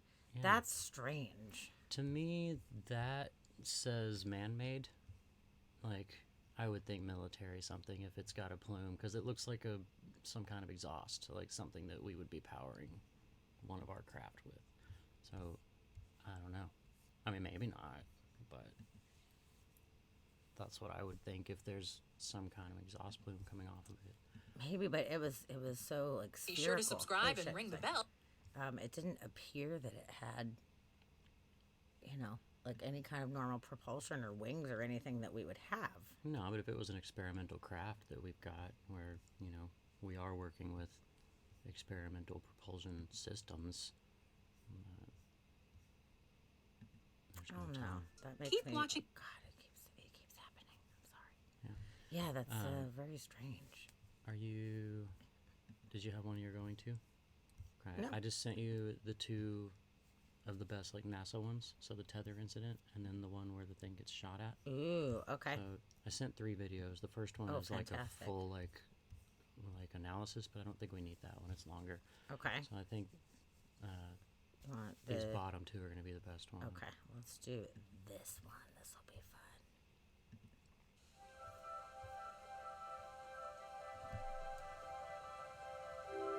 Yeah, so this is Space camp. Happy music. That's nice. yeah, right. STS 80.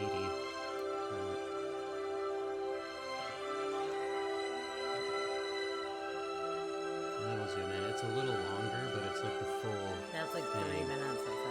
Yeah. Okay. And from what I looked at, it looks like it zooms in and shows all the details of it.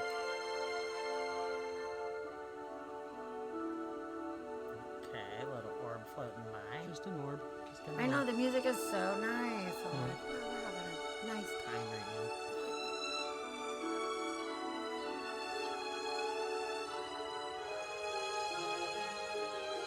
There's 2 things that just happen to appear. Ooh, Krista, if you've seen some weird stuff, tell us in the chat what you saw.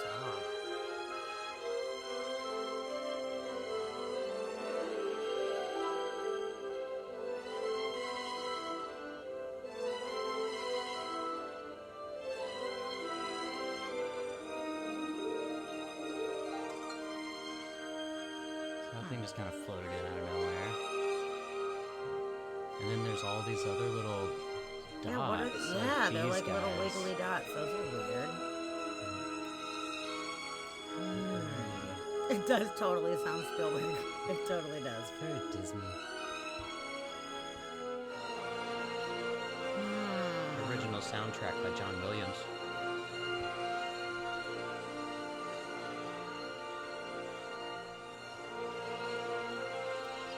So NASA explains these as random debris and ice crystals. That's how they explained it. Wow. Oh, that's a... Oh, here they come. Oh, shit. Ice crystals. Oh.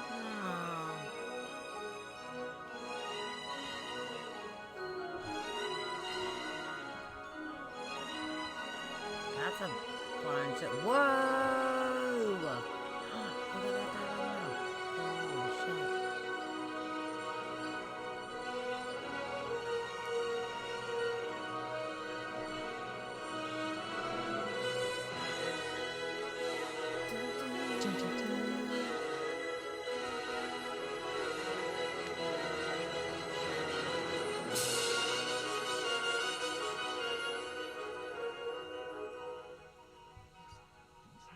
Columbia, reference to call out on the flight plan at 11 hours MET. Is there a target state vector on board? Affirmative. We have a new target vector on board. Okay, we'll get into those steps.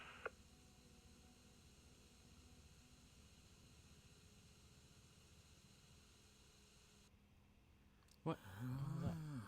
I thought that was the one.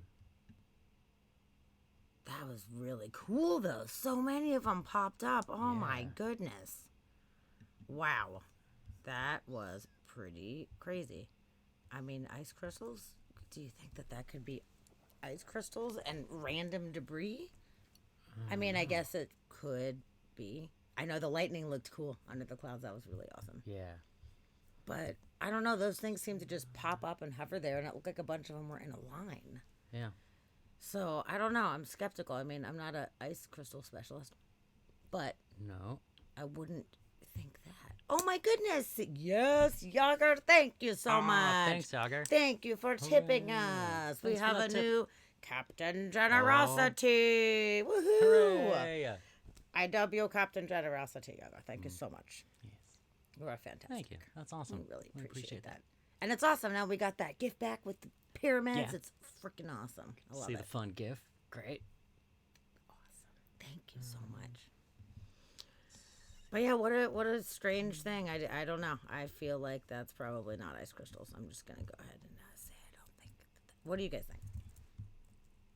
Tell me. What do you think about that?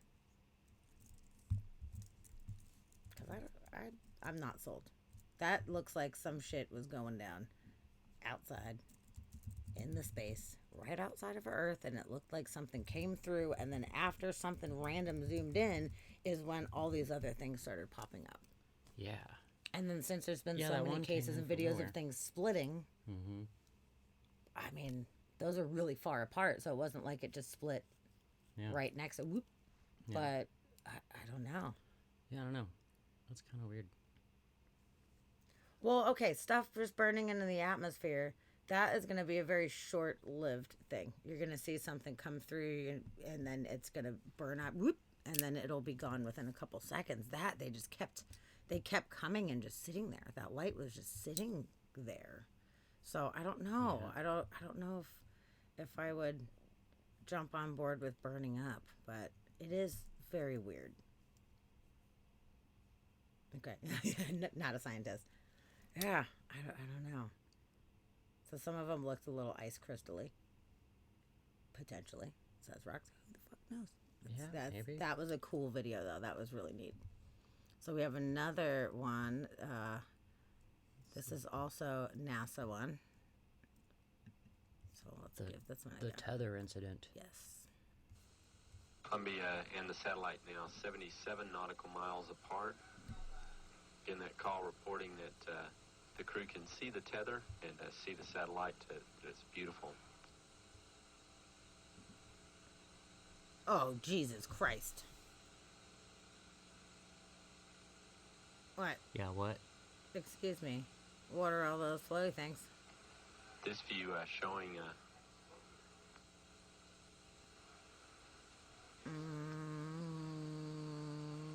what? The satellite. Again, just moving into sunrise.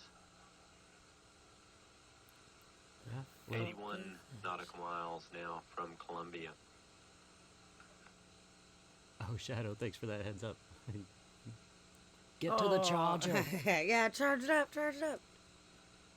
Thanks for letting us know that. That's so weird. Yeah, that's a lot of stuff moving around. That's a lot of things. And at all different distances. Like, it's not like it's ice crystals on a lens, because they're all different distances. Yeah, so and they're moving in different directions. So the backstory behind this is that long thing that's floating out there was a tether that was supposed to be holding... They were trying to tie something off, but it broke loose. And whatever mission it was failing, but they were watching this tether. Franklin, we see a long line. Thank you, Shadow Storm. You are so sweet. Thank you for gifting that sub. You're the best. Oh, that's awesome. Thank you. I appreciate you. The long line is a tether, and there's a little bit of debris that kind of flies with us, and it's illuminated by the sun at such low angles. Okay, Krista, after this video, I'm going to read your thing and we'll address quickly, but Claude is trying to do a quick, good job here adjusting the cameras. Copy that. That's very weird. In that description by the crew, this is the tether in the satellite. The satellite with approximately 12 miles of tether still attached to it. Columbia and the satellite are now just passing over the west coast of northern Africa. What are these things? The two spacecraft are now 90 nautical miles apart.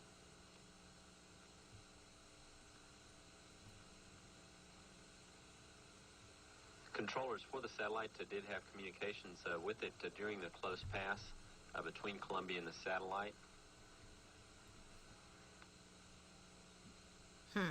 Okay, that's a weird one. Columbia, Houston, that's a much better view, a lot more contrast. Does anything more happen? Or is this the and how wide does that tether appear to be? It seems to resemble a much wider strand than we'd expect. Can you describe which way the... Yeah, it goes on for quite some time. That is very interesting. That's a weird one, man. What is the tether thing going on? Okay, so Krista's story. So I was driving along the coast and I saw some crazy bright thing with a tail shoot at an angle through the sky and disappear. It got pretty fucking close. Almost treetop height. Whoa. So, have you ever seen fireball meteors? Because I'm not saying that that's what it was, but I'm curious, like, how it compared to a fireball meteor. Because I've seen some crazy fireballs. Not very many times. It's pretty rare. I've seen a few. But they like really bright with the tail. I've seen green ones. Mm-hmm. Mainly it's been green that I've seen. But we saw one when we were in Maine, and it was a long time. It was fucking crazy. I swear I think it had to have hit the ground because it just went all the way across the sky, and it was super bright the entire time. It went forever. It was crazy, and I feel like it probably dropped a little space rock or something because it was really bright and really long, and it just went behind this little hill. There was like a mountain hill in the distance, and it just went behind that, and we were like, what the fuck? It was crazy. So you thought it was a meteor, but it was pretty close. Wow. Cool. That's interesting. That's cool. There is a website that tracks fireballs, so if any of you guys actually see a fireball, you can go and make a report. You can just type in like fireball report on Google or something like that, and it's really neat. So you can see who else has been seeing them and what areas they've been spotted in. One of them that was the craziest though, I was driving down the freeway in San Diego in Mission Valley, which is like super light pollution land. You cannot really see many stars. It was nighttime. There was like a bunch of street lights down the whole road, and it was super lit up, and it was a crazy fireball. It was nuts. It was super, super, super bright, and I'm glad I did not crash the car. Well, I thought because it was fucking nuts. But that's how bright it was. That even with all of the city lights, it was intense. It was cool. So I don't know. Who knows if that maybe was a, any kind of encounter. But even if it was a meteor, that's pretty cool. Whatever you saw is pretty awesome that you got to see something like that. Something from space. I'm always looking up to the sky waiting for something weird to happen. And it's kind of neat when you see something unexplainable. At the very least. Tavia saw a purple meteor fireball. And it sucks because we were talking to each other and we were looking at each other, and it happened behind my head, and I was so bummed out. Because the purple one, that sounds awesome. Sounds so cool. I'm trying to find that. I cannot find the footage of that one UFO that looks like it gets shot at. Oh, I wonder if they pulled that shit. Damn. Yeah, I cannot find it. There's the one of all of them floating like that. Ooh, it was bright blue, the one that you saw. That's really cool. Cool. That's neat, Rox. And Krista said the other thing was a light in the sky akin to a plane, but moved way too fast and changed direction abruptly in a way that a plane physically couldn't. I have seen shit like that too before, and that's strange when it just changes direction. It's totally weird. Yeah. And then Ann says, I swear I've seen a UFO too before. I live in Texas, and I just saw this weird thing in the sky. It was nighttime, and there was a random bright light shoot out of it, and it was gone. Whoa, no way, really? Whoa, dude.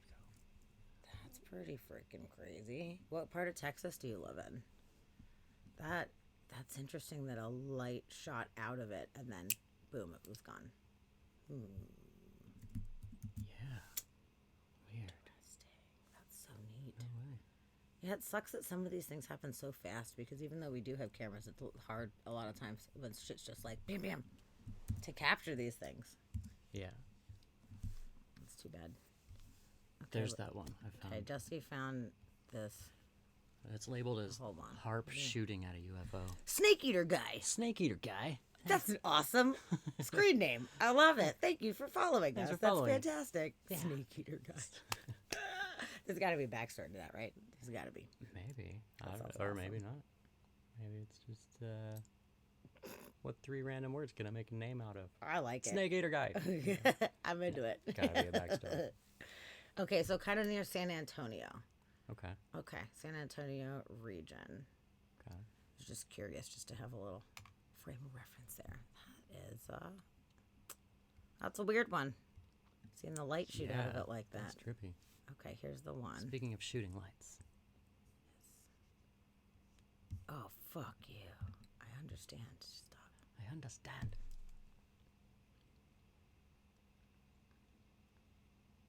Okay, so there's the flash of light, and then this thing moves out of the way. We're going to make sure to do that again. Yeah. So, yeah, because we've watched this one like a million times. So you've got this little guy here, and he's going. You see him over there, boom, just kind of going, and then a flash of light, and then it automatically changes trajectory, and then there is some kind of beam that is shot that looks like it was shot at, essentially. Yeah. We'll do it again for fun. Totally. Yeah, so that's, just keep your eye on that guy.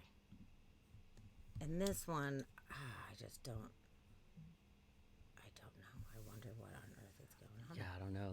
That's really weird. Are we shooting earthbound things at it? Is it like a UFO battle? I don't know. And this says HARP shooting at UFO 2. Is there... HARP shooting. Oh, no, sorry, that's not good. Roxy, you just sent me a message, but it says attachment unavailable, and that's very sad. Because she says she saw the blue light thing. No way, really? Cool, you love weird and unique topics, so you followed. That's great. Aliens, ghosts, anything. You're in the right place, man. Yeah.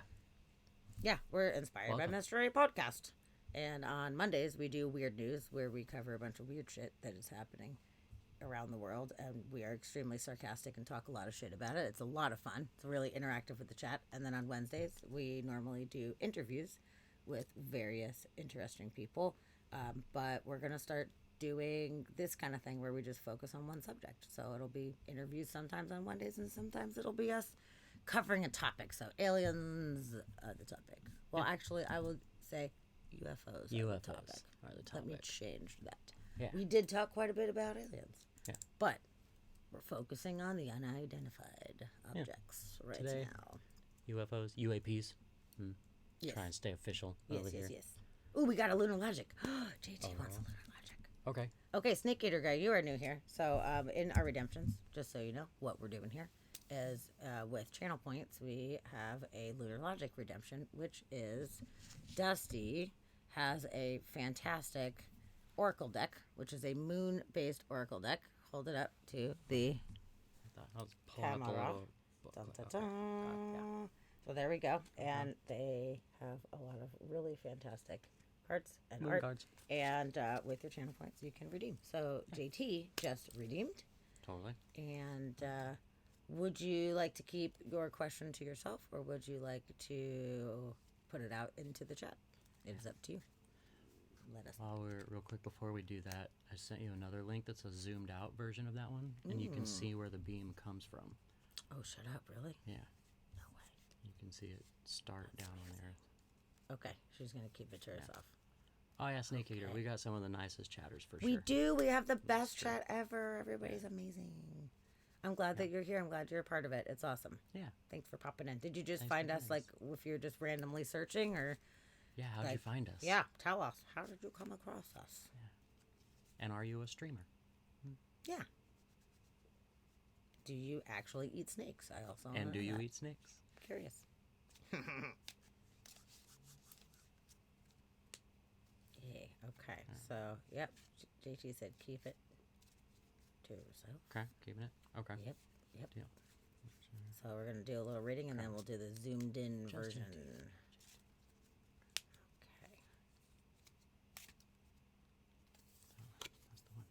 want to read it? That's the one. Mm-hmm.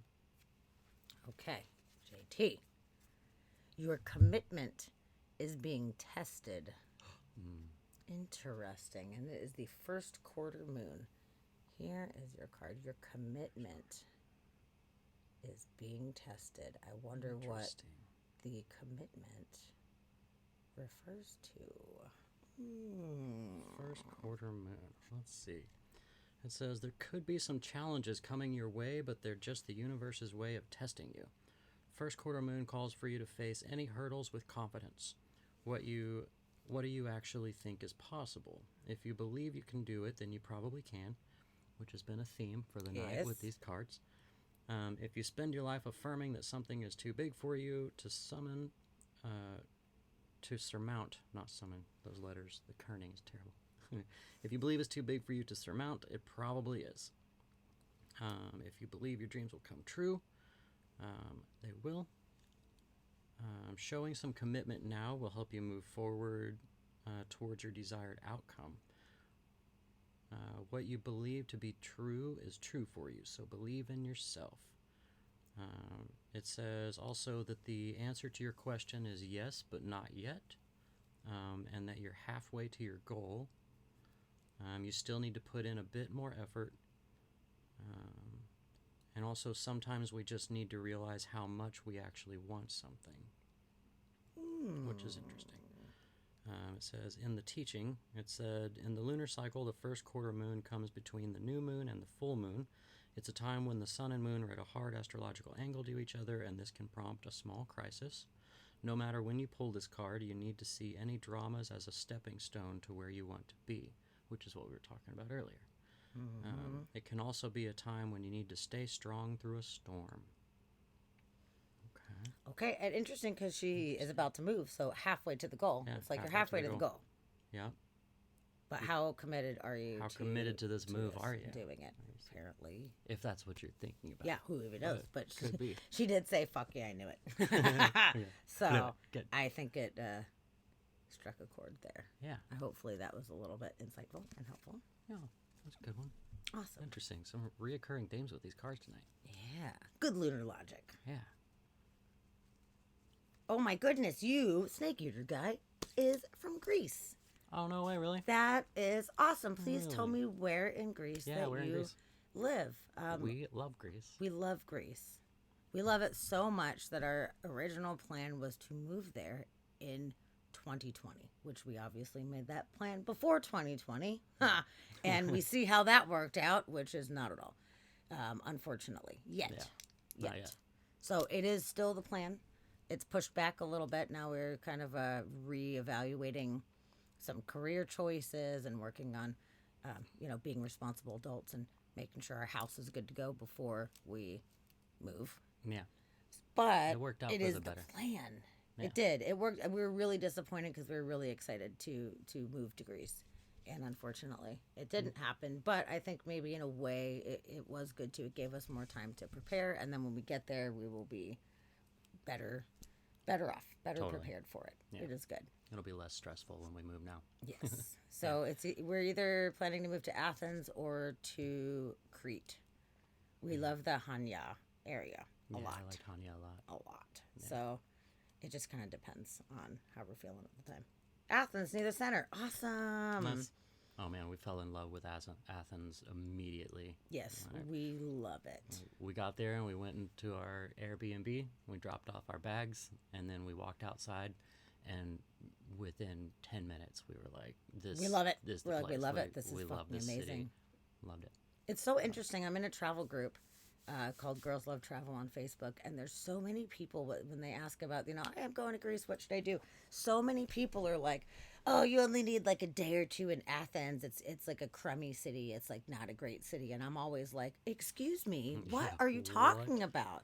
It's amazing. There's so many wonderful things to see and do there, and so much street art and so many historic things everywhere. The people are the nicest people ever. Yeah. I do not understand why people kind of give it a bad rap. I wonder if it has something to do with the street art, honestly, if it just like throws people off if they're not from urban environments and they're used to seeing street art. Yeah. Because everything's covered. Yeah, it's all except covered, for the ruins. which is amazing. I love it. Yeah. But I think it could make people feel like, oh, maybe it's like, ghetto or sketchy or something, but it's not. It's just covered in art. I love it.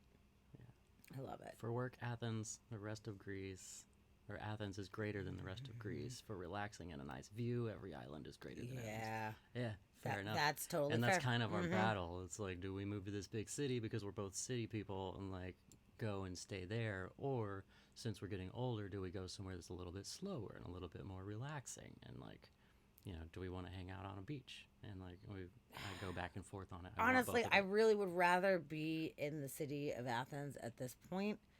But just because the world was just getting fucking crazy, you know, and it's still getting crazy. It's still crazy. It's not getting, it is crazy. That, you know, just wanted to make sure that we were going to be in the right spot. And it is definitely tempting to just be near these beautiful beaches and just kind of relaxing. But we're such city people and we love culture and late night culture and all of that, that I feel like my heart wants to be in Athens, and it could be an easy thing to just fly over there and go to the beach sometimes. It's, you know, could be. It's not so bad. Yeah, yeah, we'll definitely be your Cretan friends. That'll be good. Christy Lou. Oh, hi, Christy. Her vote is for Crete. Just so I can call you my Cretan friends. Crete is so awesome. It's so amazing. I loved all of Crete. It's fan-fucking-tastic. Some of the most beautiful beaches I've ever seen. The pink sand beach. Mm-hmm. Elafonisi, pink sand beach. Pink sand. It's fucking awesome. It was great. So, and yeah, some of the best food ever. Like, Athens has great food, but man, Crete, it was like, everything tastes like a little old grandma made it with love. Mm-hmm. They pretty much did. Definitely. It's great. Well, that's so cool. I'm so glad that you awesome. popped in. And they stream horror games. Which we're not gamers, but we're horror people. But we're that's horror fans. For sure. So that's cool. I feel like you're in the right place. That's awesome. I'm glad that you just were searching and you found us, and now you're here. Hooray! Yeah, that's so awesome. It's so awesome. Snake eater guy. Don't be a stranger. You got to come hang out with us. Never ate a snake though. Okay.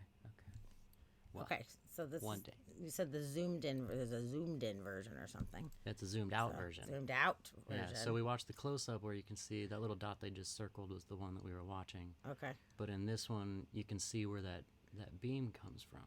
Oh. So. Okay. Flying, and then he'll zoom away, and they point at it. So he zoomed, and then that beam comes from right there. Okay. So. And we can. Not that. No. What happened? I hit something. I don't know. It's not what I was trying to do. It's broken forever. It is broken forever. Hold on, let's just go back. Yeah. We'll just go back real quick. Bink. Yeah. Bink. Come on back. Okay. Yeah, let's see if we bringing can her back. zoom in a little bit. Roxy, thank you for gifting a sub to our Greek friend, Snake Eater thanks, Guy. Roxy. That's awesome. Thanks, Rox. That was so nice. Good. Now you have to come back. Oh, now you're trapped. That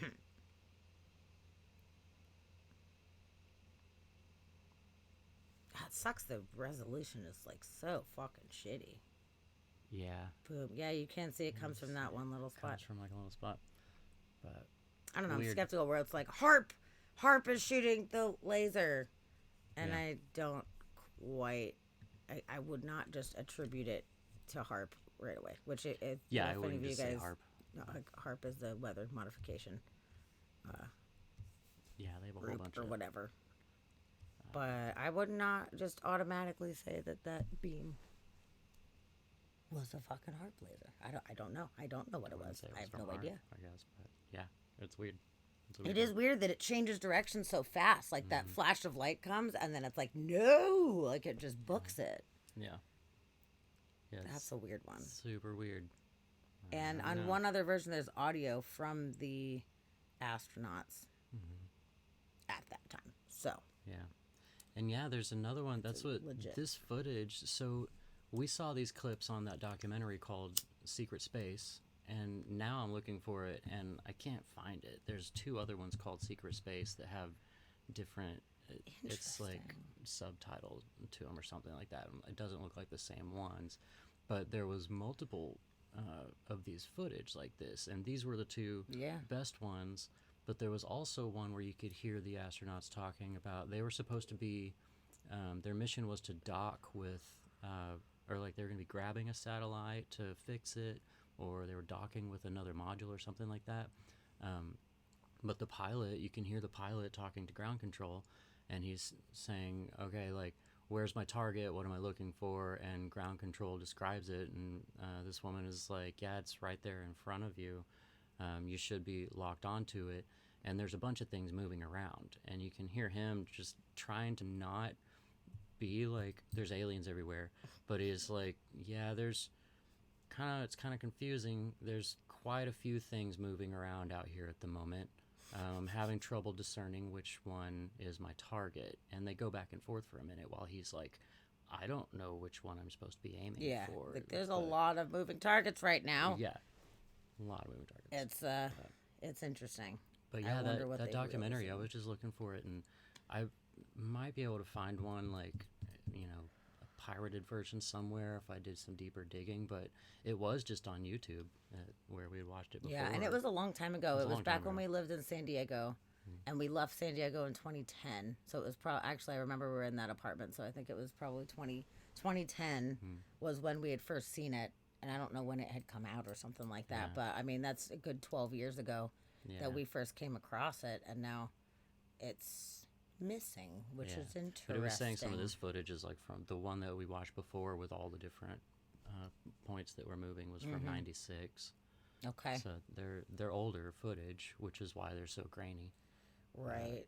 But yeah, too bad. That documentary was trippy. It was very interesting. There's a lot of interesting things that were brought up in that one that really got my wheels turning. I was like, well, shit. This is just like a short little thing, but from Obama, this is Obama's perspective on alien life. President Barack Obama talks UFOs with talk show host James Corden. There's footage and records of objects in the skies that we don't know exactly what they are. We can't explain how they moved, their trajectory, and so, you know, I think that we're people still take seriously trying to investigate and figure out what that is. Mr. Obama says UFOs were actually one of the first things he asked about after taking office, but he did not say whether he thought UFOs were alien in origin. Congress will be briefed next month on recent sightings of unidentified aerial phenomena in U.S. airspace. If I was president, that's the first thing I'd say. Can I go to Area 51? Wherever you supposedly have them. Yes. I want to see the classified documents. Yeah. And then be like, no. Yep. You cannot. Yeah, it's interesting. You know, like that's the first thing he asked. I would not blame him one bit. Yeah, no way. And, you know, as a former president, just like, there's things that we don't know. You're right. He did choose his words very carefully. You could hear him being really, like, slow on his delivery to make sure that he was, you know, saying the perfect thing, because it's recorded forever. Very official. Yes. And, you know, if he did learn some things, then he can't quite say. But he can say, okay, there's some things that we don't know, and we just can't explain how they move or whatever. And people should be looking into that. Yeah. That's fair. So I thought that was, you know, that's at good. least relevant. Yeah. And then Jimmy Carter had a UFO sighting, and he was very vocal about that, which is pretty cool that, you know, a sitting president was not afraid to come out and be like, I saw something. I don't know, man. Like, yeah, a lot of us have. A lot of people have, in fact, seen unexplainable things. And when it comes from somebody who, you know, has the title of a president or even a former president, I think it gives it that much more weight to it, you know. One of the astronauts that walked on the moon came out and said that he saw things he couldn't explain on the moon, like structures. Oh yeah. They were far away from him. They were like horizon for him, but they were said they were shiny. They seemed metallic, and they seemed like structures out on the horizon. I was like, I can't explain that. Plain toes. You really thought Trump would blow the lid off of it. They did not tell him shit. Yeah, no one's telling him anything. You know, I was hoping if he was good for fucking anything, if he did have any information, they never would have been able to keep his mouth shut.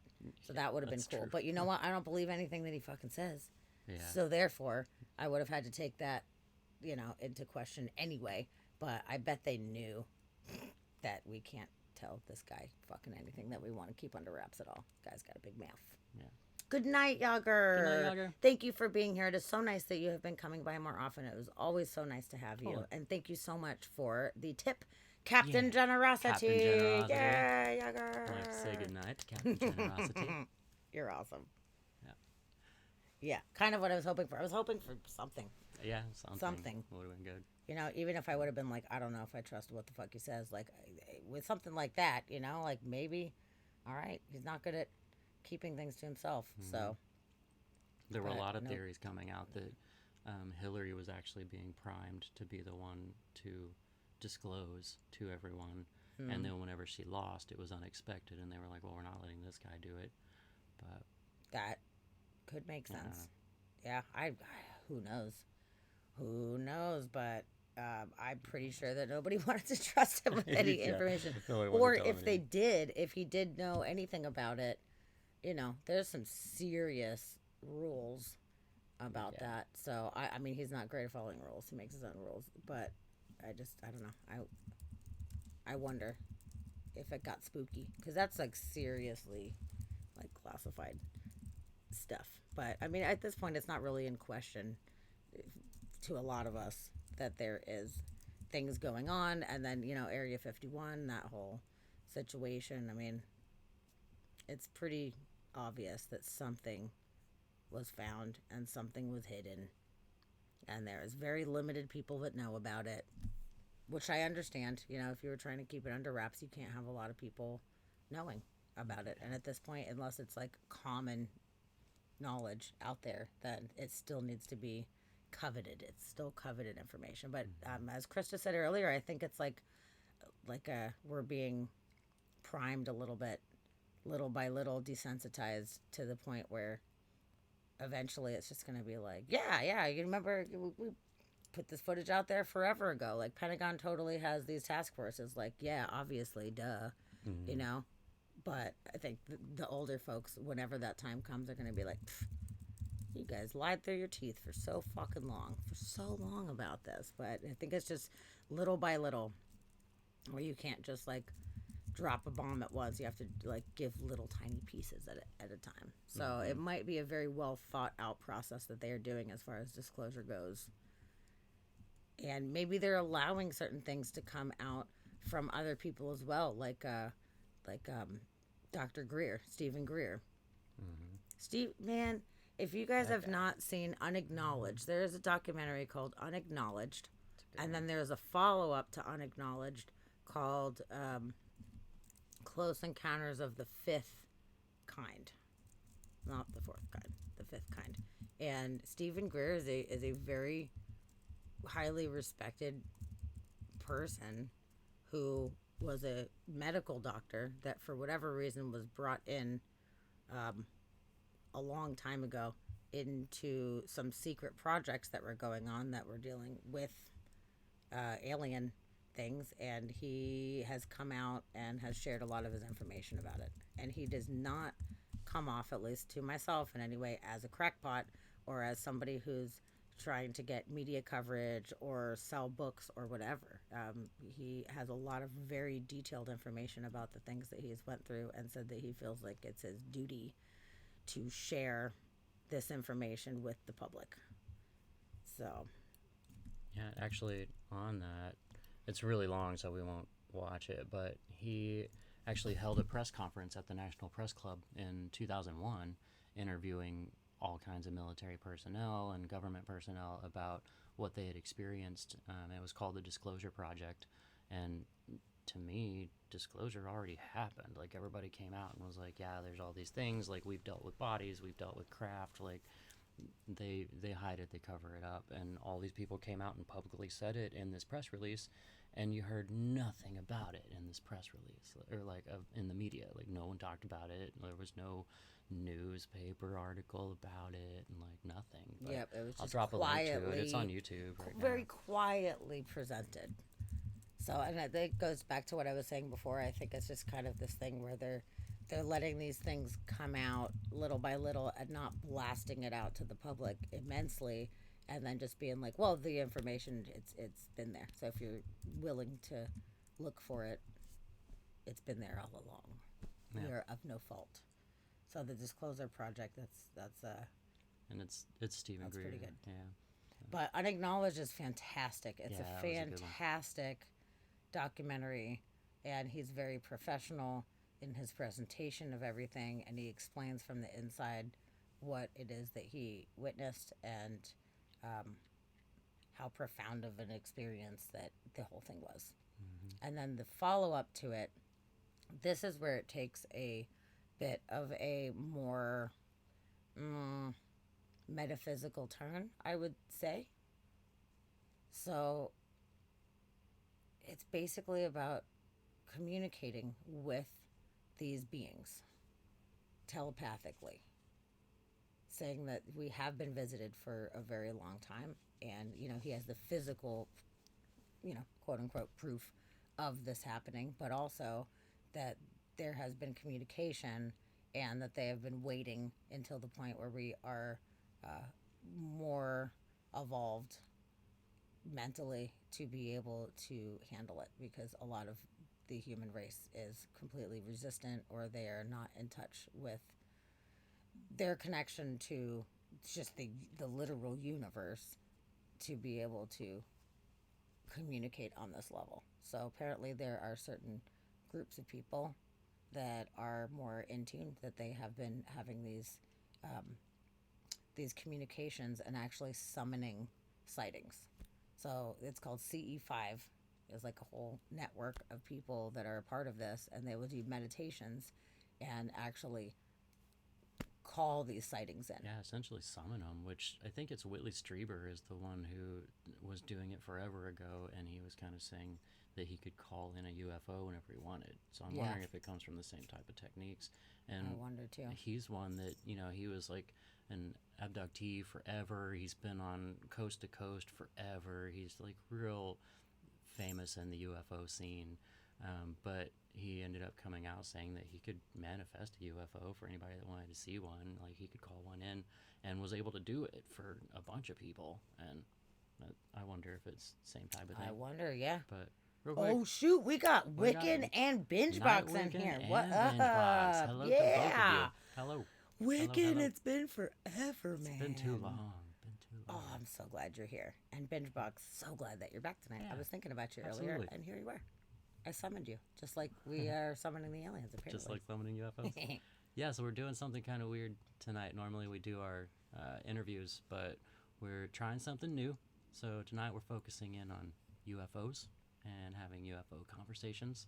We've been showing a bunch of videos, best caught on video UFOs, and top ones, whether it's NASA or, Phoenix Lights or whatever. So a bunch of UFO conversation going on. If you got UFO stories, drop them in the chat because we want to know. Yeah. Ooh, plain toast. Good question for everybody in the chat. If you could, would you call in a UFO? Would you invite aliens to abduct you? Two totally unique questions there. Mm-hmm. I would say, would I invite aliens to abduct me? No, thank you. I'm good on that. I don't think I would want to do that, especially your memory gets erased. You don't even get to remember all this cool stuff. I do not think that I would sign up for that. But if I could call in a UFO, and this, I guess there's different angles to this, just to visually see in the distance, yes. To visually see in the distance, would I call one? Would I try to manifest it there? Sure. Would I call it and have a direct line to me without knowing what they are and what their intentions are? No.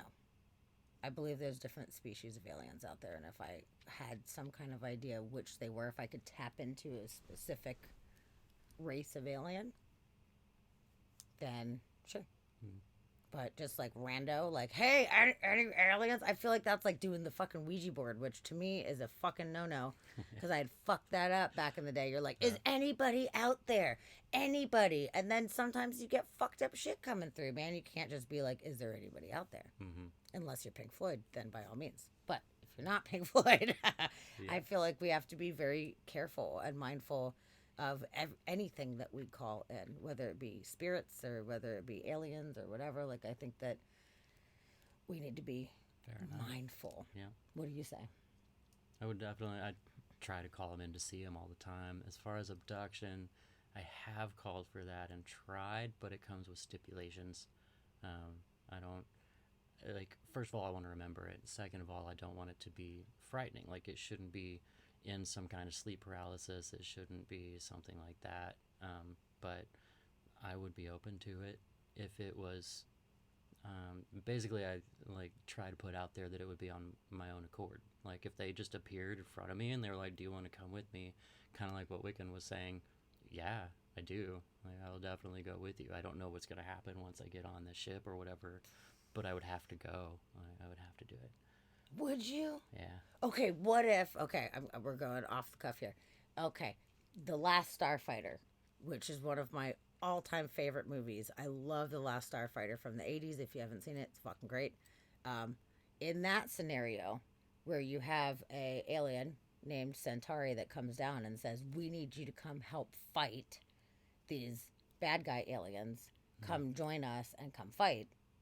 Like, if you were being recruited for something of that nature, so you kind of knew at that point that whoever was coming to you was coming for help, that they were actually on your team, would you consider if going they were coming like in that scenario, the game ended up being a test, and they were coming to him because he was one of the best that they had found. Yes. So if they were coming to me because I was skilled at something that they needed and they really thought that I could help, probably 80% yes. They're like, we need a graphic artist in space. Yeah. Will you come help us? No, definitely. I'm absolutely in. But if it was just like, you know, hey, it's a visitation, nice to meet you, we want to take you with us, but you can never come back type of thing, I don't know if I would do that.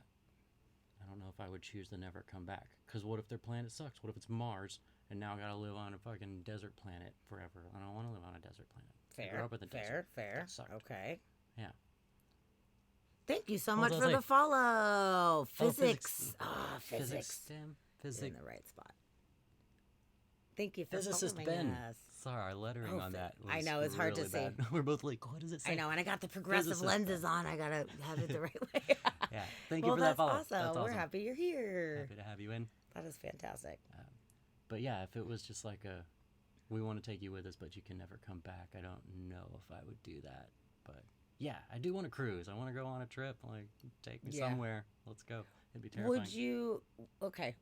Would you do it if you got to go on this adventure and you got to remember it? Because that, you would want to be able to bring that information back, but you had to agree to let them do testing and things on you because they're trying to learn from the species. They're like, hey, you can willingly come. We need you to learn about these things, experiments and stuff, but we will give you the gift of the memory of it and we will return you home safely. It's a tough one. Probably. I think I would. If I was being tested under my own accord. Yeah. Probably. If it was like a question. Yeah. You would. Can we test on you? There would be follow-up questions. But probably so. Really? Yeah. Oof. Depends on the test. Yeah. Surgery. Like, what kind of test is it? Like, what do we do? If it's like in the what's that movie? Fire in the Sky? If it's those tests, no. Those tests were terrifying. Painful, horrible tests. Yeah, I'm gonna vote no on those. Well, what about like the alien babies? There's the Stan Romanek story, which is so fucking interesting, where apparently he had been abducted a bunch of times, didn't remember it, and then apparently had alien babies. And that's a whole thing. Like, would you go take your human seed to space and have like alien babies. Yeah, I'll have alien babies. I don't have to raise them, so it's fine. Yeah, as long I as don't want you them. deal with it. Yeah, but if someone else is raising them, yeah, you would contribute to the cause. I'll donate. I'll be a donor. Interesting. What do you think about the Fermi paradox? The Fermi paradox is interesting, but I think it comes down to distance and ease of travel, and I think that a species getting to the evolving to the level of being able to travel across those massive distances is probably rare. Like, I think it would be rare that a species would get to that level, and that level of technology, just based on how easy it is for a species to get wiped out. So I think that there's probably life all over, the universe, but the life that would be able to traverse the universe is probably somewhat minimal. Yes. And then in all the vastness of the universe, the life that would be near us that would be able to traverse those distances is going to be even more minimal. And are they going to come here? Are we going to see them? Are they going to be in our galaxy at all? Like, we don't know. Like, even if they're on the other side of the galaxy's giant. Like, it's one thing to bounce to the nearest star, but to bounce across the universe or across the galaxy is... Yep. That's a whole other situation. And then also, like, the fact that why haven't we found them yet? We haven't done shit yet. We're just like little tiny babies, like just starting to understand what is actually out there. We haven't been able to leave, besides going to the moon a couple times. Mm-hmm. We haven't done much. We're working on it. I mean, we have the Voyagers that have left the heliosphere, which is fantastic, with technology from the 70s, which magically is still fucking working, but just observing from the outside and having the Cassini and this kind of stuff, like, we're only seeing things from a very limited outside perspective. So, like, us sending the probe to Enceladus and having it go through the plumes that are being shot out and testing the water. Like, that's a good start to actually be able to say, maybe there is some kind of life, but we haven't been able to do much and leave. And I think for us to imagine that we are so advanced that we would have even been able to have the opportunity to see what's even out there, I feel like that is a naive perspective. We have to admit that we are out here and we're working on it, we're trying, but if there are other things coming to us, their technology is obviously vastly more advanced than ours, and hopefully we would be able to get there at some point. Yeah. But one day. That's kind of what I think about that for us to think that we know everything is just silly. Yeah. It's so silly. We are the only things in the entire universe because we've gone to the moon twice or whatever, like what? Like that. I don't think we're not getting a fair representation of what is out there yet, but we're working on it. I think that we are slowly but surely moving in the right direction. I mean, especially with James Webb. Like that could be really good. And they're talking about actually being able to like zoom in and be able to see the surface of these exoplanets to some degree. That would be awesome. But, the odds of us just happening to pick a exoplanet that's like has a city on it is very slim. It's super, super slim. But I guess you never know. I am so excited about the James Webb. I am so freaking excited. We've been covering it actually every Monday on the show. We do weird news. And we cover all different weird shit that's happening in the world. And we talk shit about it. We have a great time. But every week I've been looking up updates for the James Webb Space Telescope. And I've been sharing with everybody. Like, okay, like, it's launched. Like, all right, we're aligning the mirrors. Here's the first shitty picture. And here's the, less shitty picture. I'm just so excited that, July cannot come fast enough. It's coming and so they're not fast. Releasing what their first photo was going to be. Come on, give us an idea. I know. They're no, tricky. Like, I want it to be a surprise. It's a surprise. I'm like, fuck you. I can't handle a surprise. Man, come on. Well, that's good. Thanks, Rex. I'm glad that you like our You know, as fun as it is to talk about potential life on other planets, it's also good to have a realistic view. Yes, I mean, I don't want to just be an idealist and just be like, there's frickin' aliens everywhere, and every single sighting is absolutely an alien. Like, we gotta be realistic about it. I don't want to jump to conclusions. But, I mean, I feel like it's like 0% that there is no other life in this entire universe, and we're it. I feel like I can't say most things with confidence because you never know. I always got to leave room for other things. But one of the things that I can say with the most percentage of confidence is that we are not alone in the entire universe. I think that's ridiculous. I think that's the most like pompous way to think ever. Like, you know, we are the center of everything. Like, we're not. It's such a human way of thinking. Like, it is. We're just super self-centered. Oh, yeah, we can. Yeah, there's this new telescope that's coming out. Yeah, we've been following it for years. Yeah. Like, oh, yeah. We've been waiting for this. forever. Yeah. I even have a cool skirt that has it on it. It has the James Webb telescope, and it has glow-in-the-dark stars on the skirt. Totally.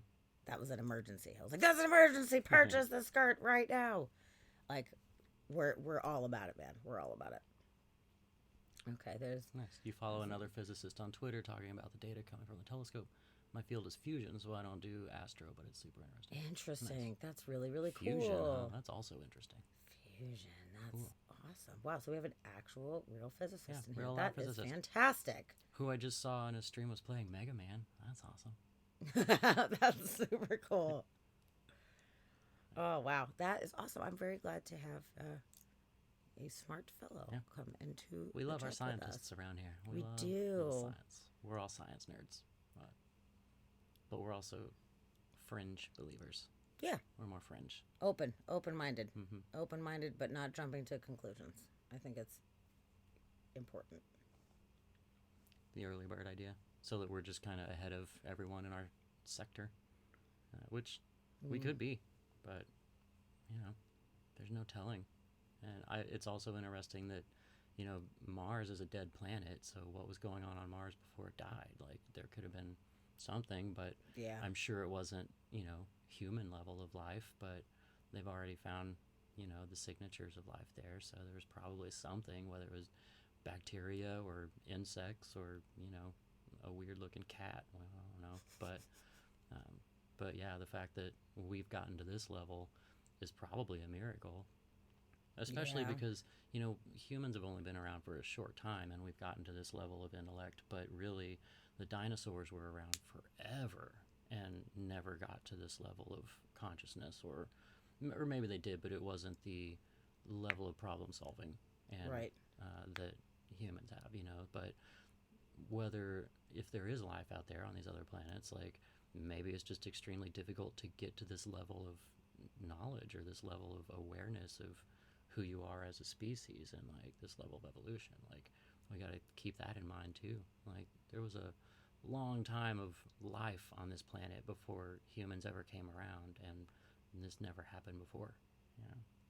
So, and just to think too, you know, if the traveling is seen in a little bit of a more linear fashion, like our galaxy, 100,000 light years across. That's a lot of stars. That's a lot of planets. It's a lot of potential for life. It's like unbelievable amount. So, I mean, it would just be intense to think too if some of these beings were actually coming from complete other galaxies on the other end of the universe. I wonder if it is in some way like more localized to some degree, or if it's, you know, okay, you just went like 12 million light years. So, yeah. Well, it's just like with, you know, humans on Earth, like, there was a long time where we couldn't get to certain places of the Earth. Like, there were, you know, before anybody really even had boats, like, there was people living in other parts of the world, but they couldn't get there. So they didn't know that other humans existed over there.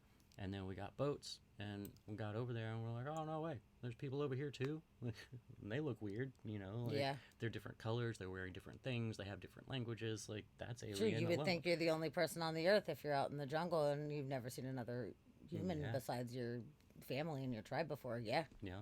It's true. So it could be the same thing with the galaxy, where it's just difficult to get to those other places in the galaxy, let alone to another galaxy. You know, so in our little space, like, yeah, we're totally alone right here, but there could be, 4 stars over, there could be a thriving population, and Absolutely. we just can't get there.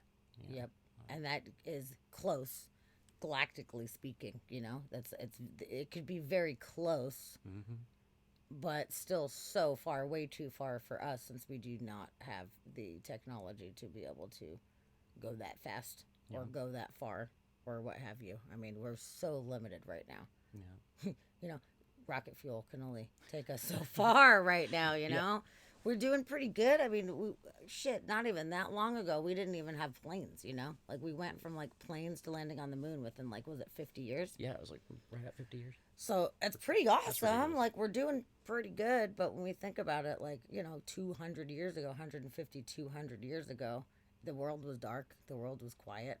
There was nothing in the sky that we put there. We were locked onto the land, and now in such a short amount of time, it's just exploded. And yes, that is why we need fusion energy. You're absolutely right. Yes. Thank you for working on that. Totally. It takes a village with this one for sure. It takes a lot of really dedicated, smart people to be able to figure it out. And Wiccan, I cannot wait until we find something. I mean, it's going to be so exciting just finding, like, a microbe. Even though that's not, Found a microbe.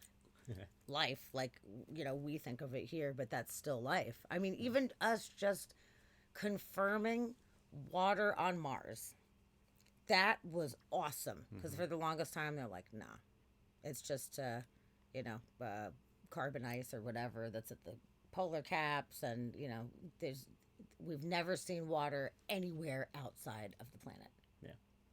And then dun, dun, dun, and they're like, look at all these valleys, look at all this stuff. We are actually found water ice in the polar caps. Like, there is water outside of Earth. But for the longest time, we were like, it's the only place we have water. Regular water. This is it.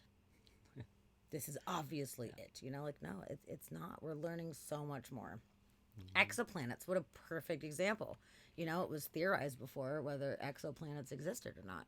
And there was some scientists that really put their ass on the line, like dedicating their time to finding these planets that they, may or may not exist at all. And now we just hit, it was a couple weeks ago, I think we hit, what was it? 5,000. 5,000 confirmed exoplanets. And that's just within a small region. Yeah. So, but, something that we didn't even say for sure was real before. Fucking black holes, like theorized black holes. Exoplanets until the late 90s, right? Wasn't it the late 90s when they proved the first one? Yeah, it was like a long time. It wasn't that long from now, but it took them a long time to be able to figure that out. So, that's pretty cool. Ben, that's what I was thinking with the comets too. Like, our water, like, we're learning that our water more than likely came from comets. So if water's coming from outside, then it's got to be everywhere else too. Like, it's not like we're the only planet that's getting hit by comets. Yes. Yes, exactly. Yeah. And yes, I have seen Don't Look Up, and it was the best. I thought it was one of the best movies that I've seen in a long time. It was too real. It was a little bit too real. Yeah. It was too fucking real. I loved it. But yeah, there's comets and icy bodies hitting shit all the time. Yeah. Why are we so special? Like, we're the only planet that happens to have water and have all these things and happens to have life and everything. Like, I just feel like it's such an egocentric perspective that at this point I just think it's kind of funny. But I don't think that the majority of people question it anymore. It seems like most people, I would say, do believe in the existence. Actually, when we were watching one of those videos earlier, there was like a poll that came up on the bottom. It was of the news broadcast, and it said, percentage of people that, believe in other life or whatever. And it was 99 to 1%. I don't know how much I trust the poll. I didn't take the poll, so I don't fucking know. But, that I wouldn't be surprised if it was getting to that point where there aren't a lot of people denying it. Because it's not really a deniable. Yeah. Well, I mean, with this thing, like, or at this point, with Hubble being out as long as it has, and us seeing what else is out there and how vast our universe is, like that working its way into the public mindset has to have massive changes on people's ideas of what's going on. Like, you got to think, like, that's a lot more than what we thought was out there. You know, Hubble blew the roof off of everything that we ever believed, and yes, probably changed a lot. Which is so cool. I'm so glad. It's so neat that we're learning so much more all the time, and I love how open-minded that scientists have to be.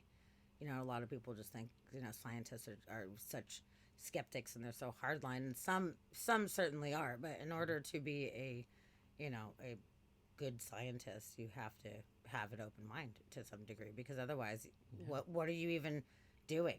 You're just like, this is the things that we know. Yeah. I'm going to sit here with the things that I know. No, we have to do experiments. We have to try to learn more. We have to try to figure out shit that we have no idea about. And that goes from a very small scale to a universal scale. Yeah. You know? Yeah. So it was written in 2019.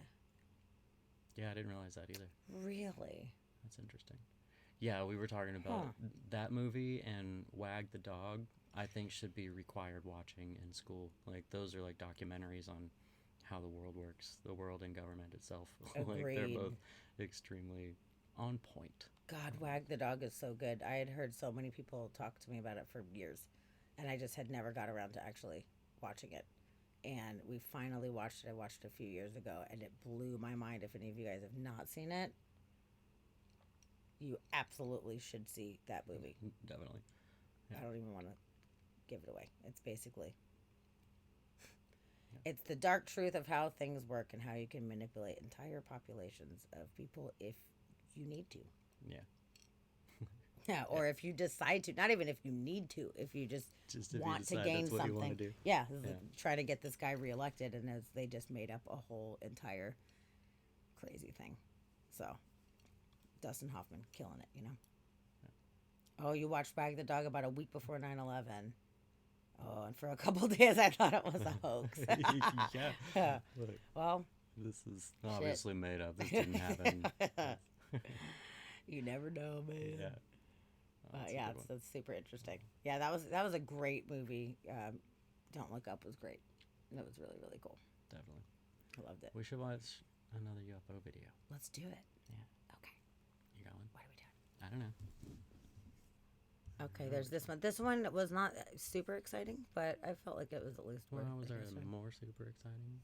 Or was it like a short? It was just a little bit short. Okay. That's what I kind of mean by it. All right, we're open. So let's give it a go. If I say Dorothy and Toto, basketball dynasties, and wheat, lots of wheat, you think Kansas, right? Well, not everything is what you'd expect out on the plains. Check this out. March 2021, the good people of Wichita, Kansas are going about their business. Property manager Mike Marler is one of them. I was on my lunch break, and I was going back to work, and I was getting off on my exit. Mike glances to his right and spots this. What the is this? I noticed in the sky there was something silver. It was long. It was shiny.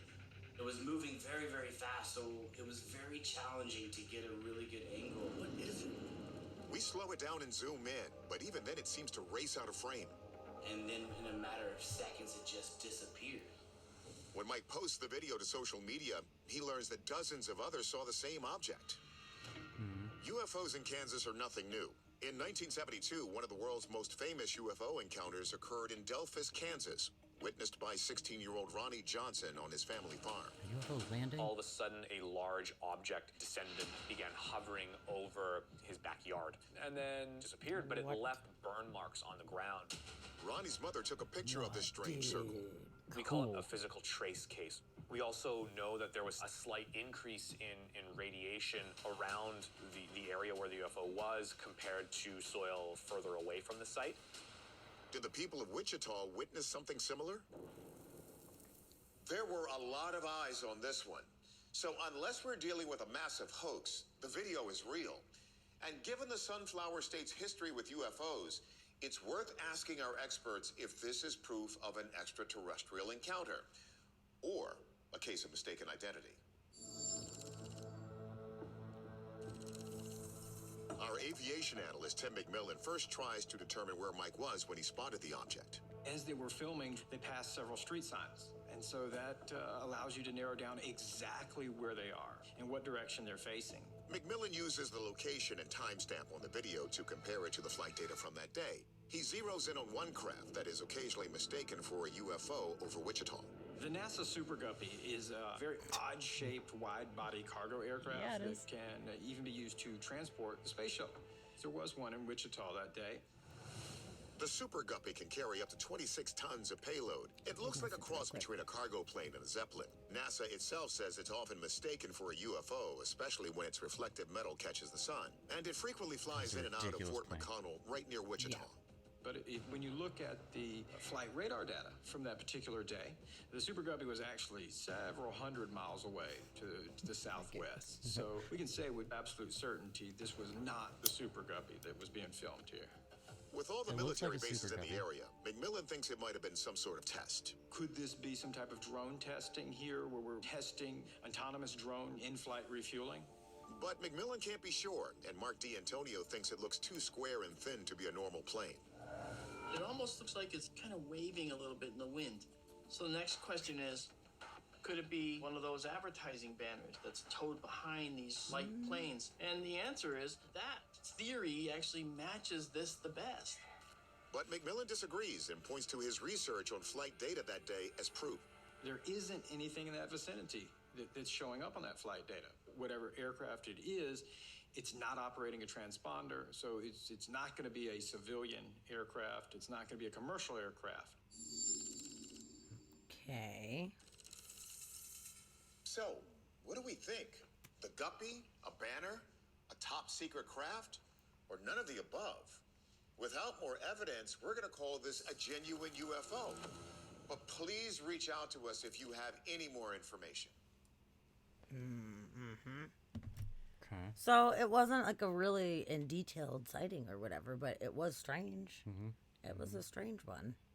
Even just learning about the Super Guppy is fun enough. I know, right? I didn't know that was a plane. Like, okay, noted. Weird. Yeah, there's so many different kinds too, which is what makes me really think that the odds are that there's probably different species, because there's Tic Tacs, there's cigar shaped, there's the triangles, there's the orbs, there's the saucers, there's like so many different shapes. Yeah. That, I mean, it could be like, you know, some of us drive a Subaru, some of us drive a Jeep. Yeah. It could be something like that. It's a sports model. Maybe, or maybe, you know, like the Phoenix Lights situation where it was like a mile wide type of thing. You know, maybe it was in some kind of way like a mothership type of thing, and a lot of these orbs kind of come out of it. If there's a larger craft coming and it's releasing smaller ones, that maybe it's one and the same. Yeah. But they're kind of like an air version of an aircraft carrier. Yeah. Yeah. What if it is an aircraft carrier? And what if, theorizing here, if the different shapes, they have just different purposes? They just have, you know, maybe it's the same beings or whatever, but they just have different purposes. Like maybe the spherical ones or the Tic Tac ones, those are the underwater ones.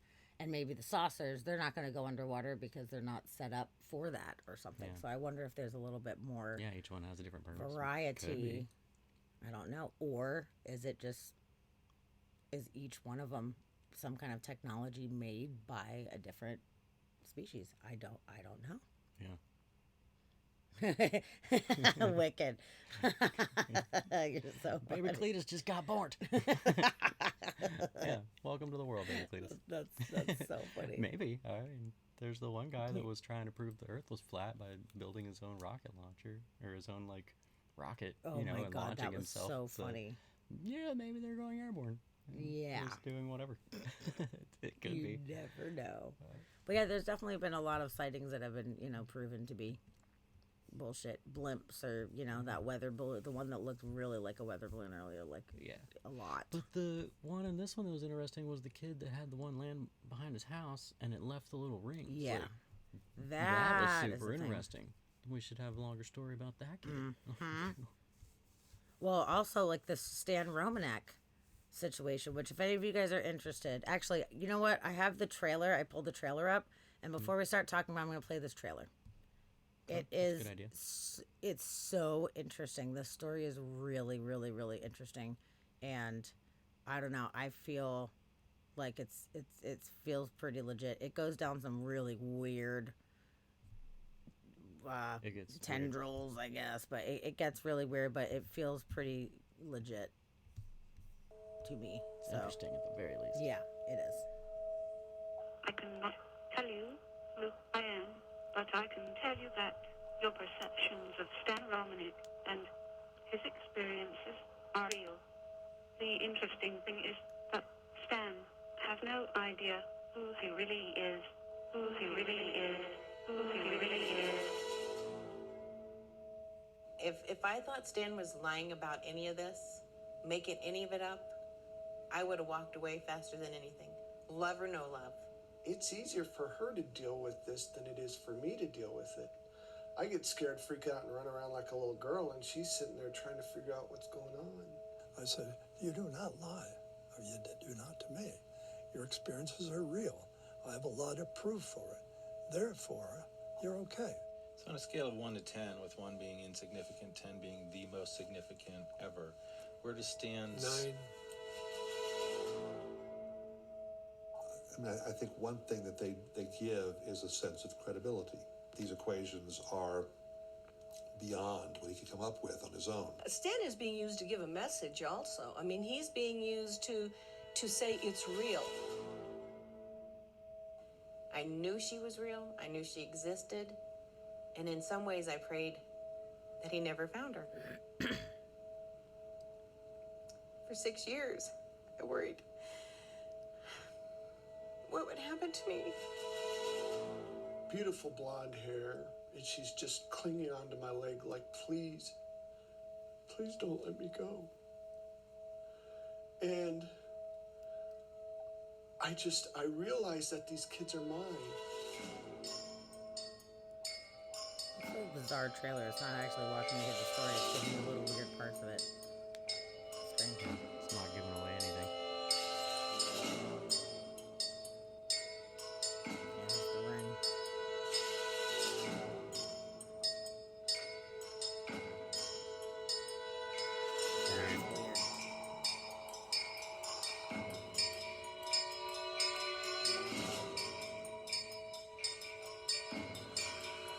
Here's the thing that's been following me. Oh my God, I'm shaking like a leaf. I hope I can get this. I hope this is working. Please be working. Please be working. Oh my God. What is that? Holy. Oh my God, what's it doing? Holy. Holy shit.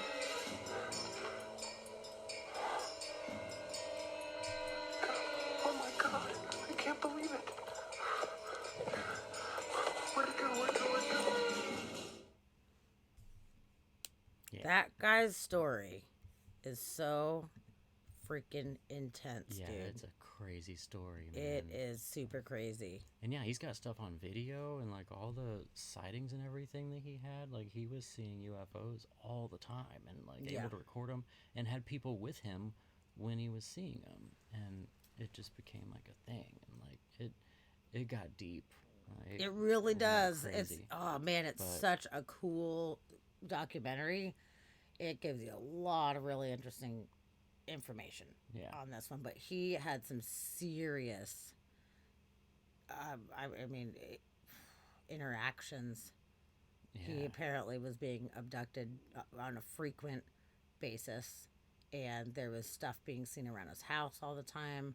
There was some bizarre things where the outside of his house was burned after there was this crazy light beam that happened, and then these random people in a unmarked van just came and like fixed the outside of his house, and he was like, I didn't even call anybody. The landlord called somebody. This just happened like a few hours ago. That's weird. And nobody said shit, and they took all the pieces of wood with them and replaced everything immediately.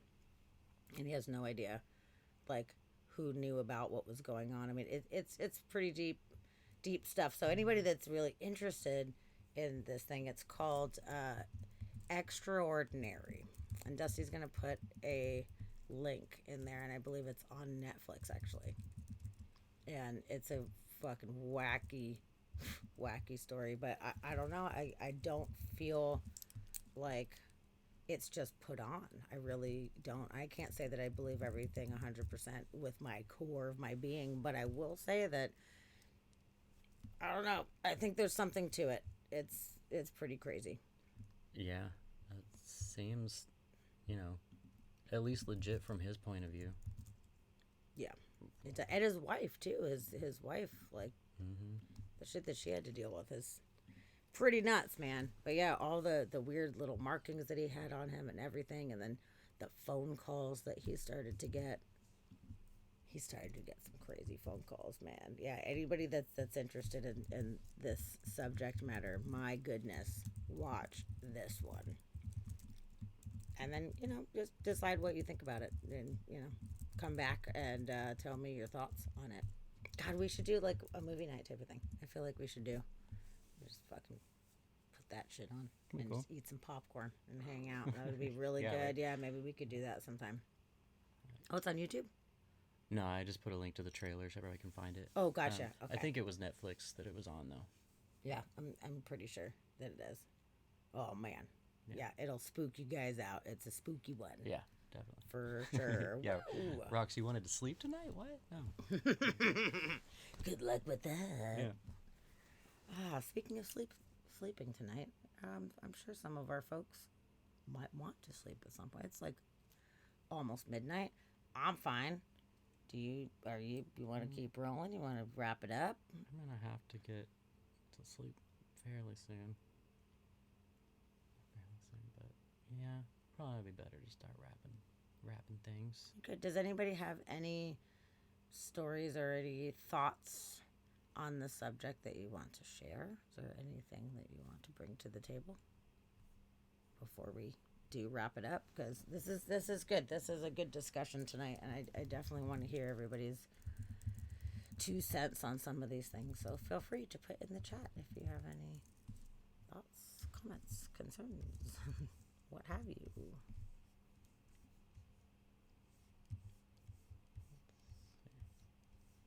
Yeah, that's Stan Romanek, man. It's crazy because we had watched Unacknowledged, the Stephen Greer documentary, and then watched Extraordinary. Like within a short period of time, it was within a week or something, and our minds were just blown. We're like, what the fuck? Holy shit. Like, this is totally crazy. So it says it's not on Netflix anymore, but it's free on Pluto TV. And then weird. It's also free on Vudu and free on Tubi. But $3 on Prime. Yeah, it's also on Prime and Apple TV, YouTube for $2.99. But yeah, if you just Google the title of it over on the side, you can look at the watch options, and it says watch on Pluto TV free now. So we've done that a couple times. You can pull it up on Pluto. Yeah, I would honestly, it's worth $3 on Prime or something if you don't have the other options. Like, it's pretty awesome. It's pretty awesome. Okay, yeah. Wicked. I'm 100% sure that there's life out there. We just don't have the ability to find them yet. Yeah. I'm with you. I'm with you on that. I agree. I do agree. And then that's the type of story I wish I had. More occult than I like, but nothing too spooky. Oh. I don't know. That one's pretty spooky. This whole thing's spooky, especially just being taken against your will. That's just spooky in its own way. Like, I just feel like anybody that's being snatched up, that's an unsettling, spooky thing to me. But it's crazy. And how many people is this happening to? Really, like, it could be happening to people all the time. And some people don't know, and then some people end up knowing. But this guy's story gets so crazy. Like, I hope that there's other people out there that can at least, like, empathize with him, because it's fucking nuts. But at the same time, I don't want a bunch of people having to go through shit like that either, So, I don't know. I'm not down with being abducted. It's not my favorite idea. You kind of need to, like, get beamed out to space or something like that and have to do all that. But I don't know. Right. And then physically, how are they getting people out of their homes? Which I really wonder about this. Like, there's a craft coming. Like in Stan's case, craft is there. It's not like the windows open and you're being, like, floated out, fire in the sky style, you know? Sometimes people are just sleeping in their beds and then all of a sudden they've got weird shit on them. So is it like a Mike TV type of thing where they're just able to, like zapping them away somewhere? Yeah. Yeah, I don't know. But then is it reassembling your body elsewhere? Yeah. Like, physically, how does this work? Unless they're actually, well, like in Stan's story, he talked about there was, like, muddy footprints. They were on the floor, so he, like, had walked out and walked back in, and he was barefoot and walked through mud, so there were footprints. But I want to say that they didn't come from, like, we love through you, the Wiccan. door and everywhere. Sorry, real quick. Oh. Wiccan, good we night, love Wiccan. you. We're so glad that you were here. Thank you for coming. Come hang Definitely. out with us more soon. Definitely pop back in. It was really nice to see you. But yeah, I want to say that the footprints were, like, coming from, like, the wall. Like, they weren't coming from a door or anything. They were coming from the wall in his bedroom. Like, he had walked through the wall. Oh, I don't remember that part. But I feel like that's what had happened. But yeah, he specifically talked about the muddy footprints. It's just so weird. It's so there's so many questions, you know, like how is this possible? Right. How is it possible? Nobody knows. Yeah, and I put the link to the Unacknowledged documentary too, which is the other one that is super good.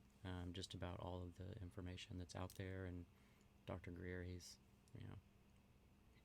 a interesting guy who's just happened to fall into this position and quit his medical career to be a contact for UFO people, basically to bring him anonymous information, and now he's being contacted by military people, and he's been brought in to brief presidents on things, and, like, he got a lot of information. Yeah. And that documentary is super interesting. It's great. Yeah, we're giving you guys some homework if you're interested in all this stuff. You know? Yeah. You're going to bed too. Good night, Plain Toast. I think we're probably going to mosey along We ourselves. appreciate you. Yeah, we're going to raid somebody out. Yeah. But Plain Toast, let's give a shout out to Plain Toast. Oh, yeah. Who is an amazing streamer as well. He does tarot readings and esoteric chats, and he's absolutely fantastic. So if any of you guys love the metaphysical stuff, he's super, super cool, and I think you would enjoy his stream very much. So make sure you check out Plain Toast. We still need to get you on to be interviewed. Yes. I'm in. I've sent you a whisper actually earlier today. But let's get you going. Not this next week, because Roxy and Chris are actually going to be here in town next Wednesday, which is awesome. I'm so excited about that. But maybe the following Wednesday we could have you on. I would love it. It would be fantastic. So let's see what we can set up. So, yes. Cool. Good. Cool. We will figure it out. It'll be great. Totally. I'll give you my my phone number, and you can text me. All right. Well, good night to you, kind sir. All right. Well, let's see who is on right now. That might be fun for us to go check out. Let's see here. What are we in the mood for, folks? Oh, the Metals Horror House is on that we met. Oh, really? Yeah. Let's see. It says just chatting. Are they chatting or gaming or what? Oh, there's an ad, so we're going to have to wait to find out. I have not subscribed That would yet. be great, though, actually, to go over to Metals Horror House. They just rated us on Monday. Talking about the Milkshake Axe murders. Oh, that sounds awesome. Okay, let's wait till this ad's done. And this sounds great. So, yeah, they had rated us on Monday, and they said they talk about true crime and everything, and it sounds right up our alley. We all love true crime around these parts. So yeah, and they were awesome. Everybody stick around. We're gonna check this guy out. Should be pretty awesome. I also want to say thank you to our most lovely mod, Roxy Gunn, who I love so much, and she's the best mod in all of the land. All the land. Ever. The whole land. The whole land. So let's put some mod love in the chat for our lovely, lovely, lovely lady. And I want to thank everybody who is here tonight and all of you guys who have come back. So we have some new folks who had just recently found us who have been coming back, and it makes me so happy. I'm so glad to have you guys.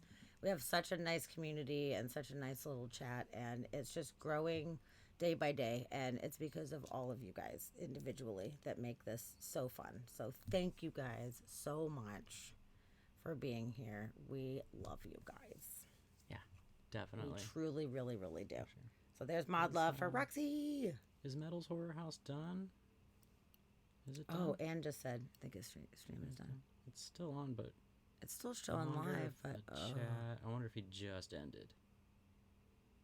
Son of a bitch. That is the thing. Is so many streamers end around the same time, and we end up trying to raid each other.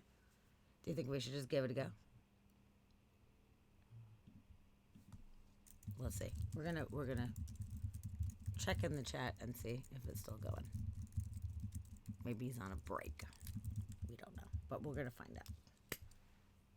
Yay! 6 sleeps. We'll see. 6 sleeps until you're here. Oh my goodness, guys! This is so awesome. I'm so excited. I'm gonna sleep 7 times. It's so awesome. Just in case. Tuesday, they're coming on Tuesday night. Let's see. Screen just changed. I just asked if. Oh no, it's done. It just ended. Okay. All right. Well, that's okay. And it's funny because we were about to end our stream. We were about to raid out when he raided us on Monday. Yeah. And that would have been so fucking funny if we got him back and all of a sudden we're like, bam! And he's like, fuck, I'm raiding out. We're like, well, you have to stay on now, apparently. Let's see. Let's try to find somebody fun. I don't know anymore. Anybody have any recommendations? Spirit Music is back doing music. Oh, good. I was wondering. Oh, and John Lee's on too. John Lee. We could say hi to John Lee. Okay. Let's do it. Let's go say hi to John Lee. He's a cool dude. Let's do it. Deal. I love it. John Lee. John Lee. Yeah. Well, we're going to be back on Monday with more weird news, and that's going to be awesome. I'm so happy to have you guys all come back for that. It's going to be great. So, yeah, John Lee is a musician. He is super cool. Part of the whole Twitch extended family. So, we're going to go check him out. It'll be great. Yeah. Sweet. All right. We're doing it. Freaking doing it. All right. Yeah, Metal's Horror said thank you. I told him that we were going to return the favor, and he said thank you. But I said next time we'll do it. Yes. Okay. Yeah. We will. Yeah, we tried. We made an attempt. For sure. Oh, BingeBox, you're so awesome. You are the coolest. I hope your weekend is good, too. Yeah. I hope you do something fun. Also have a good weekend. We're actually going to an event at the Air and Space Museum. It's called Yuri's Night. It's a big festival. Yes. Space Festival. Space Festival. We're dressed spacey. And there's going to be food trucks, and there's going to be music and stuff. Mm-hmm. So that sounds fun. And because of some work that we did with them, we got free tickets to this event. So that is going to be pretty fun this weekend. Kind of looking forward to that. Yeah. It's going to be good. Andrea, thank you for coming. Thank you for hanging out. Yeah. We're so happy that you're here. Thanks for coming to hang out with us. And now you got a little ghost. Now you're subscribed. Ooh, it's great. I'm so glad. And I love it. I love all you guys are now subscribed. Thank you so much. For sure. We're so happy. We had such a good chat. We do. And tonight was really fun. I'm glad that you guys were engaged and wanted to just talk about aliens for 5 hours, because I always want to talk about aliens for 5 hours. Yeah, we'll ponder more theme nights. We will. I think that'd be good. Something to do with that. We already have an ocean suggestion. Yep, and cryptids soon too. We'll do some cryptids. Yes. Cool. But good night to all of you. Good night, everybody. Thanks for everything. We love you. Mwah. Check you later.